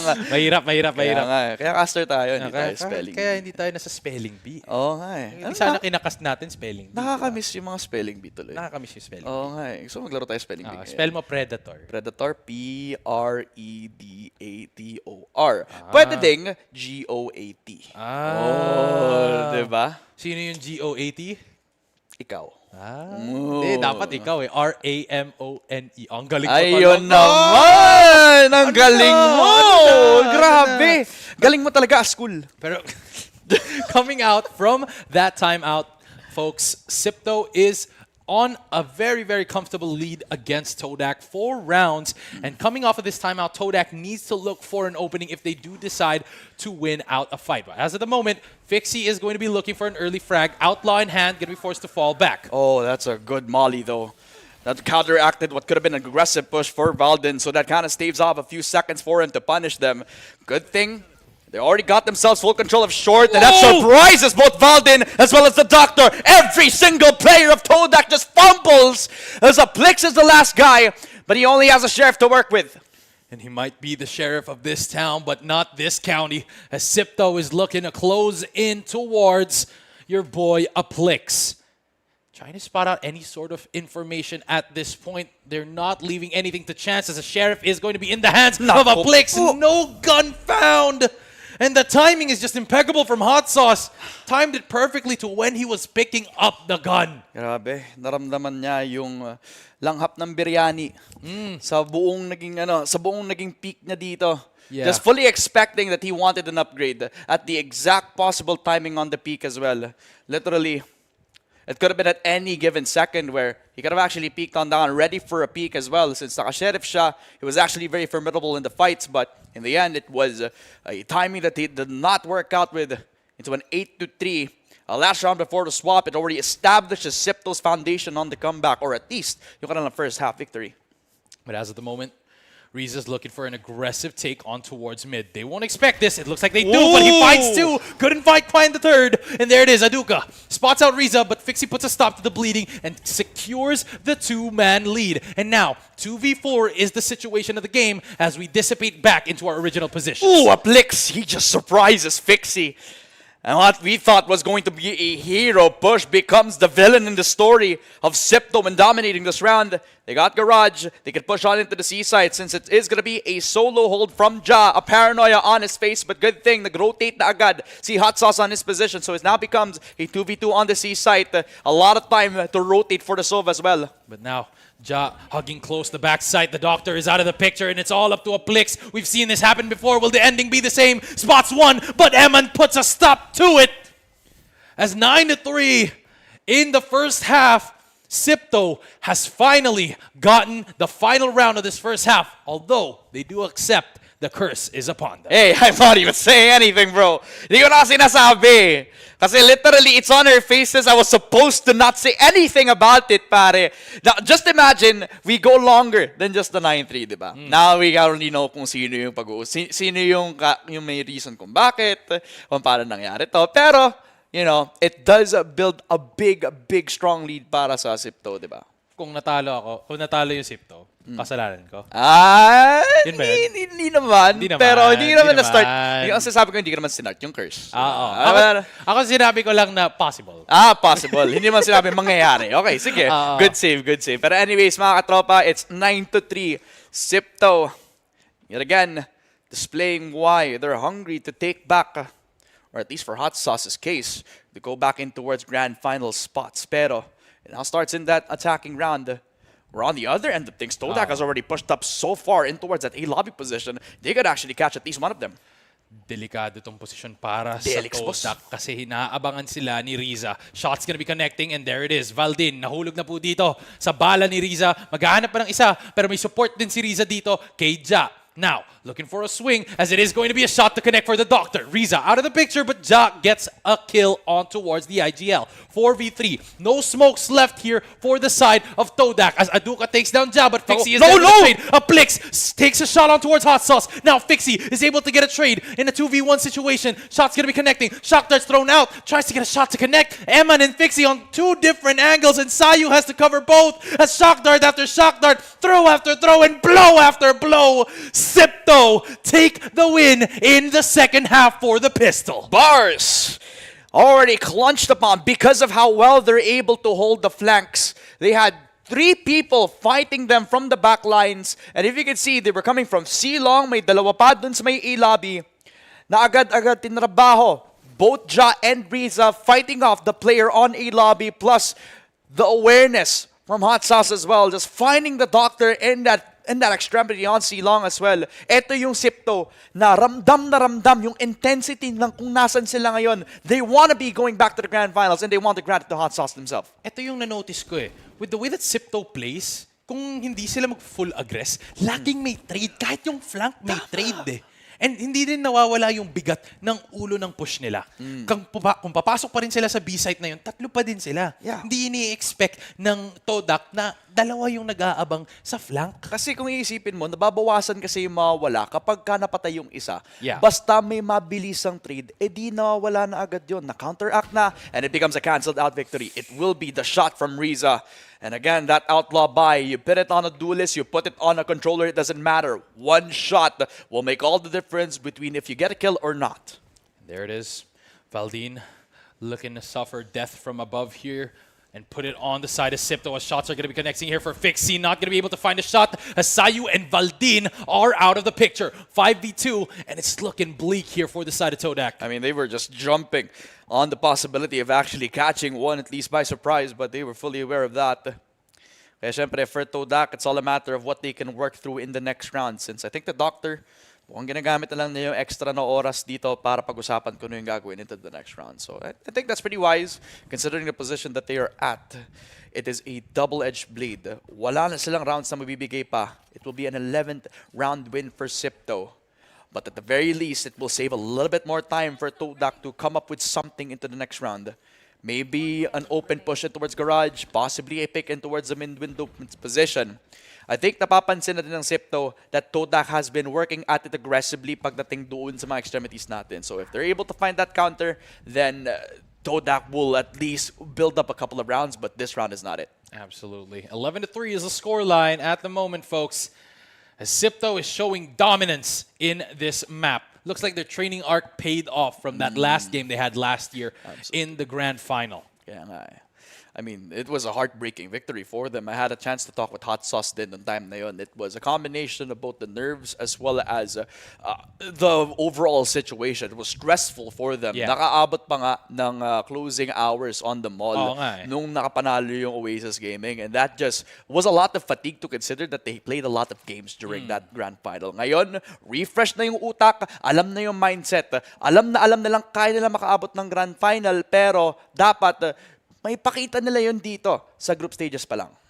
Talaga naman dapat ipakita ang ganung galawan. Pero ito na nga, relay bolt, fast lane, pati ang recon dart ay lalabas na po dito, papasok sa site. Shots gonna be connecting here for Sayu. Valdin takes down another duelist. Wow. Sayu gets another, and there it is, a 5v2. Locked down on the site with a Plix not being there. And it's all up to Riza. This is exactly what Todak needs in order to stay in the game. And exactly what Sipto feared. With the push onto the B side, they had full coverage on both the extremities but not on back side. A flawless round for Todak and a good, confident hold that they've had on back side just sealed the deal from them. Napatay nila yung anchor, napatay nila yung pag-push agad ng Sipto. They weren't able to get any space in the plat as well, since once they pushed outside of the smoke, they already put themselves in a very uncomfortable position. Mabilisan lang naging rotate para sa players on that side of Todak. And it becomes another round to extend their lifeline. They know that it's important for them to actually get a 2-0 in the group, but standing against them is a Sipto that is hungry. to continue their reign dito pa lang sa ating group stage. And there it is. Looks for a spot here on towards it. As it is going to be very, very difficult as Jai is able to take down Valdin. 5v4 is the situation. Yeah. Early frag here for Sipto, but Aduka puts a stop to the bleeding as the flank is down. Anti-flank. Not going to be there for Sipto anymore. And it's looking like a fully fledged push on towards the A site. Naka-ready na yung smoke dun sa A-long. So that tells me that they're just gonna put all their focus on short, right? That Paranoia will just seal it. And dun sila papasok sa A. Pero bakit namatay si Fixie? Maybe a bit of damage from the spam and just seal it for the shock dart. But at the end of it, they still get themselves that A site extremity. It's a 2v3 because of the kill. Papunta dito kay Riza. But Aduka just raised them down with a 3K. Todak just surprising them. The A site is theirs. And especially in the round, that's Todak all day, every day. Ang sakit nun. Ang sakit nun. You had to die to the hands of your teammate. That's gotta sting for the side of Sipto. I mean, yes, it might have been unexpected, and yes, it could have been my bad there. But at the end of the day, napakahirap nun. Kaya nga. Kasi may relay bolt pa siya, may fast lane pa siya. Could have used it in any sort of time there, sana. Yeah. Pero again, nice try na lang sa Sipto on that round. But coming back, Todak absolutely demolished and really excelled in holding down the A site against that push. Eman was trying to make things possible, got through that first half of their defense on the site, but then again, it all boiled down to that last fight. A push on in, and Valdin is ready. Holding on to that outlaw, and with full judgment, just kills down the IGL. Hunter's Fury to try to stop them on the garage position, but well aware is Fixie's already coaching off the flag, but it's not going to be enough. Aduka prepared, gets the 2 kills, a second for Hot Sauce, the 1v3 for the hero, but the villains of their story is Todak with the 6-11. Guns blazing is the only way that I can describe how Todak is playing at the moment. Utility use, on point, beautiful execution from all ends of this team. They are down, but they are simply not out. Coming from an 11-3 deficit in this second half, they're looking to make a Fnatic comeback, and that is exactly what Sipto needs to put a stop to immediately. Napapansin ko na nagiging fans tayo ng NRG, Fnatic, may mga Odins, may mga nakikita tayong comebacks because the game is not done. Todak, the heart is still showing a little bit of life left in them. Pero Sipto, nasa kanila pa rin yung advantage with the 5-round lead that they have. Now, very, very quiet here as Sipto has realized that they needed to play a little bit slower to get a good read on the game as they were tunnel visioning on towards the sites that they want to execute. Todak was able to secure those plays and try to at least put a stop to whatever they were trying to do. Nung nakita nila yung Jet, that kind of gives them an idea na hindi sila magkasama ng Killjoy. So maybe an idea that they could go garage and not see any sort of mollies, any sort of alarm bot. They could also try to fight them since delay. a fight against the Jet is going to be without delay, as you mentioned, yeah. because of the utility not there. Pero ito na nga, palapit na ng palapit. Aduka takes note of this as the alarm bot is going to get thrown out. Information taken there, but it looks like it is going to be a wall to take things down. Hindi pa nila nanonotice to as Aduka takes down Ja, gets a shot to connect, gets the trade. Not going to be able to get into the rift just in time as Riza is able to take down Aduka. 4v4 is now the scenario of this fight. I mean, there's no flag to consider. There's no flag to be seen.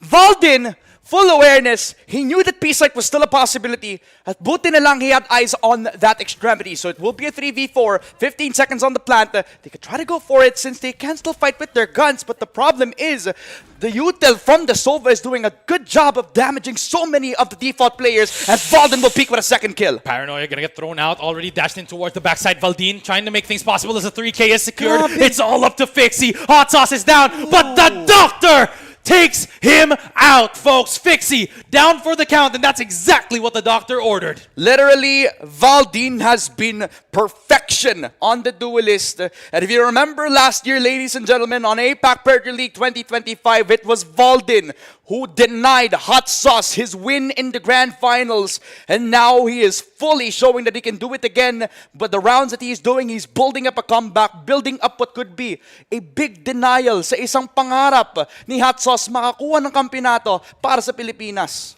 JCL needs to give this team a pep talk. They've been having a difficult time to close out these rounds, and they're not familiar to choking these games. Yeah. But then again, on the bigger stage, on a stage like this where it matters, it's going to be very difficult for Sipto to realign themselves to get in towards a certain position where they can win. Kailangan nila ng team building. Oo, kailangan na team building.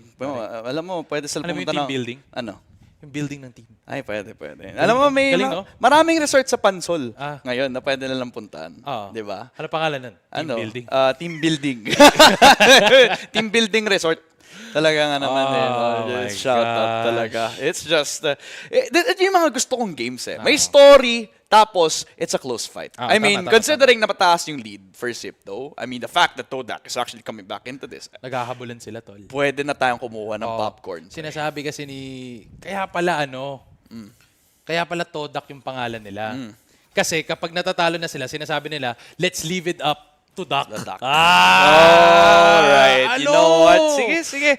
Lyrical genius. Pagbigyan natin. Kasi kanina nag-bar siya, ngayon tinatry niya ulit. Pero anyways, it is a 4-man push. Todak, they want to go at it with the fights. Ja gets the spray down onto Azuka, and Fixie had the judge. Lumalapit sila sa fence, and Todak are getting the smoke. The 1 versus 5, and it's all up to Aplix. He's been flanking them, but can they fight on the front lines? And it's all up to Aplix. Sinabi ng Todak kanina na let's leave it up to Doc, pero wala na tayong magagawa dito mga kaibigan. Tapos! And it's all up to Aplix to put a stop to the major bleeding, the hemorrhaging that is happening to the team of Todak. Aplix needs to tell everyone on his team that he has them on their backs. But what more can you do with Sipto's barrels pointed towards you as shots are there to connect to Hot Sauce, but Aplix falls and Sipto tells everyone in Todak to duck their bullets. Nako po, ang hirap, men. Sa taas ng nilayuan sana para dito sa Todak. They were building up a comeback. They were trying to make it a streak. But they walked into a trap for Sipto. They had 4 guns trained on the same angle. And it was worth it. They had stingers. They had judges. And despite all the vandals that they had in their arsenal, Todak were just not prepared for it. And there it is. That's JCL magic, baby. Yep. 1 round off of the timeout. And it was just absolute chaos being instilled on towards the side of Todak. And the JCL Magic, it's all the Philippines! Para sa pumik nila, pero Valdin able to get the shot onto Emma, and that already is going to be the man count advantage. IGL down, slows them out of the A-long position that they could have gotten kung hindi napatay dito si Emma. Absolutely, but as of the moment, it's looking very difficult for Sipto as Todak has finally found an opening frag.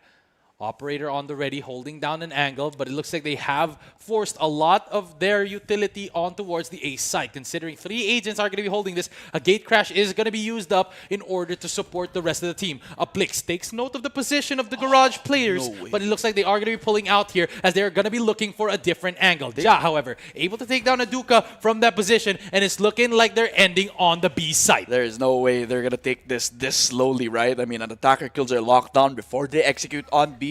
I mean, they could take a lot of considerations for this. They could try to go for that B plant. I was thinking that they could actually rotate around the garage position, but nevertheless, it's a plant coming down on B. A Viper Spit also established. Hot Sauce gets one onto the Doctor, a second for Riza as well. This is looking like a done deal, unless Todak can cook up a miracle. And there it is, Valdin. Blade Storm on the ready. Hot Sauce on the angle. Cannot quite find it, but gets it on the last blade. And it's all up to these two to bring Todak back another round. Can they do it? Viper Spit gonna be dissipating a lot of their vision. It's all up to Fixie to fix up these kills, and Riza to rise up from the competition as Sipto take them down and bring us into a 2-0 placement here in the Group stages. That was one hell of a display para sa Sipto roster na ito. The first 2 games, it was all pure domination para sa kanila. Sipto, they wanted to make this game close.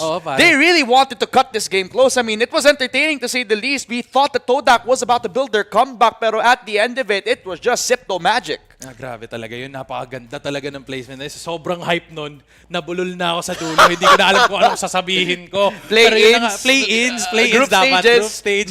Group stage talaga. Group stage talaga. Pero anyway, regardless, what a banger of a show being displayed on both teams. What we once thought was a convincing game already for Sipto. Hindi yun yung nangyari. Yun talaga yung nangyari talaga is Sipto having to fight it back towards their side and ultimately closing it out right before Todak could deal any real damage. And with that, Sipto Esports, one of our Pinoy representatives, already going up 2-0 in the standing.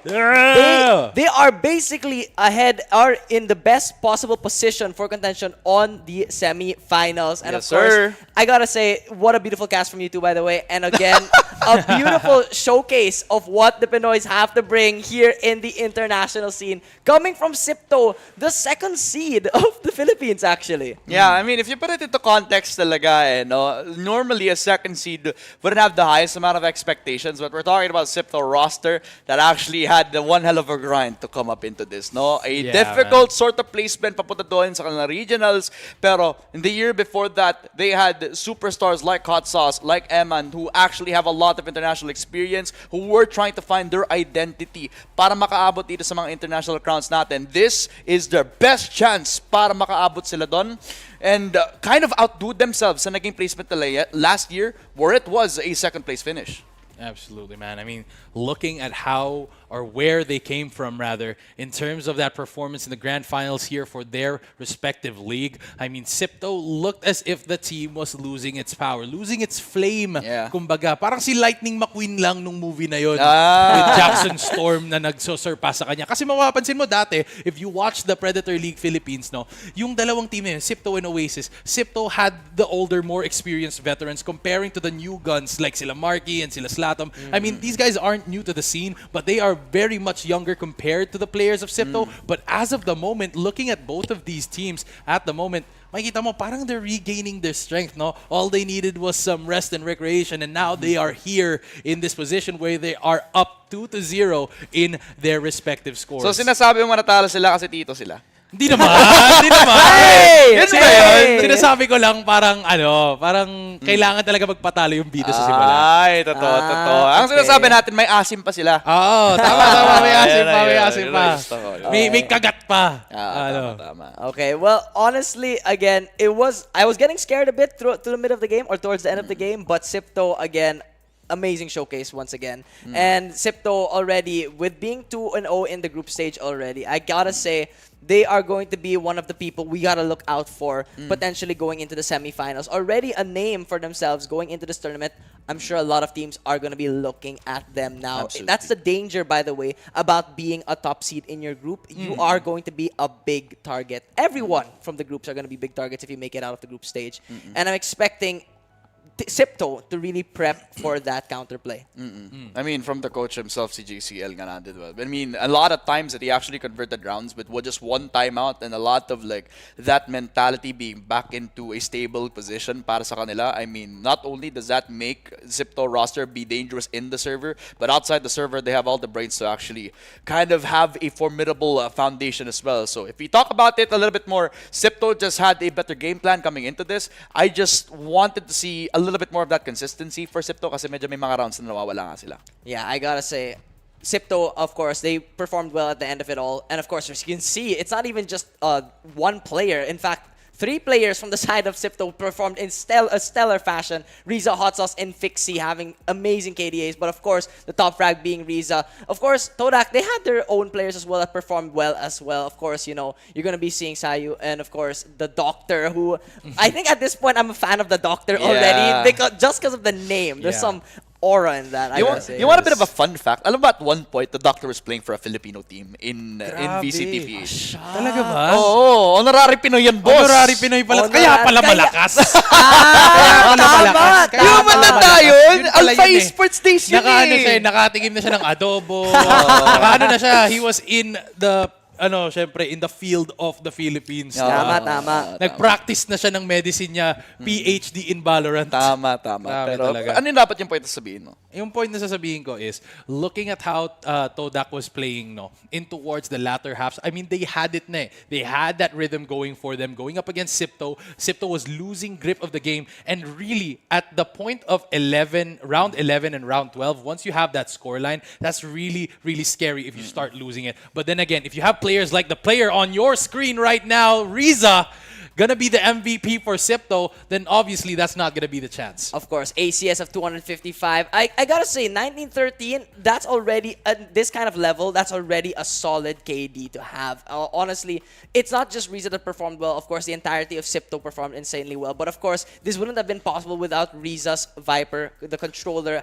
absolutely having a foothold on that door, stopping Todak from entering the room. Yeah, I mean, a lot of the times that this Sipto roster actually thrived on was their flexibility. I mean, I could argue that you could put anybody in that MVP conversation and it would still make sense. It's just that Riza was a little bit more, he was in the mood to frag out, kumbaga. Parang uminit yung dugo na dito, and honestly, in any other given day, I think I wouldn't argue kung may ibang tao na nasa MVP play na yan. Of course, of course. And of course, you know, there's still a lot more games that'll be coming as well. And, you know, I gotta say, it will be an interesting matchup on how things are going to be going. But, of course, with that being said, you know, this, of course, we also have, you know, our little bit of our sponsors as well, our products as well. Bluey, would you like to Oh, take sige, it? sure. Level up your field of view. The Predator X34 is here to blur the line between reality and gameplay. With its immersive curve and lightning-fast performance, it's time to see what you've been missing, folks. And what you've been missing is the curve of this monitor. It's been absolutely stellar. And this is exactly the type of monitors that players like Riza, Fixie, and the rest of Sipto Esports are going to be using when they enter into tournaments. Grabe naman. Grabe talaga. You want to win? You take that monitor. Yeah, Buy I that mean, monitor. I'm taking that home right now, bro. I mean, for me, if it was the X33 Crew, it's the XB3 for me, pare. I mean, see the world in quantum color. Elevate your visual experience with the Predator XB3, combining elite color accuracy with high-speed performance. It's the ultimate tool for both competitive gaming and immersive content. Now imagine playing Valorant, playing Elden Ring, playing anything in this video game. monitor, and Obviously. it is gonna be beautiful. So get yourself the Predator XB3, and I think you're gonna be winning a lot more games. Of course. I mean, there's a lot of good gear that you can get from Predator. And of course, with that being said, it's not just the monitors we have here in Yeah. store. Yeah. We also have something you can do for the viewers out there for the All-Star Team. Vote for our Philippine teams in the Intel All-Star Team Awards for the APAC Predator League 2026. Scan the QR code below to vote Hey, now. you know what? I'm gonna scan it right now using the very own Predator pad that we have right here, bro. I mean, it's just beautiful, pare. I'm gonna be voting hot sauce all day, every day. Big hot sauce shout out there. But then again, I want to talk about a lot more stuff, but we're going to be heading into some other stuff as well. Of course, yeah. We still have a lot more games ahead of us. We can't take too long here because we have so many more games. Well, 2 more games in store for us here. And with that being said, once again, we are going to be back real soon. We're going to be going in a quick little break. So see you in just a bit. Make sure to stick around.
The strongest heroes never start off strong.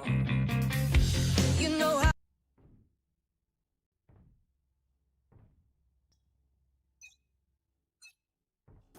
Cutting through.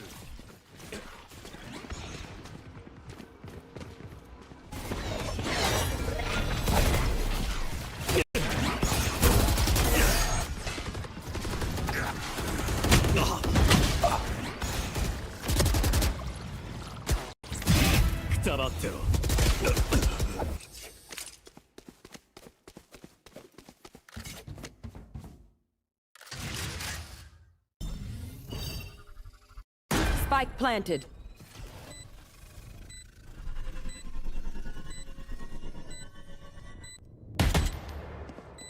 Slow down.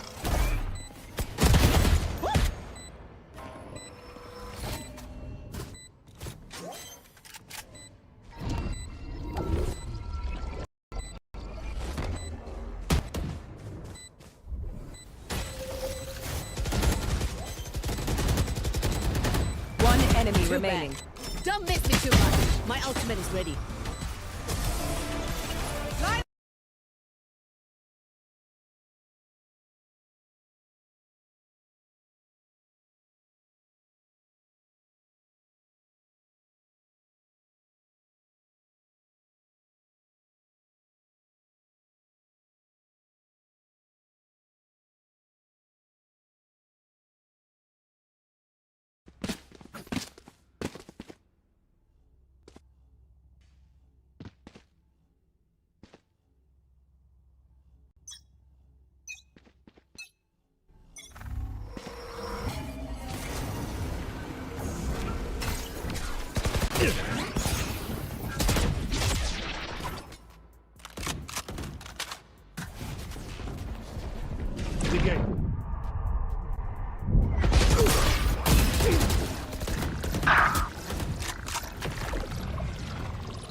Time to jump.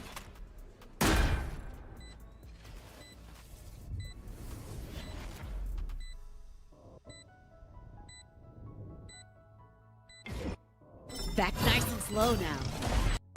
Last player standing. Flawless. Attackers win.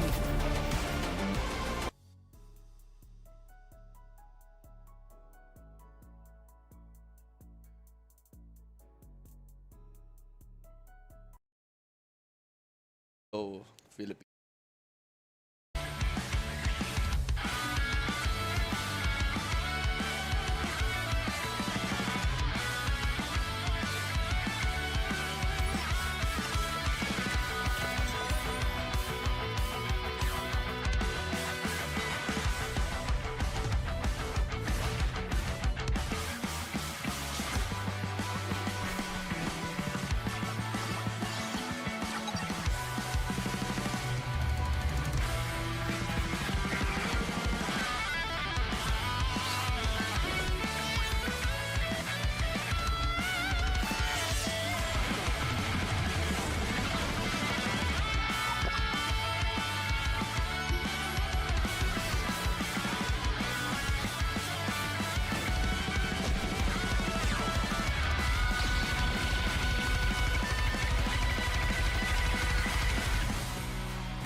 Alright, ladies and gentlemen, magandang gabi sa inyo dito sa Asia Pacific Predator League 2026. My name is Bluey. Ako nga pala ang host ninyo na papasok sa last 2 matches natin with Ramon and Abyss. Kamusta naman kayo with these past few games today? Alam mo, goods na goods naman. I mean, from the past 2 games that we've had, we finally got a Filipino team that actually can contend nga naman, di ba? I mean, that's no disrespect to Oasis Gaming. I'm Yeah. sure that their journey is gonna get pretty much in a strong statement talaga. But for Sipto, I'm happy kung ano yung nakikita natin on the screen ngayon. Syempre hindi naman sila unfamiliar sa stage na to considering how they have performing players there in previous Predator leagues no na international stage sila umabot like si Eman pati si Hot Sauce. Yeah. They have been known to really shine in these levels of competitions. How about you, Abyss? Kamusta naman yung araw mo today in terms of the teams that we've been seeing so far? Oh my gosh, I am just happy to see Sipto being 2-0 on the board. I mean, I am very much proud of them. I mean, it's the Pinoy pride. I gotta say, the Pinoy, just the awe-inspiring moments that they brought to the table is just beautiful to see. Oh, pero ito na nga ang standings natin for the tournament so far. Looking at Group A, we've got E-King winning by 1, Fancy winning by 1, Iggs winning by 1 and losing by 1, and S8UL losing by 2. Kayo naman, review nyo naman yung mga groups natin. Ramon, go. Yeah, your Group B, we have Boom Esports 2-0. Definitely something we expected. NKT and GGEs, they're both sharing the 1-1 scoreline that we've had. And LIT as well, all the way from Taiwan, 0-2 ngayon in their loss. So definitely not the showing that we've been looking for. But this becomes a very, very big question kung sino sa dalawang 1-1 teams natin ang lalabas with the victory. Absolutely. Yep. Cannabis. I mean, looking at Group C, we already know the teams here. We've seen Sipto go 2-0, Todak 1-1, RRQ 1-1 as well, and Dream Chaser already out of contention, sadly. But they are still going to be playing, however, against Todak for our next matchup, which will determine if Todak will have a chance to contend against Sipto in that semifinals, depending on whether or not Sipto wins against RRQ or not. Absolutely, but right now, lastly for Group D, we got Team IM winning by 2, Motive winning by 2, and Oasis sadly losing out here 0-2. Oh, man. And also Chaos Alliance 0-2. It looks like one of our Philippine contenders are now out of contention. Mali yan. Mali ba yan? Mali yan. Hindi. Anong Oasis 0-2? Anong uwi? Hindi. boy. Hindi. Alam kong lalaro pa sila. Lalaro pa sila. Hindi. Kaya nilang balik yan. Kaya, Bounce kaya. back yan, Kaya, boss. kaya. Nakita ko na to. Nakita mo si LeBron James. So natalo siya 1-2-3 laban sa Golden State. Tapos na comeback. Kaya pa naman, di ba? I mean, di ba? Tol. Yeah. Anyway, we're moving back to our next match of the day. It is going to be Todak versus Dream Chasers. Now, makikita natin kanina, Dream Chasers, they really had a really difficult time going up against RRQ. And now they are going up against the team that has beat RRQ. So that is a completely different face from what they were facing earlier. Pero kayo, what are your opinions going into this match? What does Dream Chasers need to do in order for them to one-up a team like Todak? Look, it's not to say that Dream Chasers are a team na kailangan talaga maghabol, but that really is it, right? Kailangan talaga na maghabol, and it's up against a Todak, which honestly, they started off the group pretty well with the win up against RRQ. That's already like a pretty good start to their group, and possibly even a setup to an easy entry in towards the playoffs as well. So, na-right na yung narrative, nakita na yung expectation, but there's a chance for Dream Chasers to actually try to set that narrative on its head. Absolutely. How about you, Abyss? What do you think? I mean, thinking about it, it was Todak that cut through the paper. I'm going to use some rock, paper, scissors analogy here. It was Todak that cut through the paper that went through RRQ. But will Dream Chaser be the one, the rock, to crush the dreams of Todak and having a chance here in the contention? We shall see. Because, you know, just because Todak beat RRQ and Dream Chaser lost to RRQ doesn't mean they'll necessarily lose to Todak themselves as well. Hey, I can smell what the Rock is cooking. Absolutely, man. This guy's been cooking up analogies all day, has been stellar in his performance in making analysis of whatever's happening on your screens. And that is exactly what is about to come up right now as we are heading into our matchup. It is going to be Todak versus DCG Dream Chasers, ladies and gentlemen. And I am ready for this fight just as much as you are. But right before that, let's talk about more about how they played their map. So looking back at how DCG played their last map, it was Corrode. How do you think they would have fared better if they had looking into those fights. If they were the ones who were aggressive on the defense, they could have actually had a different result, diba? Kasi Yeah. sa mga times na nakakapag-push ang mga players natin on RRQ, yung DCG nagsiset up pa lang for very good defenses na sana, pero Monyet is a different beast kasi. So Yeah. now they kind of had to reset yung naging mentality nila ngayon. Yeah, and honestly, for me, Dream Chaser, I feel like they were attempting things that felt outside of their playbook. They were trying something different, and with that, I feel like now they just have to change things up here. Seeing the team lineups being shown here, Todak and DCG. I mean, these players have been stellar in the way that they played the game. I mean, we've seen Seaweed putting up life points here for the side of DCG, considering the flanks that she's been making the whole time. And looking at Gosling and the rest of the squad, I mean, they've been really putting up the numbers that they need to, and that's exactly where they need to go right now. They need to bounce back and win it over once again if they want another game to go in. But right now, looking at these bans, I feel like you guys rendered a reaction where you guys want to talk about it. So I'm just going to pass it on to you. Mr. Abyss, what do you think about our bans here for this match? Well, already we're seeing some interesting bans coming out from Dream Chaser, already prioritizing maps that I feel they aren't really comfortable with. The thing is, they've played Split before in their previous tournaments, so I feel like they left it open because, you know what, we've attempted it before. If I recall correctly, they're 1-1. I could be wrong in like previous matchups. So I'm curious to see what... Wait, hold up. Wait. How many duelists are on your Wait. screen right now? Whoa, 1, 2, 3, 4, 5. That's 5 duelists for DCG. Ano yung niluluto nila ngayon, pare? They're cooking for sure. I mean, looking at this lineup, Ano DCG... yan? Di pare, isipin mo, DCG, ginagaya nila yung yung lineup dati na all duelist na nilaro nung SMG. Tama! Ito, gumana dun sa kanila, baka gumana dito sa Todak. Todak kasi, they're known for finding yung mga matches na parang kaya nilang i-read yung opponent. How can you read an opponent that sila mismo hindi nila alam yung ginagawa nila? Absolute cinema, pare. Absolute cinema yung pinapakita dito ng DCG. Hey, I mean, I don't know what the doctor is going to be cooking up, but I think he's going to have a good time with this. But I think DCG has an opportunity para ma-surprise ito. I mean, we're just going to be waiting for the full confirmation kung tama nga yung naging team comps na nakita natin dito. I mean, it's respect to DCG though, Yeah, kasi man. they want to end it with a bang. It's a 5-man duelist, and it's already up to the races. And there it is. Ladies and gentlemen, this is the game, and it is going to be Dream Chaser versus Todak. I'm giving it to Ramon and Abyss. Here we go. Yep, and they already have control over the heaven spot. Seaweed, surprised by a Plix. Nandoon na sa B, at agad-agad na nawala na agad yung buhay. 1v4 now, and it's all up to Gosling. He slides into a Plix, and that's already 1v3. Yun nga lang, it's Valden to claim the last frag. 1-0 tayo. Todak starts it off strong. Already, Todak being the one to take pistol round. I mean, we're seeing the 5 duelists. It's going to be difficult to execute any form of strategy without a proper composition.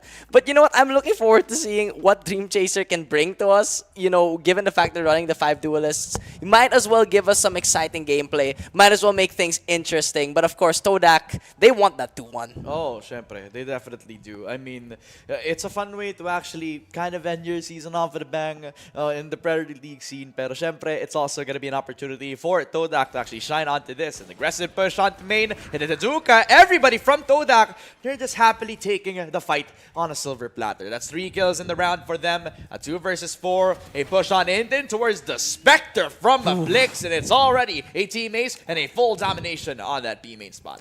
That was just an annihilation. A team ace coming out from Todak, and again, you know, it's the anti-eco round. Standard position really for the side of Todak, and at that point I will put it on the bonus round, which will be important given the fact that they are 5 duelists. Alam mo? I'm looking forward to the bonus. Ano bang standard yung iniisip natin ngayon na 5 duelists yung kalaban nila eh, no? I mean, wala silang smoke, wala silang ini. They do have multiple flashes coming through because they have a Yoru, because they have a Reyna. But other than that, yung mga panlaban mo, nandito yung tools. Pero yung mga pang-execute, yung mga pang-stop ng push, nasaan?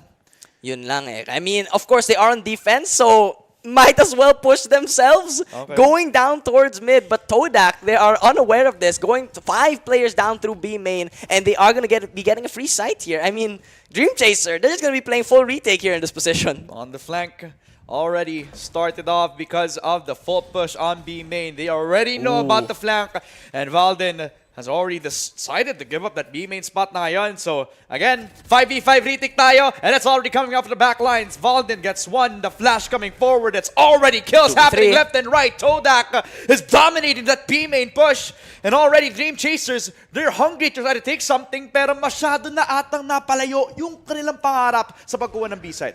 Valden, just beautiful with the Outlaw taking down Gosling. It's all down to G in the 1 versus 3. The jumping shots coming forward from Valden, not enough, but it will be enough for Aduka to get the kill. Bonus going to the side of Todak, and honestly, a valiant attempt coming out from Dream Chaser to go for that flank. Yeah, I mean, it's something creative at the very least. It definitely diba? is. I mean, and then the composition, they're relying on just taking the flank off and then possibly go back towards the heaven position. Pero they couldn't even actually take off the Doctor himself, diba? So yun pa lang, course. step 1 has already been countered act, diba? Involved in actually on that Outlaw, hindi din siya napatay agad. So, it already gives a lot of like time and info para dito sa Dream Chaser na, kukunin sana yung flank pero hindi eh. So, Todak able to readjust their own positions on B to make it an even more difficult retake from the backlines for Dream Chaser. And now, Dream Chaser, they're going to be playing on the back foot here as Aduka coming on forward with the shorty. Immediately with the light speed refract combination from the Waylay, getting that space and going back to safety. Definitely quick. Nasa kanila yung B-site and already a flank is cooked up. But still, 5 versus 4. Todak establishing their control until Old Pine able to adjust with the shot. Mapunta kay Sayu. They pulled on in with the hinder at hindi siya makaabot with the flank. The problem is though, they haven't even counteracted the help player and Aplix is fully getting themselves the kills. 3 kills para kay Aplix and 3 rounds coming through back to back to back for Todak. That's a 4-0 if I've ever seen one. Already, it just looks like Todak wants to finish this quickly. I mean, what else do you have to say? You're running into 5 duelists. Take advantage of that. Play for the aggression. Play for the angles that you know you'll have an advantage on because you have the superior utility. You have the superior way to clear out areas, to clear out sight, to make sure you can actually execute and play for those duels. So what if you're 5 duelists? We have the blinds. We have the damage. We have the suppression. We have the clear with the recon. We have the Riz. Yun din yung meron dito para sa Todak eh. Imagine, no? It's gonna be quick and easy for them to take B main, but what about the site? Despite them not having a smoke, malakas pa rin sila when it comes to the gunfights. Valden gets one, a second for Aduka. Todak are cleaning house. Sa pagpasok ng B, it's almost like they already own the site. Todak with a 5-0, almost a clean sweep, but eventually, it almost seems like it, pare. I mean, they're just executing B every single round. Have they gone anywhere else besides B? They haven't even gone through mid, I think, as far as I recall. And Todak, I feel like they can tell that this is no longer... I don't know. It's not really in the same seriousness anymore. First time natin mag-cast and then it's a 5-man duelist. I know, this is the... Dude. I have no comments. Dude, I've known you for the longest time, but I can't believe the first time working together is because of a 5-man duelist. It is just crazy to watch out, but a good thing, showstopper. That actually start the momentum here. Valden gets one, not because of the rocket, but because of the kill. Doctor gets a second, and Todak yet again with the second time that they have pushed up the B site. It is full domination, and it all comes down to G. What can you do? One sheriff, one player, one hope and a dream. I guess you can try to go for the 1v3. You are going to be in that huge disadvantage here with no space. Hirap talaga. But might go for it. But the timing is there for Aduka to go for the swing. And with that, G ends up falling. It was an economy round once again. I mean, showmanship para sa kanya. I mean, nakalabas yung bro fist. Tama. Hindi ba nga lang tapos yung game, di ba? At the very end of it, at least we see a little bit of love in and out of the server. So 6-0 tayo ngayon. It is a rush in towards B for the 6th round in a row. Yeah. Is this the 7th time? Oh, they're changing it. Okay. I mean, may creativity, may pagkakaiba. Yun yung gusto ko sa Todak. Can they read Dream Chaser? Look at Dream Chaser full stacking B main. And now they're going to be in for a surprise because there's no one there. Yeah, just an open A site. Parang isang tao na nakita mong nakabukas lang yung pinto, kinuha mo lahat ng pagkain, kinuha mo lahat ng appliances, and it's just an open house for you as well. So, a 5v5 retake, and they actually have the ults to deal with. That will be that ISO ult na hindi pa nagagamit. That's a dimensional drift. They also get the 2 kills that they got. CT controlled by them, Valden to take the frag as well. 4v3 in an instant. They have to control the fight, but the headshot for Valden might actually stop them within their tracks. Gosling looking for one, goes for the jumping headshot. However, it's just down to Alpix in the 1 versus 2, making it a 1 versus 1. 33 HP left remaining. G, no utility left remaining. Shrouded step from Alpix to just try and reposition. Spike planted in the open. It's an open plant papunta dun sa Heaven, and I think G is aware of that. Full stick on the defuse. Already knows that he's up on Heaven. Has to spot him on down, and it's the first round win! Dream Chaser finally making a 1-6. They actually win out that round in just a 1 versus 1. You can see the smiles on the faces of the players of Dream Chaser. They are looking good. They are looking happy with that round. And ladies and gentlemen, are your champions, Dream Chaser, para sa APAC Petrol. Hindi ba? Hindi. Okay. Hindi pala. Sorry. Hindi pala yun. Wait lang. Di pa finals. Hindi pa pata pala yung finals. My bad, boss. My bad. Akin. Tinitake ko na yung blame dito kasi, honestly, that was pretty clean. Especially It was the actually. decisiveness for G to actually save yung round na yun because she had the full stick on the defuse and actually fully trusted na papapatay niya yung tao dun sa Heaven. Oh, but the counter. The anti-flash coming out from the Doctor looking for the kill, but all fine with the Operator, but dashes into the open. The Doctor's able to get the trade, and now it's down to the 3 versus 3. New Gosling with a judge of his own, able to get getting the kill. The Doctor with a 3K now. It's all down to Seaweed. Kaya ba niya? 1v2 Sheriff in hand. Will peek onto the 2 crouching players and with full discipline, Todak just let the ISO walk into their crosshairs. 7-1 tayo ngayon. And it's back to their winning ways into a 7-1 scoreline, Todak. Parang I saw the Marshal looking like okay, I see what's happening. But I think the Marshals know what's happening here going into this game. Feeling ko dun eh. Yeah, but Todak, I mean, they're just looking clean. It's standard that we're seeing. I mean, they beat RRQ for a reason, right? And already they're showing how stable they can be. They are not underestimating the 5 duelists. Absolutely not, pare. I mean, there's still potential pa rin naman for the fight to happen. For them to actually find a way to wriggle through these gunfights. May mollies pa rin, may flashes pa rin, pero may from the shadows na ginamit si Ablix. He actually commits to it! And he even kills off Seaweed! That was their open sight! But Todak have no care in the world! They get 2 kills, and it's now down to the 3v5. They're going for the flank, going for the leer. Valden able to get a kill on the old pine, gets a second as well. It's a flawless from Todak. All 5 players remaining on Todak, able to get the kills. The 3-man play on B main did not work on the side of DCG. And with that, 1-8, I think this may be an 11-1 half potentially here. Kaya nga talagang it's just a fun game to cast, but it's just this chaotic, right? I mean, sinasabi ko sa'yo, pare. If you're a 5-man duelist, you just have no choice but to actually keep your wits about you and just tingnan mo kung napapanalo mo yung mga 50-50 gunfights nyo, di ba? I mean, it's a gamble, but at least you're trying to win something, di ba? Oh yeah, of course.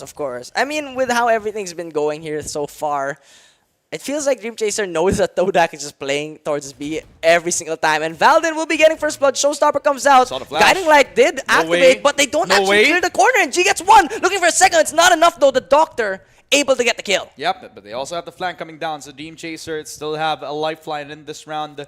Despite the eco, they can still fight this. Sayu already knows about the flank. A plant coming down as well. So Todak full coverage on B. And they even kill off Gosling. That's another shot for Sayu. And he just peeks outside of the smoke.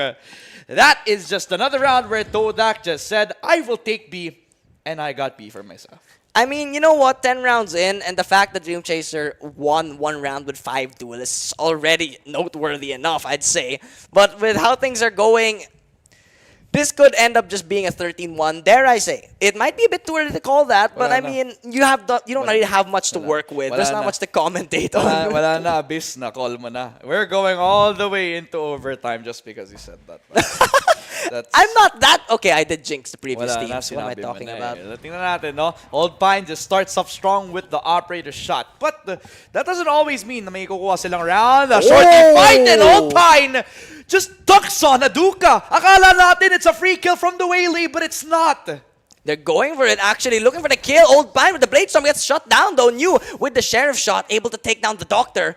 2 versus 4, they slow down. Spike on the ground towards B lobby. They can look to re-hit this B side, but it's only 2. It's a 2 versus 4, and there's a flank coming on. New picking up the Operator, getting the kill to Alpix. It's all down to Sayu in the 1 versus 4. Gets 1, looking for a second, gets it. Looks for a spray down, aware of the possible swing. Looking for the headshot, gets it, but G just barely getting the kill. It was a near clutch there for Todak. Close but no cigar.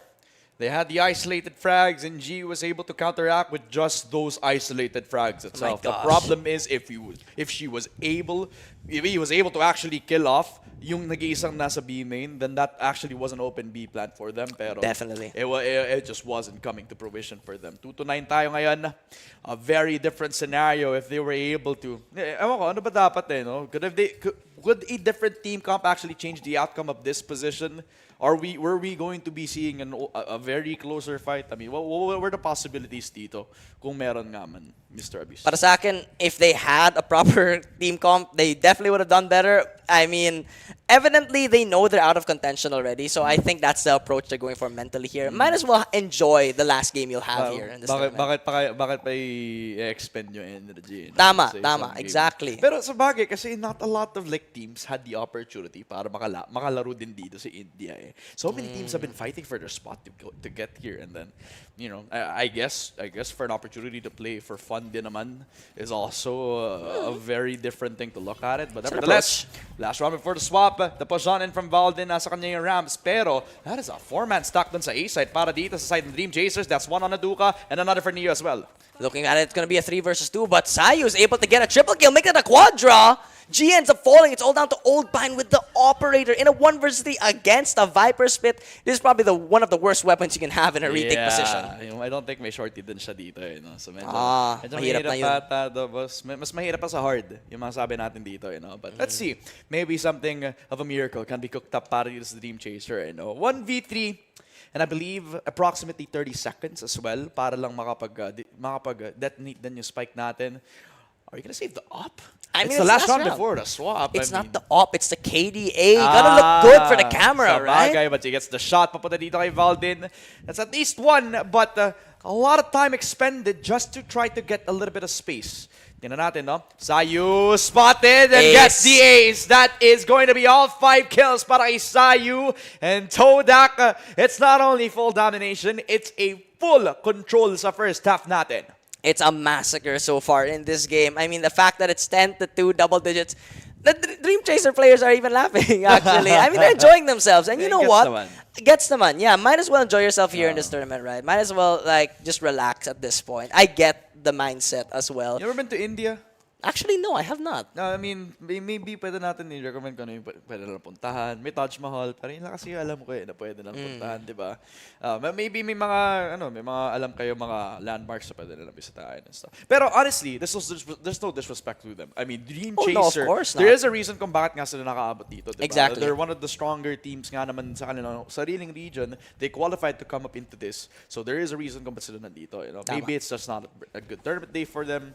Maybe it's just not a good event. But anyways, moving on in towards the execute, we already have themselves yung beam in aggression. Valdin gets one, the second for Valdin, and Todak. It's almost like what we saw from the first half. It's all B for Todak. It's all up to Old Pine. Nasa kanya yung spike, pero wala sa kanya ang buhay ng Dream Chaser in towards another round. 11-2, and Todak continue their winning ways. I mean, at this point, right, you're just going to shut down this game as fast as possible if you're Todak. You might as well just close it out, save your energy, potentially, if they make it to semis, right? But, of course, if they go 2-1, and mind you, if Sipto doesn't win against RRQ, it'll also be 2-1. And if they're the only teams to be 2-1, it could go into a best-of-1 position, actually, theoretically. Alam mo, pinakagusto ko talaga yung in-open up na yung conversation. Kasi alam mo, matapos na to eh. Yeah, I like that. I like that. Because this is actually almost up and over as Gosling. That is not going to be the best position for him as Aduka's also here to stay and play to 3 kills for Todak. That is somewhat of a meat grinder that they walked into a judge, into Aduka, and it's all up to Old Pine Pero with a 3K for Aduka. It is match point for Todak. Yeah, and at this point, right, it's going to be match point for Todak. They're going to be looking to close this out 2-1, most likely 2-1 in terms of their standing. Let's see if the future game of Sipto versus RQ will matter here. But again, the game's not yet over. I don't want to jump too far ahead. I apologize for going a bit too far ahead there. But honestly, you know what? At least we got an entertaining match to say this the least. Nakakatawa lang siya kasi parang may segment tayo for that na pwede natin pag-usapan yung tiebreaker. Pero ngayon natin pag-usapan. Kasi what else are we gonna expect from this? But of course, a comeback is still happening, or possibly gonna happen as well. Dream Chasers still have the guns, and they could possibly try to turn the tables judge siya. on them. 12-2, match point, judge in hand para kay Aduka. He can whip the shot. If Seaweed goes for the wide peak, she doesn't. Push on in, light speed, gets a second shot as well onto Gosling. Aduka, disgusting with the attempt, and the push on Todak. Mukhang nasa kanila yung mid. Valden! And Valden is taking over, almost with the 3K, but G is now down to the 1v3. Already, spike in hand, looking for this B-side play, but there are 2 players stacked up here. They are going for the double position. G, aware that she can't really go into B-side without any information, but has to commit somewhere. The dark cover will make this a tad bit difficult. Going for the swing, but look, they're going towards B main. The timing as well. So kung kailan pwede siyang bumaba doon, and the exact moments na hindi sila nakatingin sa heaven. Now, puts all the time para dito kay G. TP on down towards mid vents. I mean, that could be an insurance for her, kung gusto nga niya mag-rotate. At least meron siyang open lifeline. Pero, I mean, the fact that they're gonna huddle up over to B main, wala siyang choice. With the time dwindling down, it's almost like B-side will be that call. And from the drop, alam na ng Todak na nasa B-side siya. Already. Spike just being tapped, just trying to enjoy. 14 seconds left on the clock, will be sprayed down by the Spectre. And with that, it's a 2-13. Todak, with their standing 2-1 now, have the potential to be moving towards the semis. And that was an absolute banger of a show being displayed here. GG's well played to Team Todak, moving up towards it as Dream Chasers take another loss in their record. But that is completely fine, considering nga na napakita nila na napaka-entertaining talaga manood ng Valorant, especially on this level of stage, na kahit mag-5 duelist ka, kayang-kaya mong tumapat sa mga teams like Todak where they're taking this seriously. They got 2 rounds, right? They got 2 rounds. The fact that they got 2 rounds is already impressive, to say the least, diba? And it's not to say as well na parang malaki yung masasabi nating loss for them. I mean, the fact that they also got here is already something to be proud of. I know the region is proud, and I know the friends and family are also proud to be here dito. Absolutely, man. But how about you, Abyss? How was that match so far? I mean, you had a blast casting the whole thing. Nabitin ka ba? I mean, nabitin ako. Medyo. Kasi, I saw the 5 duelists and I thought, you know what? This could be a real, fun showcase of, just pure firefighting. And you know what? It was, actually. They just fought B main constantly. And you know what? That was entertaining. Despite it being a short match, I definitely enjoyed it nonetheless. Yeah, that's good. That's Grabe good. naman talaga. Especially the display of work that they showed. I mean, just the sheer grit of going through the matches pa din. Kahit alam mong out of contention ka. Personally, for me, that's something to be proud of. Naglalaro ka na lang for fun, and then you're just enjoying. And clearly, pag nakita mo, pag nagpe-player cam kanina, makikita mo, nakangiti naman talaga sila. Hey, we're playing a video game at the end of the day, Yeah, right? man, We're casting a video game. We're having a broadcast tournament about a video game. I mean, if you're not having a fun of a video game, then what are you doing, right? Yeah, well, looking at these highlights, man, I mean, come on. You gotta admit, they were shooting really, really well. Especially that this is a display that they can all play duelists at some point. Actually. And Ramon asked me this a while ago, right? What if they had a proper team comp and, they were still in for contention? I actually think this would have been a much closer fight. In fact, it could have gone in their favor potentially here, given that they're running 5 duels and yet quite a number of these rounds were pretty even. Yeah, but honestly, the biggest issue here wasn't that they underperformed or the game wasn't that close. It was the overperformance coming through for Todak in this game as well. Yeah, I mean, that's the true. amount of times na nag-entry si Valdin at nakakapanala siya sa mga fights niya. I mean, even the doctor himself, who you don't normally see somebody who actually got a lot of number of frags, has been fragging out well. This is a Todak that is not only in 4, but scary as heck if you think about their peak as well. High octane plays were displayed not only on the side of DCG but also in Todak, considering how they were entering in towards the site. They knew exactly how they wanted to play every angle. And I mean, look at this fight. I mean, it was a 5v2 and then they still were able to manage to get it as close as they could, with Sayu trying to close things out with a 3K, but G was there with a clutch on the Sheriff. And there it is. Aduka and Valdin, these two players were absolutely stellar. Napakagaling nila umentry. And naka-ace pa nga sila dun eh. So talaga,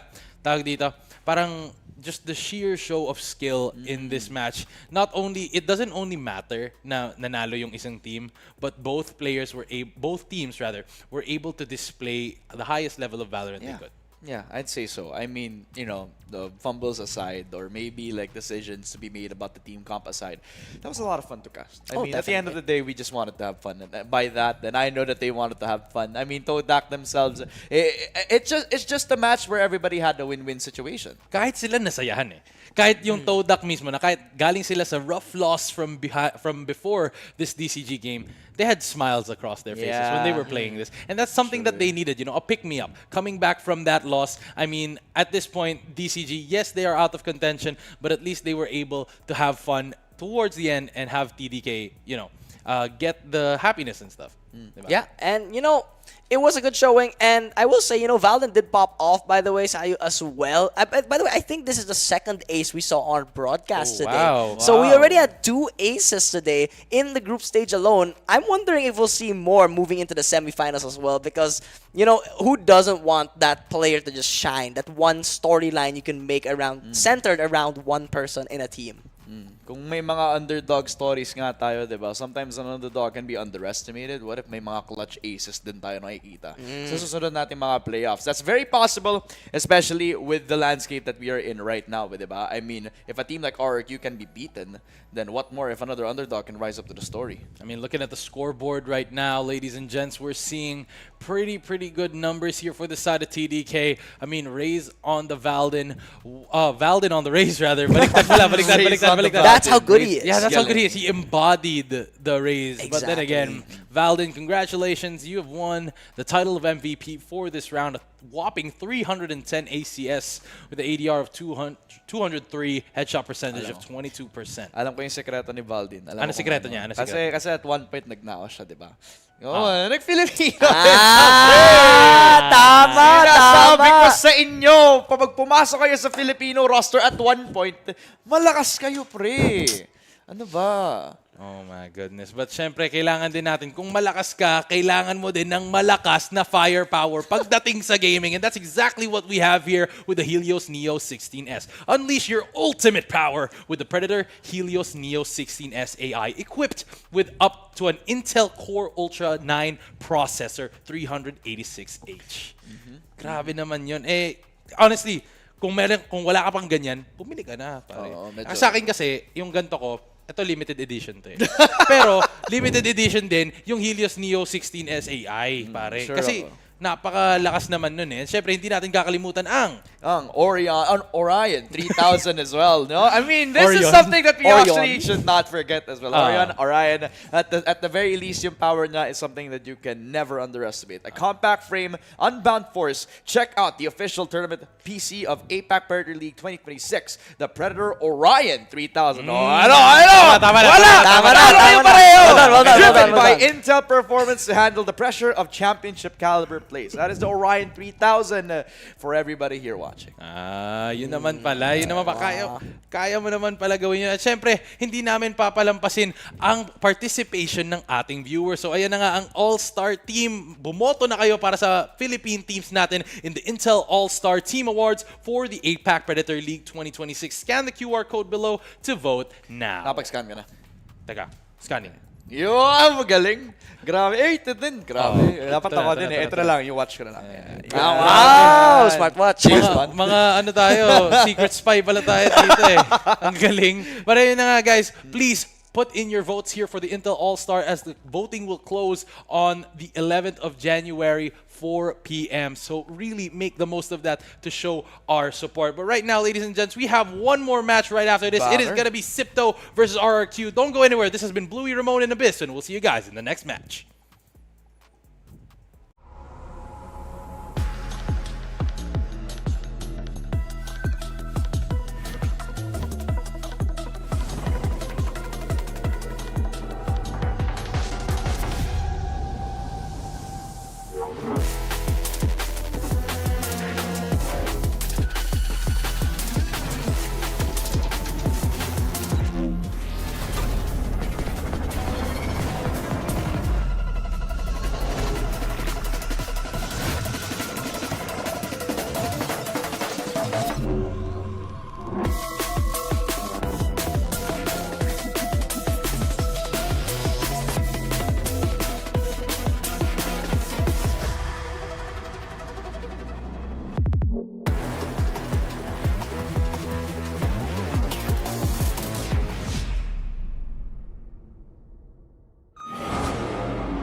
strongest heroes never start off strong. You know how people say it's darkest before the dawn. And when it's dark, we soldier on. We battle on. 'Cause when the fire's blazing, we're like a phoenix. We rise from the ashes. We stand proud. We're warriors fighting. Heads held high, hearts open. We're champions. Courage and power and glory. You can't always find them in victory.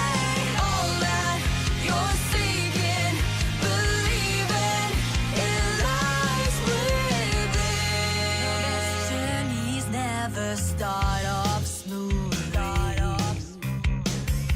The biggest victors don't win right away. It's not about how you can bask in sunlight. It's how you fight in the shadows of the night. While the storm is raging, we're bending, not breaking. We rise from the ashes. We stand proud. We're warriors fighting. Heads held high, hearts open. We're champions. Courage and power and glory. You can't always find them in victory. All that you're seeking, believing, it lies within. It lies within. Yeah, it lies within. All that you were seeking. Yeah, the courage, the power, the glory. You gotta believe it lies within.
Alright, ladies and gentlemen, kamusta kayo dyan sa mga upuan ninyo or kama ninyo kung saan man kayo nanunood sa Pilipinas? Ladies and gentlemen, welcome to the Asia Pacific Predator League last match of today. We are going to be seeing none other than Sipto and RQ. My name is Bluey and I am joined by the wonderful casters on my left. Here we can see Ramon and my boy Abyss on the end of the table. But right now, kamusta naman ang ating mga laro for today, ladies and I gentlemen? mean, honestly, let's make it short and sweet, diba? I am thrilled. I know that this last match is gonna be a banger. Ikaw naman, Abyss. I mean, I I'm expecting so much from this. RQ being one of the biggest names and Sipto being our Pinoy representative. Of course, I'm looking forward to this matchup. Makikita na natin dito ang lineup natin. Sipto has been playing their game really, really well. Undefeated so far in their group. But as of the moment, we are going to be seeing the other team that will be facing them. It is going to be RRQ. We can see Cushy, Xfero, Crazy Guy, Monyet, and Jemkin. These guys have been at the peak and pinnacle of VALORANT gameplay as we're going to be seeing them head up against our own Philippine representatives. But as we say that, we're going to be heading into our map veto right after we look at our players. At ayan na nga, ladies and gentlemen, these are our map bans. What do you guys think? I mean, it's a little volatile nga naman to open up yung best map, no? And we're just walking into an RQ territory this time around. Corrode to start defense now, siding on to either one who actually comes out into this. I'm just very much hoping that Zipto has to be prepared for this because RQ have shown that you can dominate on a map like Corode. I think Corrode's going to be a very interesting map. In my opinion, Corrode is one of those maps where team play is essential. It's one of the more macro-heavy maps, in my opinion, because there are so many angles you have to take care of. So coordinating your play is going to be a big factor, and I know RRQ is really good at that, but so are Sipto from what we've seen so far. Grabe naman. And makikita natin dito, Corrode isn't a stranger to both of these teams. They both love playing it, but at the moment, kaya nga yun yung map na naiwan dito para sa dalawang team na to. Pero wag kayong mag-aalala mga kaibigan. We're gonna be heading into the game just in a bit. Pero ano bang ini-expect nyo from both of these teams? Ikaw, Abyss, what do you think? I mean, I'm expecting Sipto to honestly, possibly. You know what? I've said enough a while ago. Maybe I shouldn't say any expectations. Ito na naman. But I'm expecting RRQ to definitely, from what I've seen, feel much more warmed up from their first game. Tama. And you know what? I am expecting them to potentially come out maybe on top here. Ni-reverse jinx niya. Ni-reverse jinx niya. Jinx niya yung jinx, pare. niya. May maybe eh. Until, May maybe.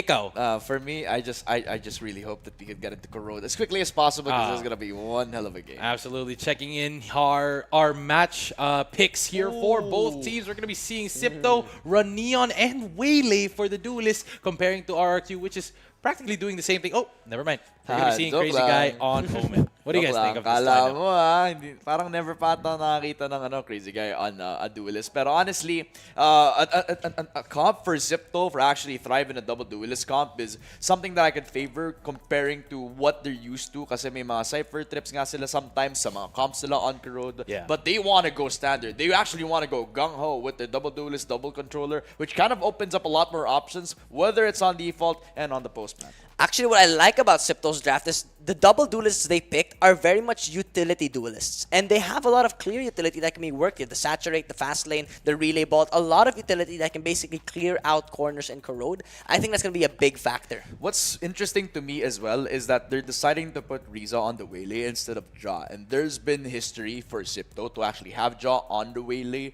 instead of Riza. Because Riza's actually sometimes using a second initiator on this team, but they're fully aware about kung ano yung state ng initiator sa role na ito. So, ito na yung adjustment na meron sila. Pero yun na nga, ladies and gentlemen. Hope you guys are ready and have yourselves seated. This is going to be Corrode, RRQ versus Sipto, casted by Abyss and Ramon. At kung handa kayo mga tropa, handang-handa kaming i-deliver yung aksyon. As now RRQ starting on defense, they're all lining up for Jemkin, but Jemkin gets surprised. Eman was fully aware of what was going to happen to them. Already, it's first blood for the side of Sipto as it's going to be Hot Sauce with a follow-up, getting a double kill as well. Monyet ends up falling. Paranoia comes out because she needs to play safe in this corner here. 2 versus 4. Spike, not yet on the ground. And the flank also cooked up, but Cushy is fully aware of what is happening in the site. He's fully getting full advantage in the site, but Fixie's able to stop the bleeding for now. A beautiful conversion on the kills on what could have been RRQ's bounce back. It was Sipto Esports at the end of it. I mean, that was, first of all, a beautiful relay bolt coming out from Fixie. Again, it's so much so that the Neon performs exceptionally well on that B site, getting those stuns onto the backside, onto the close site as well, which allows Fixie to go for that 1 versus 2 play. And of course, Sipto playing it pick after pick, that's something that they're good at. They play towards their numbers. Yeah, it's just A beautiful conversion at the end of the day for Sipto. At ngayon, sa 1-0 natin, syempre, expect natin na bibili sila ngayon, di ba? So, Vandal buy for one of them. If you Bulldogs buy the sting of it, will Sipto decide to go at this aggressively? No, it's RRQ that decide to push up a little bit too far to mid side. Yeah, they're actually pushed up so, not really deep, but so far so they've already in the open towards mid-angle Fixie. You don't want to be running into Jemkin's Headhunter, which could be deadly here. Basically a Pistol Guardian. I can actually argue na mas malaking threat yung position ni Cushy instead of the Headhunter. The Headhunter serves as the bait, pero yung mismong trap na na-setup nila is yung crossbar dun sa mid. Oh, I like that. I like that. That's a good analogy or a good analysis of that. That makes a lot of sense. But I think they've read it because they're completely avoiding mid now and are going to be executing towards this B side. There's only one player, Xfero, on the solo B. They made it simple and clean for Sipto. They just have to get the kills. In fact, they got the spot on one, Monyet down, Ja gets the second, and eventually Riza just knows where the Viper is going to be coming from as Cushy. He does get the one exit that they need. It's all the crazy guy, the 1v4. Pero classic lang yung hawak niya dito. So medyo alam na natin kung paano mag-end yung round na to. Of course, you know, with the smoke blocking off the area, I mean, wala siyang magagawa, honestly. You're in a 1v4, might as well try to die to the spike if you can. Nagkakahiyaan pa kung sino maghawak ng Vandal dito. Yan yung game state natin. They're just giving the guns away, you know, giving it to each other. You know, of course, you don't want to give a rifle by accident. Tapos na yung Pasko, di ba? Bakit may season of giving pa rin sa loob ng crew? Bakit may Noche Buena ulit? Parang I don't understand. But, you know, sometimes I think yung Pasko, nararamdaman mo pa rin kahit mga January na. Oh. Nabigyan ka ba ng, ng Aguinaldo nung nakaraan? Hindi, actually. Hold on. Okay, crazy guy gets one on the kill kay Fixie, but that's the only damage that they actually got at the end of the day. I mean, season of giving gave a kill, you know? Sa bagay, tapos wala din siya makukuha kahit anong upgrade. So decides to just get eaten up by the spike. And that's a 2-0. It's not as clean as they would have liked, pero you still get a 2-0 at the end of the day. Yeah, tama naman. I mean, they get 2 kills from it, not the worst for the side of RRQ. And now it's going to be bonus, right? And RRQ will have that advantage with the rifles. But as you mentioned, they do have rifles on the side of Sipto. I'm expecting them to be playing that slow sort of default, possibly play towards those angles. Or, well, what we're seeing here on the map, they might potentially go for a rush play. I mean, I kind of respect that. You still have the rifle, so you can still contend against an anchor. The problem is si Jenkin yung kalaban mo dito. So he decides to already use up the TP. That's not going to be a free entry for Riza. Shut down by the Sting. Over from the anchors. Jemkin also supplying his own dominance on the site. It becomes not even the entry that they were looking for. They just got halted before the first stop. Yeah, and it looks like Ja will be spotted out towards mid as well. Needs to be careful of the crunch as Crazy Guy will be the one to spot him out. And now 2 versus 4. Again, it's the bonus. This is kind of expected. Not really too much to lose for Sipto. However, you want to get rid of as much guns as possible. And not just that though. Ang pinakamaganda din sa kanilang side is that they actually win this round. You don't want to get any sort of advantages. And it's all down to just Hot Sauce, the clutch master in his work. And he's been a master of it. But can he do it? Yet again, this is not the day where we see Hot Sauce get the 1v3 clutch. That's a 1-2. And RRQ are able to get themselves the win. A beautiful play coming out from the side of RRQ. A little bit messy, however, dare I say, because they ended up giving quite a bit of kills that I felt that were a bit unnecessary. They were trying to hold the spike, but it costed them some players. They end up losing 3, and they are still able to buy out rifles, but of course, some of them will be on light armors, a Bulldog for Monyet, and a Guardian for Xfero. It might be a bit deadly for them now. Alright, Mr. Abyss, since may oras tayo para pag-usapan siya, bakit sa tingin mo importante na dapat hindi siya maging close game for Sipto? I mean, Sipto needs to win this. If they end up losing this game, 2-1 sila sa standing. Okay. Eh, sino pa yung 2-1? Kung if RQ wins here, 2-1 din sila. Okay. Todak, 2-1 sila din. So 3-way tayo dapat. 3-way tie. At pag 3-way tayo, ang ibig sabihin nun ay one more game. Or round the differential. Pwede din, yun yung mahirap dito. Kaya, pasok na agad, Crazy Guy, able to stop the momentum of Fixie yet again. This is not what you're looking out for kung gusto mong pumasok ang Sipto. As now that entry is not possible, that's already 3 people crunched up dun sa may aiming extremity. Shucks, tapos they pick up a Vandal pa. That's not good. They already had the gun advantage on the side of Sipto, but they end up losing one due to Fixie falling down towards A main entrance. And now, 4 versus 5, they're trying to control A main still on the side of Sipto, but you can't lose your player here. Nakapang off angle si Cushy, pero the util is out, so that double peek is 1 for 1. possible. I'm surprised that he actually got a kill dito as Riza's down for the count. 4 versus 3, and surprise kasi si Jemkin nandito lang pala sa may pocket, pero does have the TP. Monyet able to supply that support, the double peek. Ja almost lines them up, but Monyet, so stable. Very safe pair of hands from him. 4 versus 2. As Sipto, they're 3-manning this defense. They got the spike plant down. Eman, he swing. could not hold off the flank. He could not hold off the forces. RRQ with coordination. Kinaya ang Sipto Esports. Again, that's already the play that you want to be seeing from RRQ. Yung coordination nila. Again, it's all about, Corrode's all about those angles, all about those team plays, and they're playing it perfectly, playing for those double, triple swings. Tatlo sila versus 1 versus 3. Honestly, it's looking good for RRQ now. They're stabilizing their game, and now they have a lead in terms of economy. Yep, daming pera. Papaldo ang Sipto sana, pero hindi. Yung RRQ na ngayon na nakapag-bounce back with their money. They also have the potential of giving Jemkin more ult orbs, giving him the tour de force, giving a lot more of that funneled money papunta dito sa mga forces on RRQ. Pero may overdrive si Fixie. That is gonna be a deadly one. We've seen Fixie on Neon before. I wonder if he can pull off a specialty here. Dapat lang. Because if they want to stop this momentum, they have to go at it with that overdrive.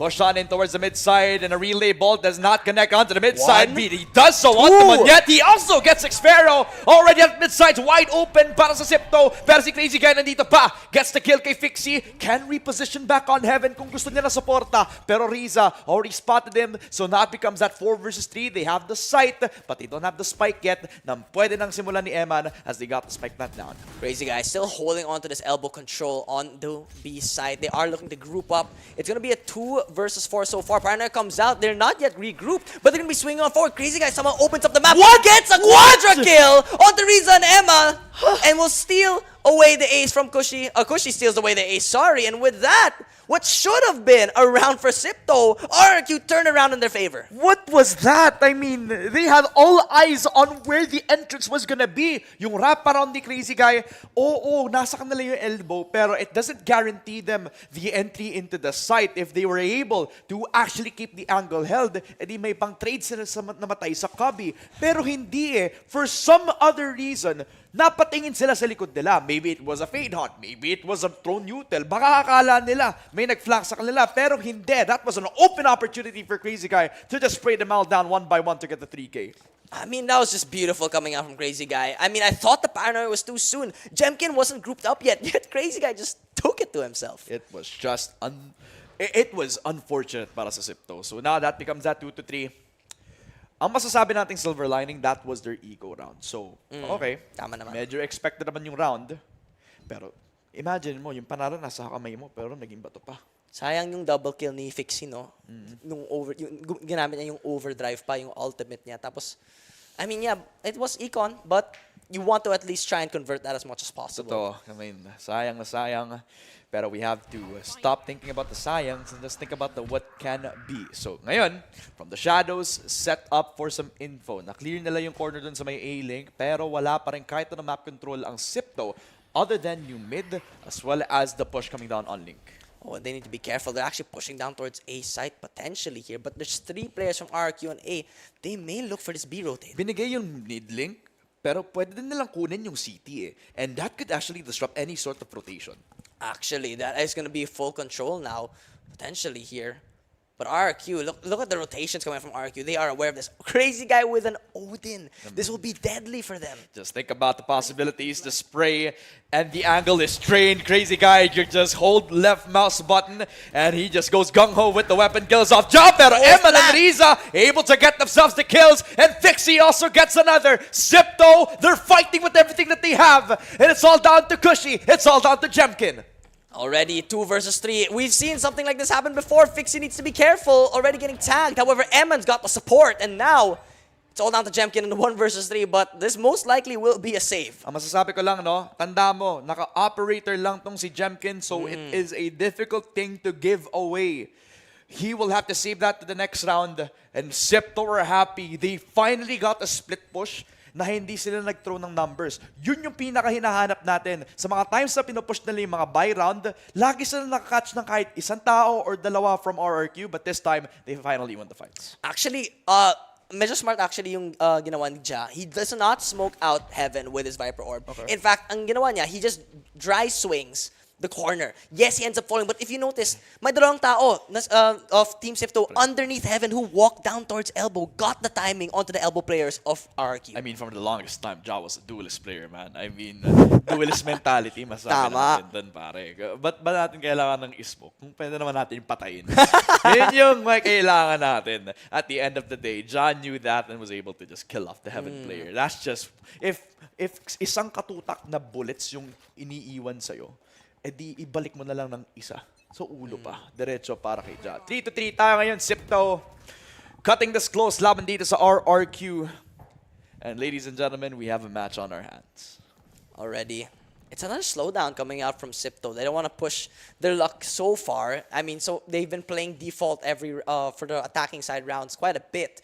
And it doesn't seem like they're going to be changing up their position here, as now they are looking for a potential B-side lean, and they have been succeeding so far in taking that B-side, apart from that one fumble against Crazy Guy. Hey, I mean, if it's not broken, don't fix it, diba? At nandito din si Fixie, so pwede na din i-fix yung nagiging problema ng Sipto Esports right now. But yet again, it will be a slow default.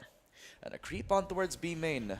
Molly can be placed up kung makakarinig sila ng kahit anong info. There you go, Convergent Pats push on in. Fixie has dodged away so much of that damage, and he even gets himself Crazy Guy. Ja with a second overdrive active para kay Monyet. It becomes a 3v3, and eventually Monyet just drives by in towards an ace. All 5 kills, Monyet goes crazy. That's the overdrive. Is that his second ace of the day? Hell yeah. What in the world is Monyet? He is on something right now. He is literally on a heater. He's doing such an amazing job as the duelist player, the neon player of RRQ. 2 aces in the group stage alone. Alam mo, patigilan na natin to, no? Grabe ka naman, Monyet. Hindi mo ba bibigyan ang Sipto, edi iiyak ako dito, di ba? Pero hindi. Alam natin na kaya nila to. RRQ just display how big of a foundation they have to get broken by Sipto. So 4-3 tayo ngayon. RRQ laying down their focus on B main. Aim and excuse me as Jemkin keeps up with that outlaw. At least it was going to be that up. Does not connect with the shot. Monyet close by and already gives the position away. Already though, it looks like RRQ are going to be playing for the retake most likely here. They don't want to give up rifles by accident. They know Sipto are on economy round right now. And they aren't going to be planting the spike just yet. They want to take a pick for themselves. They know RRQ is doing this on purpose. Tama lang kasi now they're also going to be playing themselves on a timer. That's the only time na pwede makapag-trigger ng rotate ang RRQ. But nevertheless, they still do. Viper Split active. That's a good thing from them. Now, they're going to make the space a little bit more difficult to take, but RRQ don't care. They're already walking into the Viper Split, so they need to win the fights. But Eman surprises one onto Monyet. That's one of the duelists down. Kushi gets another one, so it's a 1-for-1. Make it 2 for Kushi. Down. That's already the Viper Split destroyed. A 3K for Kushi, and it's all down to Riza, but Riza cannot do squat. And it will be RRQ to get a 5th round win on the board. Already, RRQ are starting to make things in their favor. They're slowly getting that momentum. What made that work is they played that so patiently. They didn't want to give up any rifles. They didn't want to give up any form of advantage that they had already going into that round. Oh, good timeout.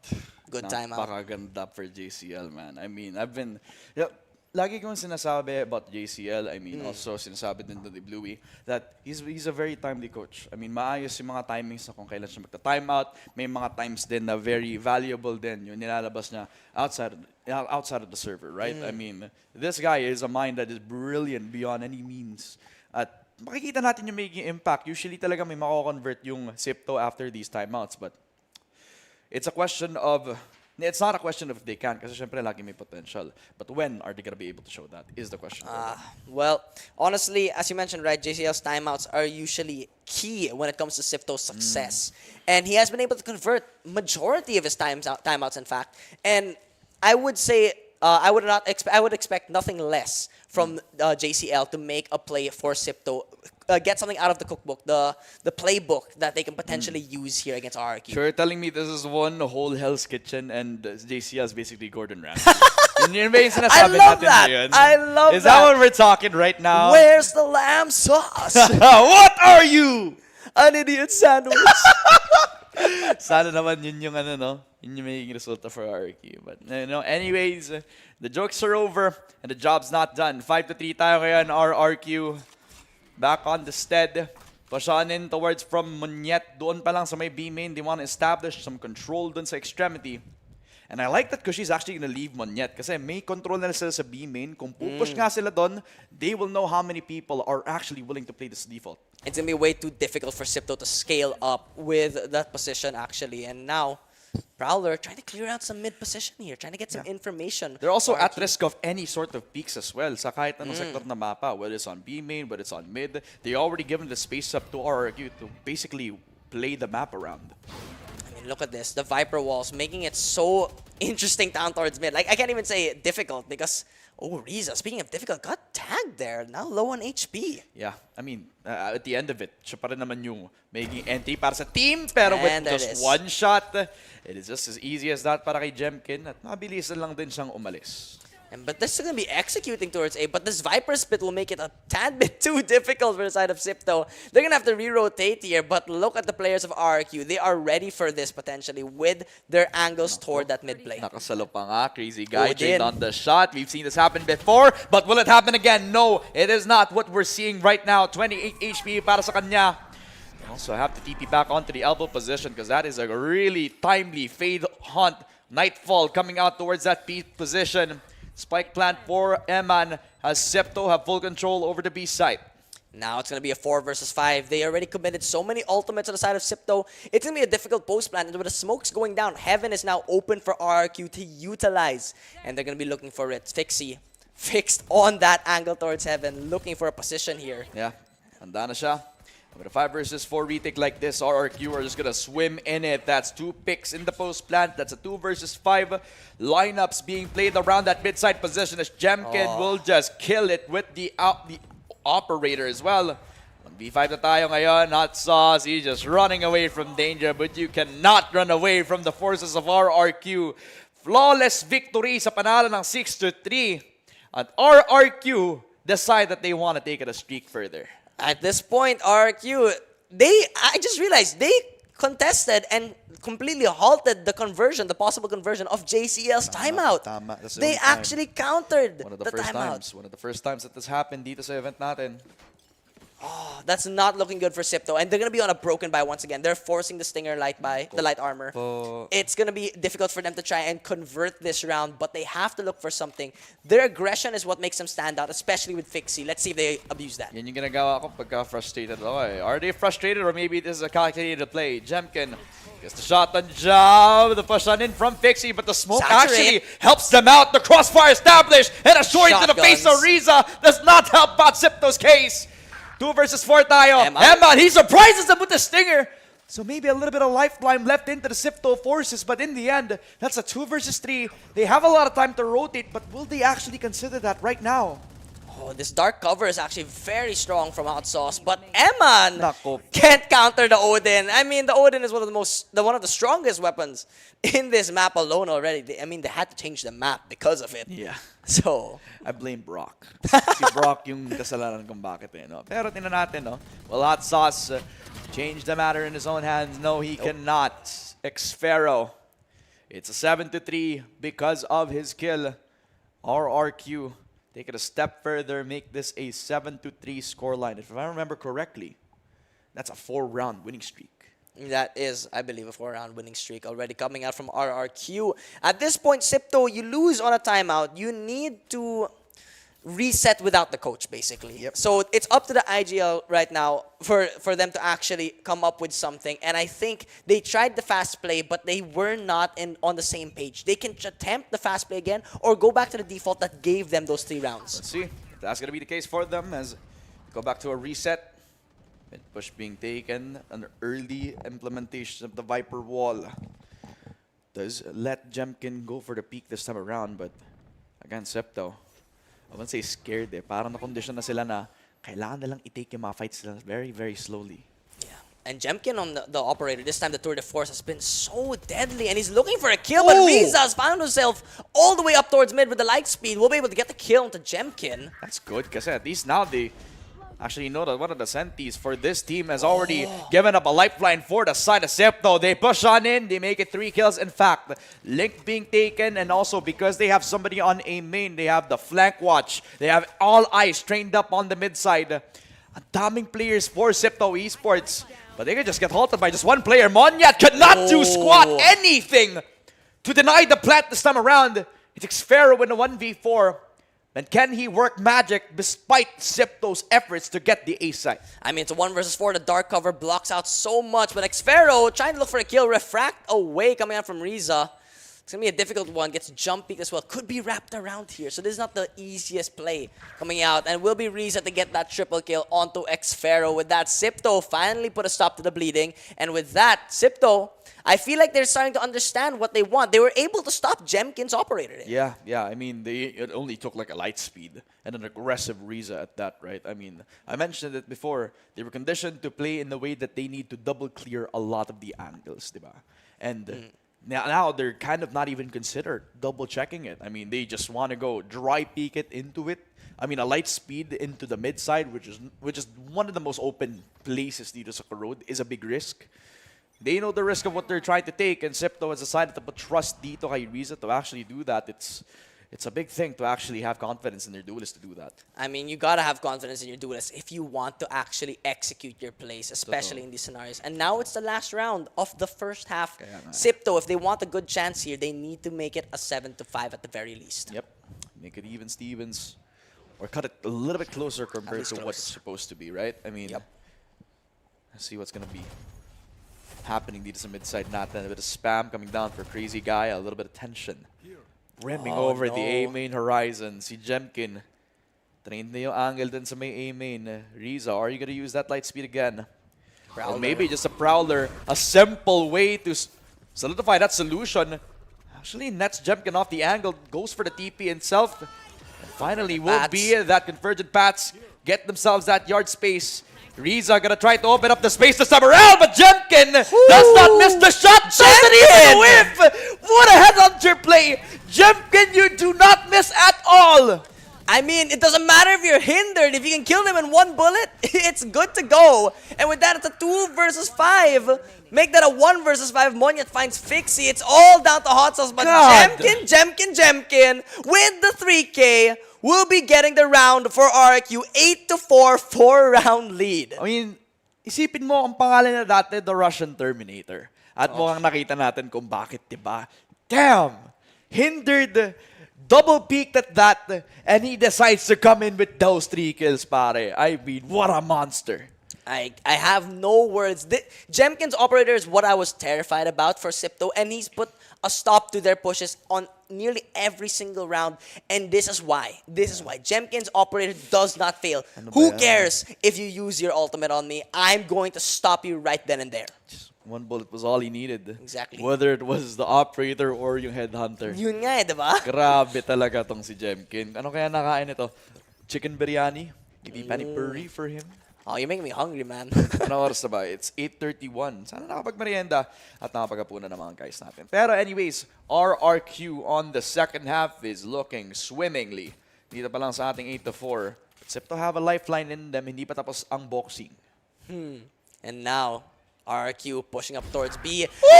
Jemkin once again finding the kill to Ja. They're pushing on forward. Fixie will be able to find the kill to Monyet. The relay bolt comes out. Self-stuns, however. It will be Crazy Guy to find Riza and won't be Fixie getting out. He'll be falling instead. Eman able to find a kill, but there's a quick trade from Crazy Guy. And now it's down to the 1 versus 3 on pistol. What is happening, man? And Jemkin taking over the game. Kung kanina, si Monyet. Kung kanina, si Crazy Guy on his calling. Now it is called upon by Jemkin. And the challenge is set for Hot Sauce. Ang clutch master para sa Sipto. May expect ba niya yung isa dito? He does. Kills off Kushi. Now becomes a 1v2. Doable. May upgrade pa dito sa Ghost. Pareho sa backside. Pulls down the angle. That's a paranoia. And play! Oh my goodness! Hot Sauce! 1 bullet, 2 kills! 3K in the 1v3 clutch. That is beautiful. How does he even pull that off? They line up. Nakasabay sila on the swing. And because of that, he was able to get the lineup, get the kill on that play. They ended up over swinging. Grabe man. Kakaiba yung naipakita ni Hot Sauce, man. If there's one guy that will pull Sipto out of the depths, It is the man who has stepped foot in the grand finals of APAC Predator League. He has the experience, and that's what's gonna lead Sipto to a potential turnaround in this game. For a second, I thought they were gonna lose that pistol, but they turned things around. I wonder if Hot Sauce can continue that. I mean, he has to.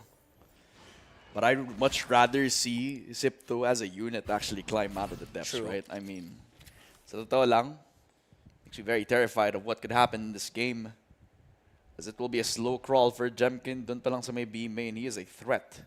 With these Spectres, it's a force buy for RRQ. They really are respecting the fact that Sipto might actually win with momentum, and they decide that they don't want to fight with Fate. They want to take control of Fate themselves. Fixie with one, and a really good relay bolt actually denies any sort of trade. Pero walang pake silang lahat as Ja gets a double. Expero with another, but that is all Ja, baby. 3K for him, and a round for Sipto. I mean, that was a beautiful swing coming out from RRQ. The problem was there was a crossfire setup, and I don't recall who died to the snake bite, but they were just too low to actually go for that swing, and because of that, the utility from Ja just perfected the counter to their execution on the side of RRQ. The funniest thing was, it was Xfero actually died through the volley. Probably thought that he was walking to his own, but Oh no! it is unfortunate. It's an 8-6 for Sipto. A comeback waiting to happen for the Filipino squad. And what could possibly be the momentum that they need. Wall coming down over to the mid side. A really good smoke as well. That kind of tells me na pwede sila maglaro ng insert. That's already popularized by Oasis. But the fact that they got Riza already opens up that layer dun sa A-site na pwede nilang kunin kung saan lang sila manggagaling. Actually, yung importante dito is they actually force rotations from Sipto. And now RRQ can decide freely where they want to go. Oh, nako po, nako po! Hot sauce! Nagulat ka na naman! Bossing Joseph, anong kinain mo tonight? Xfero will get dealt on, and Emma will get sprayed down by the fact that Sipto are really willing to take the fights head on. Cushy, 1 and 2, no way! RRQ from the depths, from the Sheriff, Cushy is able to get them a window in towards the A side. What a flick! I think that was a 90-degree flick from one to the next, and now they get the numbers advantage on RRQ. 2 versus 3. It's going to be a retake with a potential pinch. And Ja, right timing on the cross. Will Jemkin win the fight? He does. A 1v3 for Fixie. All set up by his team. We've seen this happen before for Hot Sauce, but in the big difference now, Fixie will have to isolate the fights. Push on in with that relay bolt. And because of the hunt, it's also going to give a lot of info para dito. Side ng RRQ. Fixie can actually decide to save the gun. I think in the long term, mas maganda nga yun eh. Para makapag-save sila. But the balls for RRQ to actually force the buy this time around, it changes the momentum entirely dahil doon sa naging play ni Cushy. I think Cushy just locked in there. Like, we need the round. We need the win. They forced bot in the second round. They needed to get that. Bro, a few sheriffs, some specters. It's almost like a pangkabuhayan showcase.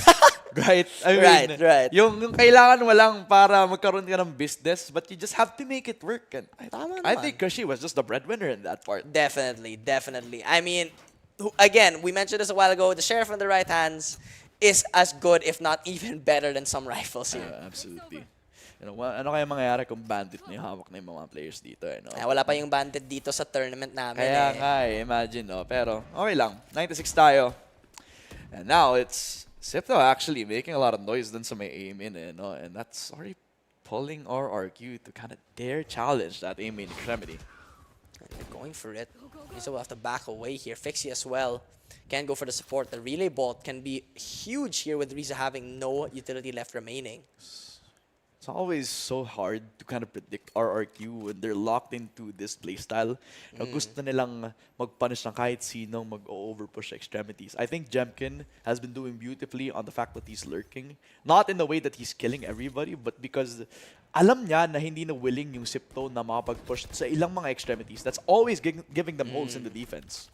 And now Sipto, I think they may realize a tad bit too late with that A main control of RRQ's position. But Riza is playing so courageously here, be able to find the time with Jemkin. Seems to always beat them in these moments. Parang nakakamoy ata lagi si Jemkin dito.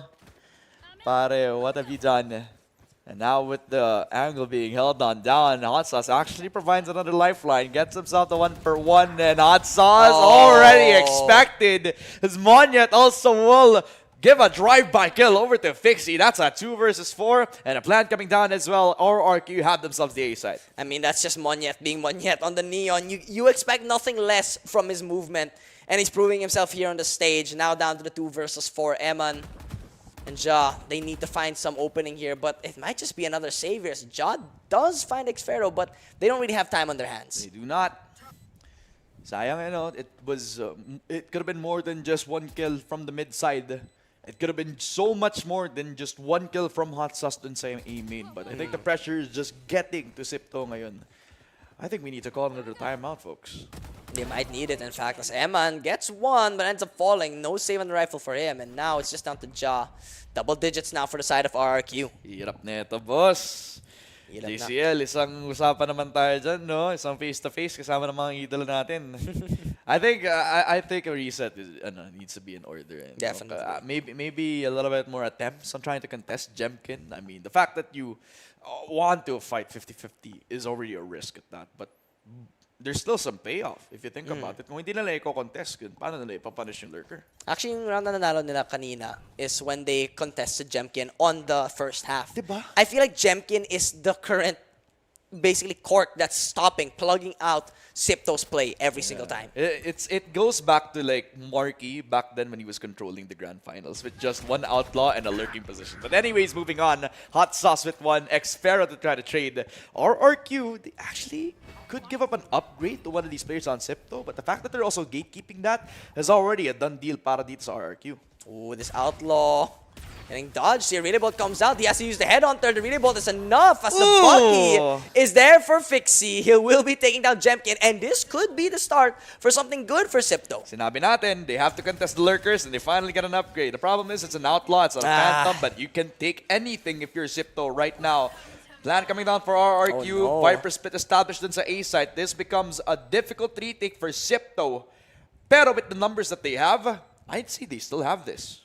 I do think there's a chance here for Sipto despite the Viper split. Of course, sinabi mo yung Outlaw, not very good in these retake positions, especially against the Viper split. At yung karamihan ng mga players nila, manggagaling din sa CT. So, they can just clear with the Prowler. They actually also have a good position to actually use the C's in this sort of position, as the Nightfall is also in play. Push on in from Riza. It's Ja with 1, but they cannot kill Xpero. Finally, they do with the kill. Fixie overdrive activated onto Crazy Guy. It's a 1v1, and it's up against the IGLs, but it will be Eman! Eman to save the day! Another round for Sipto. Finally, they got some juice. That is exactly what they needed. They finally got rid of Jemkin, the annoying chamber. And because of that, they're able to re-execute, re-coordinate themselves towards that full commit towards side. They know there's no lurking player. They can play together now. They don't have to worry. Yeah, man. Oh, man. Okay, this... Medyo kailangan na ata natin ayusin yung upo natin, ladies and gentlemen, kasi hindi pa tapos ang boxing at may pangsuntok pa ang Sipto. 7-10. Tour de force active now para kay Jemkin. He's been a bit of a backbone that they have to break. Sipto already notifying about that operator position. Spotting out that these two players dun sa may A-Link. They trade both of the Prowlers. And they're just going to give up that A-Link position for free. They need to be wary, though. Jemkin can find the timing here. If anyone's going to be holding that A main, has that tour de force. And he's going to be looking for that swing. But Eman, Jemkin, there it is. Yan ang mahirap dyan. Kapag ka nabigyan ng space si Jemkin, mas lalo siya magta-thrive. And there you have it. Crazy Guy gets one. Yan nga lang, Hot Sauce. He's been the hero, and he has to continue making these moments happen. Gets the double. Xfero lines it up the shot. Papunta kay Fixie. All down to the 2 versus 3. The lurking on down. The rotate onto him. But Hot Sauce, the solo guy, the anchor on the site, is not letting RRQ breathe in A. It's all down to the last one player, and that's Jemkin. He's been the villain of the story and does not even get the time of day. Hot Sauce gets the ace. My gosh, 4 aces in one day. What the heck is happening today? What a group stage. What a group stage to have. And Hot Sauce popping off, clutching out that round for Sipto. It's going to be a timeout this time from RQ. They are worried. Jeez. Man, oh man. Sabi sa'yo, banger game. Susulin ng ating broadcast day, bro. And it's delivering on all fronts. Alam mo, isipin mo, this room is like sound isolated. At naririnig ko yung prod team na sumisigaw. Ganon siya ka-intense. Kasi alam na natin kung gaano ka-close yung matchup. We know that RRQ are in the lead. Yes. But how many opportunities do we have to cheer for underdogs that represent our region just like this? And they pull out a round like that. I mean, it was all up to Hot Sauce. I mean, I think he's the star player of Sipto right now. Yeah. But you mentioned it a while ago. You want Sipto to be a unit. It can't just be Hot Sauce. Yeah, it can't be him. I mean, if you think about it kasi, their run all the way towards their own regional Predator League has always been about that their parts are not, parang kung isipin mo, hindi sila malakas kung hindi sila lahat sabay-sabay na nag-activate. Ngayon kasi parang nakikita natin, dami mga star moments, may isang standout, si Fixie, maayos, si Hot Sauce, oo, pero the magic of Sipto is if all of them activate as one unit, and that's always been the beautiful Sipto games. Exactly. We need to see more of that dito. And I wonder if they can continue that as now the economy round, they'll be Fixie falling, but Eman and Riza are there to support. Riza with the double kill, the Guardian is there. It's down to Xfero and Jemkin once again. Spike down on the ground on mid. And they know about that too. They know that they need to reclaim it down. Jemkin left to his devices after he was lurking on B main. He has to reclaim it. But a very, very good decision for Sipto to double down dun sa may mid side. They knew that they had the better guns. And they know that they can force the fight out. But Hot Sauce, gonna check around the corner. Spots out Xfero, knows that it's only a sheriff in hand for him. So he's just gonna beautiful dump on down. That is good coordination from both Hot Sauce and Eman. And it's all down to Jemkin, the Russian Terminator. And what can he do with the spike in his hands and 4 people with guns? I mean, we know Jemkin is the main stopping power for Sipto, right? Or for RQ He's gonna be like, Sipto. I'll be back. I'll be back. Kung magsasave siya, diba? I'll be back. Pero wala siyang baril, no? A headhunter lang eh. So he will be going for this, and of all weapons, the headhunter is very much deadly. And he has more than just 4 bullets, so at least some space for error. Pero Timing. checking every corner, spot, and then the dink is here. Hot Sauce has notified every position. Everybody from Sipto to actually check his corner. That's one, but it's not going to be enough. Hot Sauce claims the last frag. It's the 9-10. Yun yung eco round para sa RRQ. If Sipto want to get a decisive round from them, they have to make sure that they upset yung magiging buy round ng RRQ ngayon. Pero, nang timeout si RRQ, di ba? I'm sure their coach gave them some form of plan for that buy round. And that's what I'm worried about. Yeah, and let me introduce you to Jovi, right? I mean, Jovi was a coach for, was at least in the coaching staff para sa Talon. Kung kasama niya si Frost as well. So, not that bad of a coach either. Definitely. It actually provide a little bit more experience, but now it will be aggressive push on to them. It's a paranoia to actually stop them within their tracks. From the shadows on the heaven side. Nightfall also invested. Pasok na agad to si Jemkin, but Fixie gets the trade. 4v4. The operator hasn't been singing, but Eman able to spot him out, able to get the double kill. Sipto, full control on the B site. The lurk all the way towards the A site. Pero ang tagal niya, si Kushi nag-iisa, and with one shot from Hot Sauce, it's down to the last player, Xfero. They gotta be aware of this. It's gonna be a flag from Xfero. He could find a timing, but they need to be wary of this on the side of Sipto. What can Xfero do? I mean, we've seen this happen before, where he could turn rounds on its head. Kung saan makakita tayo ng unspeakable things from Xfero. He's the type of player that can do this. Definitely. And he has been locked in all throughout the game. Kaya tingnan natin, 1v3, Xfero on the clutch. It's possible. 30 seconds. The spike is also within reach as well. So as long as mapapatay niya ang at least dalawa doon sa B 30 main. seconds left. Pero tatlo kasi yung nandun naka-crossfire pa. 25 seconds. Will he just clear yung elbow? Walang tao doon. Kahit sino from Sipto could just make a fumble, and that will be a mile taken for Xfero. He takes the spike. 15. No time to rotate to A, so kailangan mag-plant siya sa backside. A little bit of time for him to work with on the plant. But it is all down to the last player, Xfero, and Hot Sauce is just gonna claim the last skull. 10-10. eco round on the next round for RRQ, giving Sipto double digits. My gosh, it's a tied game here on the final game of the group stage. God. If Sifto wants to have a decisive victory here in the group stage, a decisive way into the semifinals, they need to win this out. They cannot leave it to the round differential. That's way too risky. And they're definitely trying to push themselves to the limit here. This is just a story that's waiting to happen. Their only way to get to the semifinals, to the playoffs, excuse me, is if they actually deny Todak, one of the strongest teams dito sa Malaysia. Tama. And the only way to deny them is if they actually win against RRQ, possibly the strongest team in this group. Potentially the whole tournament, but the fact that they lost to Todak, that may be put into question now. Yeah. That's like killing two birds in one stone. Definitely, actually. Because that actually solidifies that you're better than one team, and then because the round differential is actually not going to matter, then you're already better than the other. Pero, already bad news para dito sa Sipto. They lost one. That is because of the Headhunter. But Eman, investigating, peeks on in, gets one, a second Timing. because of Fixie. The out, it is not going to work out. That overdrive does not mean anything. Sipto, he got themselves the kills over to the mid side, but Xfero, that full buy in towards the Guardian does not work out. It is all going to be down in towards Xfero. That 3K for Eman. Now down to Xfero.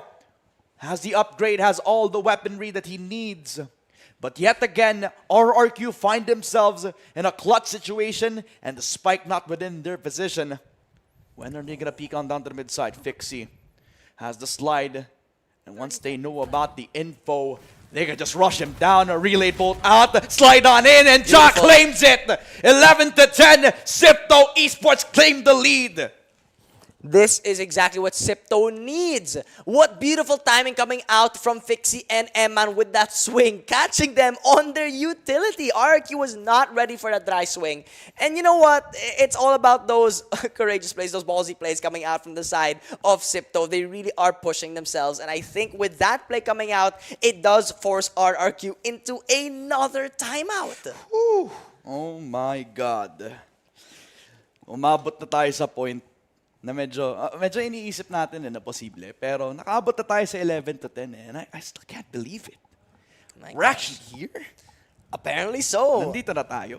The last remaining Philippine representative here trying to make it out of group stage, and dare I say, it looks possible. It is. The dream is still alive to go back-to-back in towards the playoffs para kay Hot Sauce as well as for Eman. But can they do it? The job's not done. They made a big go at it. Pero they need to make sure that this is going to be the decisive win that they're looking for, diba? It's 11-10, Sipto have the bye. Nakapag-timeout na agad si Jovi. So, RRQ. May pambili pa rin, no? May force Meron buy pa. Meron pa. So, may pampalag pa ang RRQ ngayon. We can't be too complacent. Nag-save sila kasi sa previous round eh. Ngayon, may operator na naman si Jemkin. This is what I'm worried about. Every single time Jemkin has a sniper rifle or even the headhunter, kinakabahan ako. Alam mo, feeling ko, pag binigyan mo lang ng kahit ano si Jemkin, kaya niyang makapatay ng kahit sino eh. Tama naman. Bigyan mo siya ng palakol, makakapatay siya ng palakol. Yun yung na-convince ako kay Jemkin. But hopefully, hindi nga umabot dun eh. No? But 10-11, Sipto deciding to put all their forces, at least majority of them on the mid side. I like the placement of the Viper smoke as well. It's actually covering. It could be the space being given to RRQ kung wala nga dun yung Viper smoke. But because they're not actually aggressing mid, babalik na lang sila sa isang site na pwede nilang i-push. Yun na yung B site. I feel like RRQ though, they feel so nervous here. They're not committing into any space waiting for Ako din eh. Ako rin naman eh. Ako rin. Of course, you know, they have to execute eventually, and now they're pushing on towards A link. Only 2 players from Sipto here on this position, and now they're looking to execute. They hear about this. Paranoia invested. Eman has to run scot-free. Any sort of damage, any sort of lick of damage. A good Paranoia as well tries to buy a little bit more time, but they're deciding to push on in. Monyet and Cushy actually putting a little bit more than just a red carpet. They want the A site for free. Oh, and they don't really have much of a potential for a pinch here on the side of Sipto. In fact, Ja will have to regroup with the rest of his teammates, and now it's an open plant for the side of RRQ. So it's just going to be a death march, or possibly going to be the victory road. Yes. Zipto, they lose on the sauce. It's all down to the 1v3. That is 2 kills for both Monye as well as Xfero. It's now down to Ja, the veteran himself on Zipto's side, and he already calls upon that Viper Spit, but Jemkin, he's creeping ever so closely. Ja gets one in the 1v2. It now becomes possible. But does he know about Jemkin? He's already on the side. He does spot out Xfero, but at the end of the day, walang malakas sa marami para sa RRQ. That's 11-11. And they get themselves another tie in towards our game. Oh man, if you notice, what's this? RRQ put all the eggs in one basket. They force bought so many weapons, even getting the operator on Jemkin. They were desperate. They had to win that round, but they end up doing so. They force convergent paths. They force the Viper Spit off of Sipto, and now they no longer have these ultimates going into this. Yeah, it's just back and forth.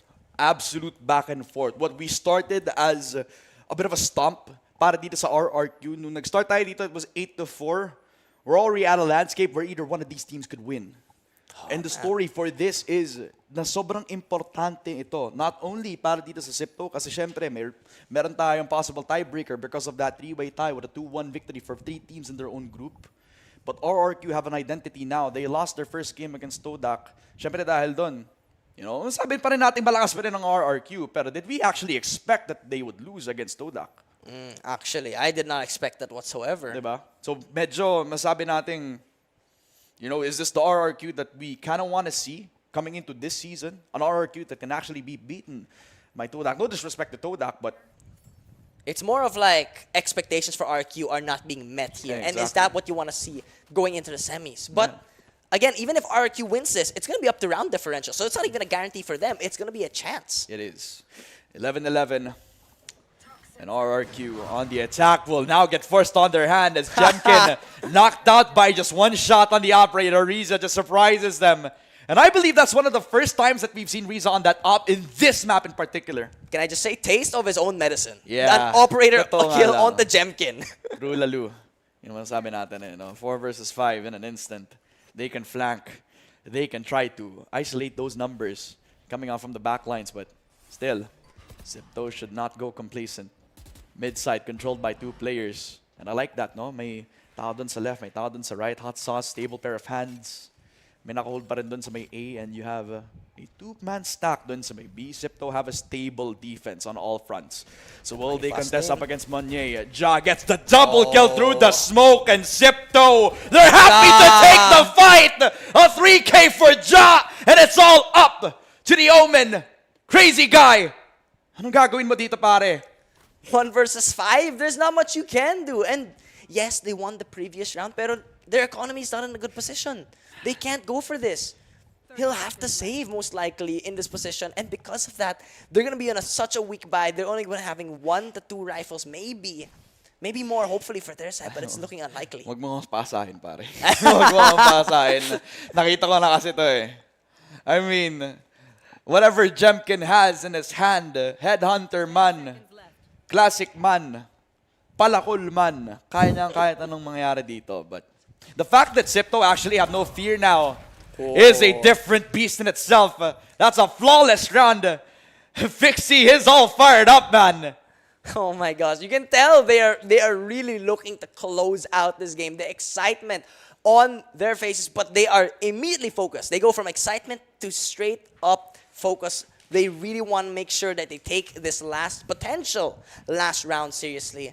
But of course, RRQ, this is where things matter the most. You need to get that overtime potential here for their side if they want to have a chance. It's the only way, honestly, for them to have a chance. Yeah, this is history happening before our very eyes. RRQ, a partner team, almost about to get upset, but they need to get the job done. The overdrive activated, but Cushy actually knocks down Fixie before he could any space whatsoever.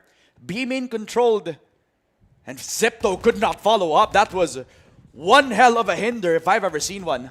That was way too overzealous coming out from Fixie. I mean, that was an ultimate being burned, and now the tour de force on Jemkin. Ramon, I am very much terrified at this point. Yeah, nakakatakot nga. Eman is Close to danger, and that is unfortunate. Swings into a double peek into the loving arms of RRQ. That is a 3 versus 5. B main 5-man push. A hold for Hot Sauce. Solo anchoring without a paranoia. This is unfortunate odds for the man. And you know that he wants to end this right here, right now. Gets one onto Monyet. Actually, job cannot be done anymore. Hot Sauce gets a double, but at the end of the day, RRQ, they want to get this game right here, right now. And it's all down to Ja again. 1v3. Sipto. All eyes on Ja, the veteran. Clinches up in towards the corner of the Viper's pit. Does not know, does not see anything. Gets the spray a little bit over to Jemkin. Pulls out the shorty. But does not even consider going at it right now. Reload. Given the info. And sees the barrel of Jemkin. We go to overtime. RRQ. Hindi pa tapos ang boxing. At pupunta tayo sa isa pang round. Ladies and gentlemen, we are going the distance on the final game today of the group stage broadcast. What better way to end this off, right? With an overtime between arguably the two best teams in this group. What did I say when we started today? That this was going to be a banger end to a broadcast day. Of course. You were absolutely right. Ano sinabi ko? I mean, I told you, man. I mean, this series, this BO1 just keeps delivering. Every single round has been close. Sipto feeling the pressure. RRQ needed to actually get their step in towards this game. And they're back in it with this one round. 12-12 tayo. And they need to go at this consecutively. It's all about timings. It's all about patience. Sipto, they were impatient on that potential final round. And because of that, we're here in overtime. But now Sipto, they are aware of their mistakes, and now they're going back to that default that they so love on the attacking side of Corrode. Question is, will they eventually contest any of the spaces here available? It is a difficult push for Riza. He has done this same light speed before, but that's only to actually counteract the operator that they would have possibly gotten kanina. RQ. 3-man stack on B main. Crazy guy. He's cooking somewhat of a play, pero because of the slow creep ng RRQ, wala silang kahit anong makikita dito. I think Sipto, they wanted to execute towards A, but because there was no response from RQ, they're hesitating here, but finally they're leaning towards this angle. The trademark will make this difficult, along with the dark cover, but the reposition is there now. Looks like RQ are aware of this crazy guy, aware of a potential mid-push, but it's going to be the A execute. It will be Sipto pushing on forward with the Prowler. Jemkin with A main control, looking for the swing, gets a kill with the operator, and goes back with the rendezvous. Riza knocked down Jemkin yet again with just one shot from both the op and the headhunter. Makes all the difference. Even pulls out the shorty. The disrespect for RRQ. All because of one man's actions. This is Jemkin's doing. Pero nakapag-plan pa rin naman ng Sipto. That is going to be the 2 versus 3. Crazy guy. Denied because of the molly. But Sipto buying mere seconds at what could possibly be the end of their run. Monyet, di pa alam. Not even thought about from the flank as well. Nakaabot na sa elbow. So that means that they have all angles covered on the front of the site. But Ja surprises with the operator. Gets the shot on Crazy Guy. 2v2 equal numbers. Slide on in! And the Sipto! They make the impossible happen! That was a 2v4! What a way to clutch out the round from Sipto, utilizing Jemkin's own operator in that angle to get the kill, the one-shot kill, which was important in evening out the numbers. Sabi sa'yo, pre, duelist mindset! Anong takot-takot? Kung kaya mo mag-op ka din. Mismong sa kamay ni Jemkin pa yun. Take the fight, take the fight. And Sipto, they decided to push and go for it. Why not? God damn, this is Sipto on match point. On their way towards playoffs contention. A possible sweep in towards their groups. Hot sauce. Hot sauce on the angle. He has to make this count. Spots out one and knows that it's not just going to be one. Zeman, first down on the peak, really both active. Nice Monyet timing. already has himself the space. He's sight now wide open Fixie. and RRQ decides to go on the plant. Fix. He gets the 1-for-1. Looks like it's going to be a 4 versus 4 now. Spike has been planted. Relay bolt coming out from Fixie. Dark cover coming out as well. Haunt not really going for this speak just yet as Fixie looks for it. Has to line up the shot. A 4v4. So much time, so much tension. On the other side of the smoke, you're waiting for death. The question is, who gets it? As Fixie lines the shot through the wall, another one for Ryza. As Crazy Guy, he delivers another opening blow into another OT of 13-13. RRQ survive. I have no words on how that happened. RRQ are not down for the count just yet. I didn't want to say it, but when Sipto won the round, I wanted to say they weren't out of the woods just yet. And there it goes. The bear has struck back, looking to take the round, and now JCL will be calling that timeout. I just noticed. RQ didn't actually call the timeout on losing that round. They decided to go for it without a timeout, saving it potentially for this next round. And now, against JCL's timeout, let's see if they can convert it this time on the side of Sipto. This is the Valorant that you want to cast. Definitely. Ito yung hinahanap natin dito sa APAC Predator League. This is where stories are made. And this is where history can make champions. Kasi we're witnessing a run where we could actually set up the narrative for either one of these teams. I mean, the fact that you're able to take it this close to a partner team like RRQ Sipto. I mean, what more can you actually give praise to this team? I mean, the resilience, the storyline, the fact that they have to dodge the head-to-head up against Todak, they lose this, it will be very difficult for them na makapasok dun sa playoffs. Kaya kailangan panalunin to laban sa RRQ.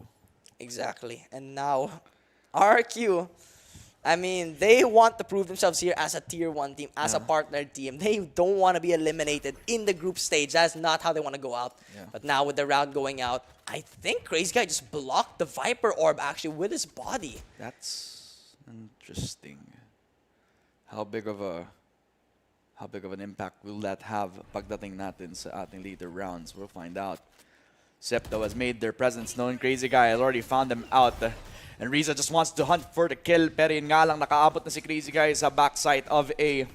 Also has support with the crossfire setup for RRQ. This is gonna be a very bad position to play out of. They need a flash, they need something.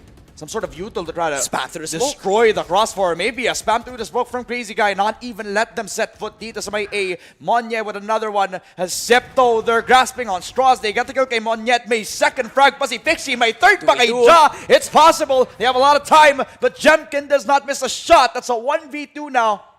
And Pixie has to go big. He needs to figure out where the last remaining player is. He doesn't actually have information on the last player or on the other player. Jemkin is the only one he knows, and it's a double up from the side of RRQ. He can rotate. I mean, may space siya papunta doon sa may mid, pero RRQ are just gonna huddle up. They don't even hear anything. They're just gonna hold down Timing. the push. It's Fixie. Expecting at least somebody on the other side of it. Xfero is not the timing, but that's not going to be the best chance for Line up. Fixie. He was the shot, and Xfero is going to end it with the perfect crosshair placement. 14-13, RRQ are on match point. That was JCL's timeout, by the coach JCL's timeout, and they were not able. I feel like RRQ have been able to take advantage of those rest periods, you know. It may be your timeout, Sipto, but we're taking it for ourselves. We're going to be the ones to convert it in our advantage. And now Sipto, I'm wondering if they can somehow turn this around. They need to bring it into another overtime round, a triple overtime, potentially. The win condition has been set. So many times that Septo could have actually run away with this. RRQ just fight them on fundamentals, on the basics. Huli sa crossfire, huli sa spam through the smoke. It's unfortunate for them. And that's actually a very risky push for Riza. Already mid-bottom, controlled by him. Hot Sauce will have the util to actually stop them if they're gonna go for a forward angle. Pero hindi Riza. Hiding inside of that Viper's pit. Will they actually expect this? Riza has the perfect position for it. Gets one kay Crazy Guy. Light speed. He's not safe at all. Peeker's advantage gives it over to Monyet. It's now down to that 4 versus 4. They have damage done. Now, with that, it's going to be Xfero holding on to this A main. Will be cleared out, but who will find the timing? Naku It's po! Xfero! And no trade is there from Hot Sauce. It's going to be a 3 versus 4, and they're going to be crunching towards A side. It's all up to Hot Sauce on A. They are licking their lips as what's happening right now, but Fixie and Hot Sauce, they want to keep going. They want to end this right here to try to see if they can get the fight towards RRQ. 30 seconds. They could plant. And Kushi's going to stick this. Monyet is not even considering elbow at this position. Time winding down on both Septo and RRQ. To end this for RRQ. Or to extend one more OT for Septo. What will be the answer? Fixie finds the shot game Monyet. And it's all down to Kushi. But Kushi's dead. And Septo are still alive in this. What is happening? We're going into triple overtime. Once again, Sipto, neither team wants to give up. 3 overtimes in a row now. I have no words for either side. Neither of them want to lose. Hey, I mean, for a spot over towards the playoffs, who wouldn't want to keep fighting, diba? Tama. Sino ba ang hindi pa lalaban kung ganito kalapit na para sa'yo yung playoffs? Ba't hindi ka pa lalaban? Kung nakailang knockout na yung ilan dito, hindi pa sila natutulog, pre. Nakailang bangon ng mga to, pero alam natin pagod na sila. Of course. Pero lalaban pa rin sila. Of course. I mean, like you said, diba? It's all about making it past this group stage into the playoffs, and both teams are desperate. They rotate around that A site. And the fact that Ganda. they didn't even consider Hot Sauce. He gave the info na nag-TP siya, pero bumalik siya eh. Bumalik siya dun sa pocket. Hindi tuloy na ni Xfero, nandun pa rin siya dun sa Viper Smoke na. It was just spicy coming out from Hot Sauce to play that angle. And again, you know, RRQ, they finally used their timeout here on the 3rd overtime. And once again, I dare I say, it's either team's game. There's no, predictions are out the window here. There's nothing we can really add as to whether which team will have an advantage here. Let's spice it up. 14-14, triple OT tayo mga tropa. First day in the Valorant section dito sa ating group stages. And the next time we see this is playoffs, man. I mean, playing for all the marbles. Septo now on the attacking side. Pushing up in towards B main, crawling up. And nobody from RRQ now are giving them the time of day to actually fight them. They're just playing it so patiently. But look at Sipto. They want to execute towards this B side. They're running into Chamber Viper though. That's a deadly combo of Controller Sentinel. The two roles where it's all about denying space. That is true. Still have to contend against that operator, and Jemkin has already noted the position. So it's all about if he can hit the shot or not. RRQ kills one. Xfero on to Riza as well. RRQ. They're definitely going to be on to one more match point if they continue this stride into a 5 versus 3. Hot Sauce though. He's trying to look for a pick here, but his toxic wall denies it. He needs to find some form of opening. This Prowler will most likely scout him out. But look at the mid play coming out from Sipto. 35 seconds. Still have the spike within their hands. Jemkin still trained on the angle. He knows na baka nakalapit pa nga si Hot Sauce. That angle is beautiful. Unfortunately, the aim was not. RRQ. Full fundamentals. They know that they have the numbers. They don't need to peek. They don't need to overcommit. This is what you can expect from a VCT partnered team.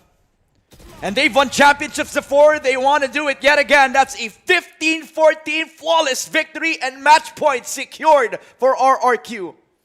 At this point, I feel like you're starting to get an idea that Sipto seems to be a bit tired.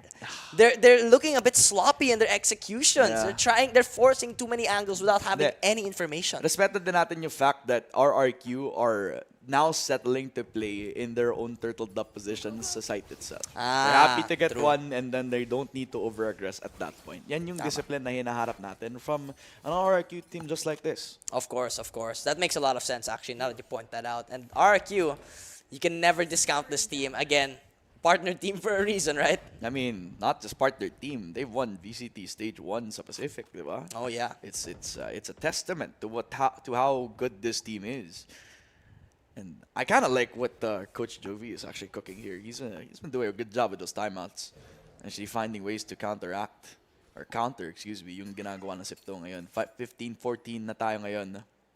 RRQ now on the attack. Usually known to actually have very creative setups pagdating dito sa atake natin. But the only thing that Sipto have working for them is that push up to the mid side. Prowler expended. Lots of noise being made and a hinder to possibly get some damage. Riza expected, unfortunately. But they're walking into a shorty, does not connect onto Eman. And RRQ walking their way into the victory lap. A 1v5 setup para dito kay Ja, and with just one bullet, RRQ paved their way over to the playoffs. And because of that, it's a three-way tie. 2-1, 2-1, but RRQ get the last laugh.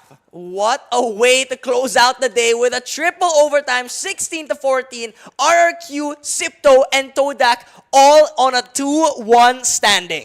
Absolute banger of a show being displayed here by both teams, going 3 overtimes. That is just insane for me. I mean, looking at both teams' performance, it could have been anyone's game. Yep. But looking back now, RRQ convincingly kept it on their own, and that is the VCT level or VCT caliber that they have brought into this competition, considering that they are already acclimated to these long types of matches. Yeah. I mean, looking at their past, RRQ has been to rounds 22-21, man. Like, how do you expect to go up against a team that is built to survive? I mean, it's not about who's about to like head to the finish line first. It's about who cracks first. Yeah. I mean, in that sort of scenario, who has the endurance to actually pull out all the stops sa time na to. Kung sino man yung parang ballsy enough to actually take the risky play and go with it. It's always been that type of team ng RRQ pa nga naman, yung nakakalamang. Sa mga times na kukuha ng mga early picks itong si Jemkin on the up, sa mga times din na nakahanap ng winning play itong si Crazy Guy, it just becomes a well-rounded shut book para dito sa RRQ. Yeah, but absolutely. A stellar performance on both ends. What can you say about our highlights here, Abyss? I mean, you can definitely tell right off the bat that RRQ has all been about that team coordination. And you know what? Sipto were showing that form of team coordination as well, but Ramon put it really best there. It's all about, you know, that sturdiness, that grit you have. And I think we got to see the difference between the two teams of a tier 1 team and a tier 2 team. The difference in training, the difference in mentality and endurance. And you can see in these clips alone that both teams were stellar in their executions, but one team just held out a tad bit longer.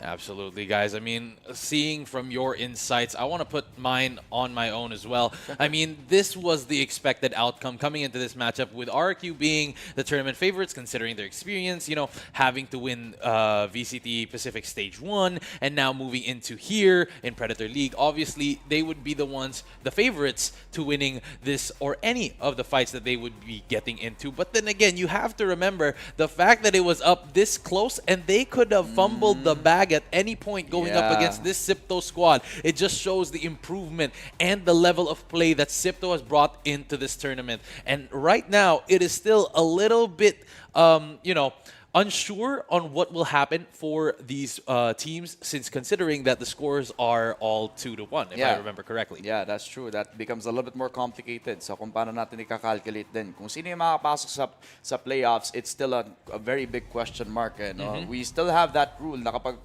2-1 ang at least dalawa or tatlo, it's either going to be another game in towards as a tiebreaker, or pwede din makikita natin from the round differentials. But considering it's all 3 teams, it's gonna be very difficult. I hope everybody has a lot more time to actually watch for games, pare. I mean, after that, how do you follow that up? Yeah, how do you follow that? I have no idea, honestly. But, you know, since we're talking about this whole round differential thing, this is where things get a little bit tricky for all 3 teams, right? And it's going to be tricky for us casters, hosts, and the audience as well to understand how things will be moving forward. Because it's not just a round differential. There is still the potential of a best of 1 despite it being a 3-way tie. Yeah. So we shall see how things will turn out based on what they have to discuss there. Okay lang. Ang ibig sabihin nun, we just get to cast more good Valorant. Absolutely, man. I mean, good Valorant. Actually, no, not good Valorant. Exceptional Valorant has been played in this fight of Sipto and RRQ, proving themselves to be respected to one another. At some point, it doesn't mean that one team is better than the other just because they won. It's the respect that is generated by both teams, considering how far the distance they traveled together, pinning themselves up against each other, and reaching a certain point of respect for both teams. Hey, by that point, I'm actually really happy to see the performance sa parehong teams natin. I mean, usually sa ganitong sitwasyon, I mean, makakapag-expect tayo ng mga throws. Makakapag-expect tayo ng napakalaking mga mistakes. But honestly, it wasn't off of mistakes that they actually got the wins. They got a few of the wins because of outstanding performances from a few individuals.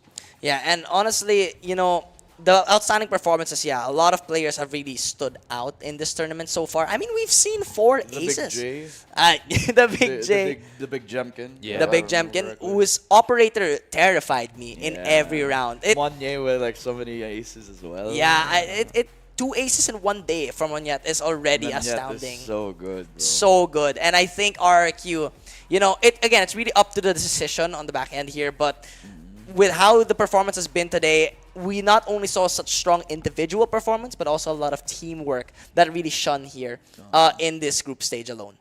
Absolutely, guys. I mean, just exceptional Valorant through and through being displayed on both teams. But there had to be one winner, and that was RRQ, proving themselves to be what they call themselves as the King of Kings. As we lead in towards our scoreboard, we can see RRQ 16-14 against Sipto, and the ACS is just flowing for everyone with both MVPs equal footing in terms of ACS, with Jemkin only winning out the match MVP because they did win the game, and they have 9 first kills comparing to Neon's Fixie. Or Fixie's Neon, rather. I gotta say, I was about to point that out, but you pointed it out perfectly. Jemkin has been the literal pinpoint, the pain point of Sipto here, because he literally opened up 9 rounds with first blood. That is crucial in making sure you get those round wins. Absolutely. And you can see here the display of skill that Jemkin has on this agent. I mean, first kills with Chamber, that's exactly where you want to be in the leaderboard, considering how you're supposed to play the agent. And he played it to a T with 27 kills, 15 deaths, and 6 assists. I'll be real with you. While I actually really do respect Jemkin and how consistent his uptick has been nung dito sa performance na to, I think I want to put a little bit more emphasis on both Expero and Monyet. Both of them actually pulled out really good impact rounds para lang makakuha sila ng mga rounds dito. Absolutely, but there it is, ladies and gentlemen, your MVP. Although on the losing side, it is going to be none other than Fixie, fixing up all those kills with an average combat score of 240.4, a KDR of 1.1, an ADR of 150.1, and a headshot percentage of 25.6. This man is a beast on the server. But then again, ladies and gentlemen, although they did tank this loss, they still are in contention to qualify for the semifinals. So it really is up to the results and the judgment of our tournament organizers over there in India. So we'll find out, no, kung ano yung mangyayari dito. Whether we get 1 more game, 2 more games, or possibly actually get the rule itself. I'm just excited kasi masaya na ako. Nakakita na tayo ng maayos na game na ganito.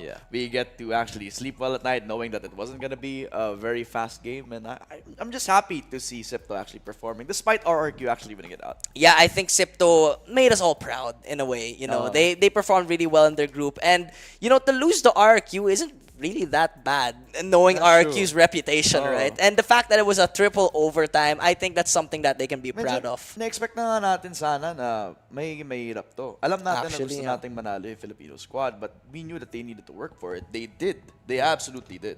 Yeah, absolutely, man. And Group C results. Ayun na Here we go. We triple can tie. see it.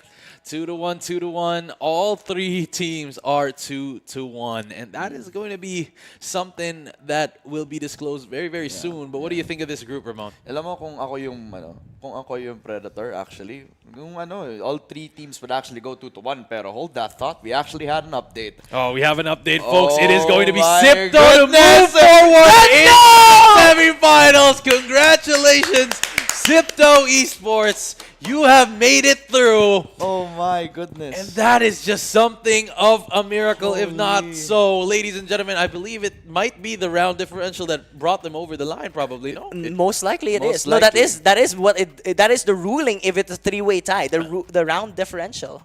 Grabe, 5 Oh, points. they were up by 5 points in the round Holy, differential. That is clutch. That is an absolute clutch. I'm amazed by how Sipto were able to pull that out. But it just shows how Group C was the group of death. I mean, showing that all those teams were very competitive all across the tournament today it just shows how much beautiful Valorant was played and how well these teams have prepared. But then again, thank you so much, RRQ. But you are going to be seeing Sipto Esports going my God. to the semifinals over the tournament favorite RRQ. Yeah, so, lower thirds pa lang, the dream is still alive. I mean, that just means that, the back-to-back grand finals is still possible for the likes of Hot Sauce. For somebody like Eman, the dream for them to actually get an international trophy is still well up and alive. Despite all the trials and tribulations, we see a Filipino team come into the playoffs. Absolutely. But now, ladies and gentlemen, we're going to be seeing our standings, and we're seeing our top 4 on the top of each group. We have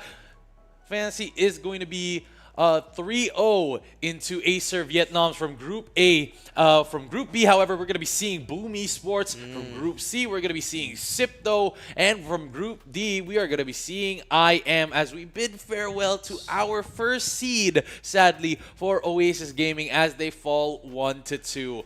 Grabe naman. We had absolute amazing Valorant. What can you say about today, Abyss? I mean, it was a banger of a day. Like, there were so many beautiful games we got to see. And the fact that we got to watch majority of them in the group of death, it's an honor to be able to cast those games, admittedly, right? And I think we got to see some brilliant showcasing of Valorant gameplay. And you know what? With Sipto making it just barely out of the group of death, you know that... Sila. Sabit sila. So close.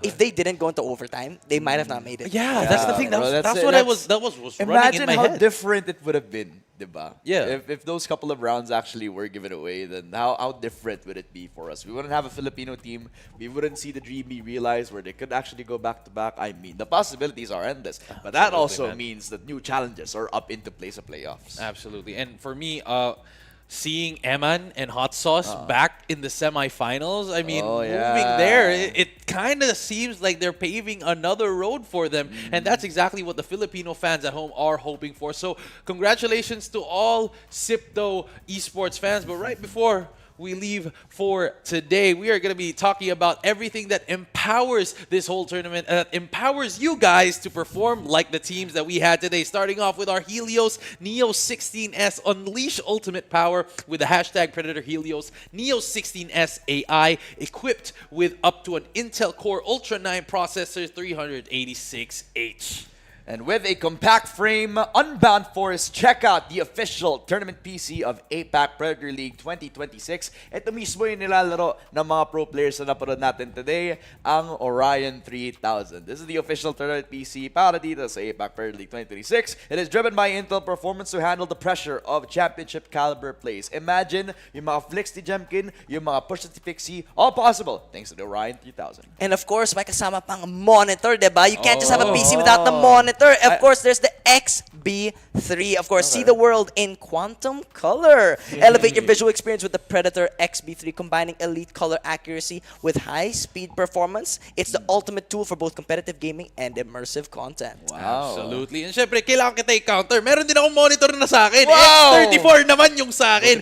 Level Okay. up your field of view. The Predator X34 is here to blur the line between reality and gameplay. With its immersive curve and lightning-fast performance, it's time to see what you've been missing. And ladies and gentlemen, syempre, hindi natin kakalimutan, although tapos na ang ating group stage natin for today, we need to remember to continue to support our team. Ladies and gentlemen, the All-Star Team vote is still on the ready, so vote for our Philippine teams in the Intel All-Star Team Awards for the APAC Predator League 2026. Scan the QR code right there. It's right below Mr. Abyss on the other end of the table. Ladies and gentlemen, we had so much fun casting. I knew I did, and watching these guys cast that final game was just absolute cinema. Huwag natin kalimutan ikaw din, bro. Casting with you has been an absolute pleasure. I hope everybody had a wonderful time, but of course, the job is not done. Of course, we still have the playoffs coming this Saturday. As always, it's going to be the semis into the grand finals. There's still a lot more games ahead of us. But for today, I believe that is it. Wait, does that mean that Sipto can go all the way a Filipino team into the grand finals? That's a question that we can have to find out for. At kung gusto nyo malaman, punta tayo sa Saturday. Absolutely. Ladies and gentlemen, once again, this was Bluey, Ramon, and Abyss, and we'll see you guys very, very soon. Good night.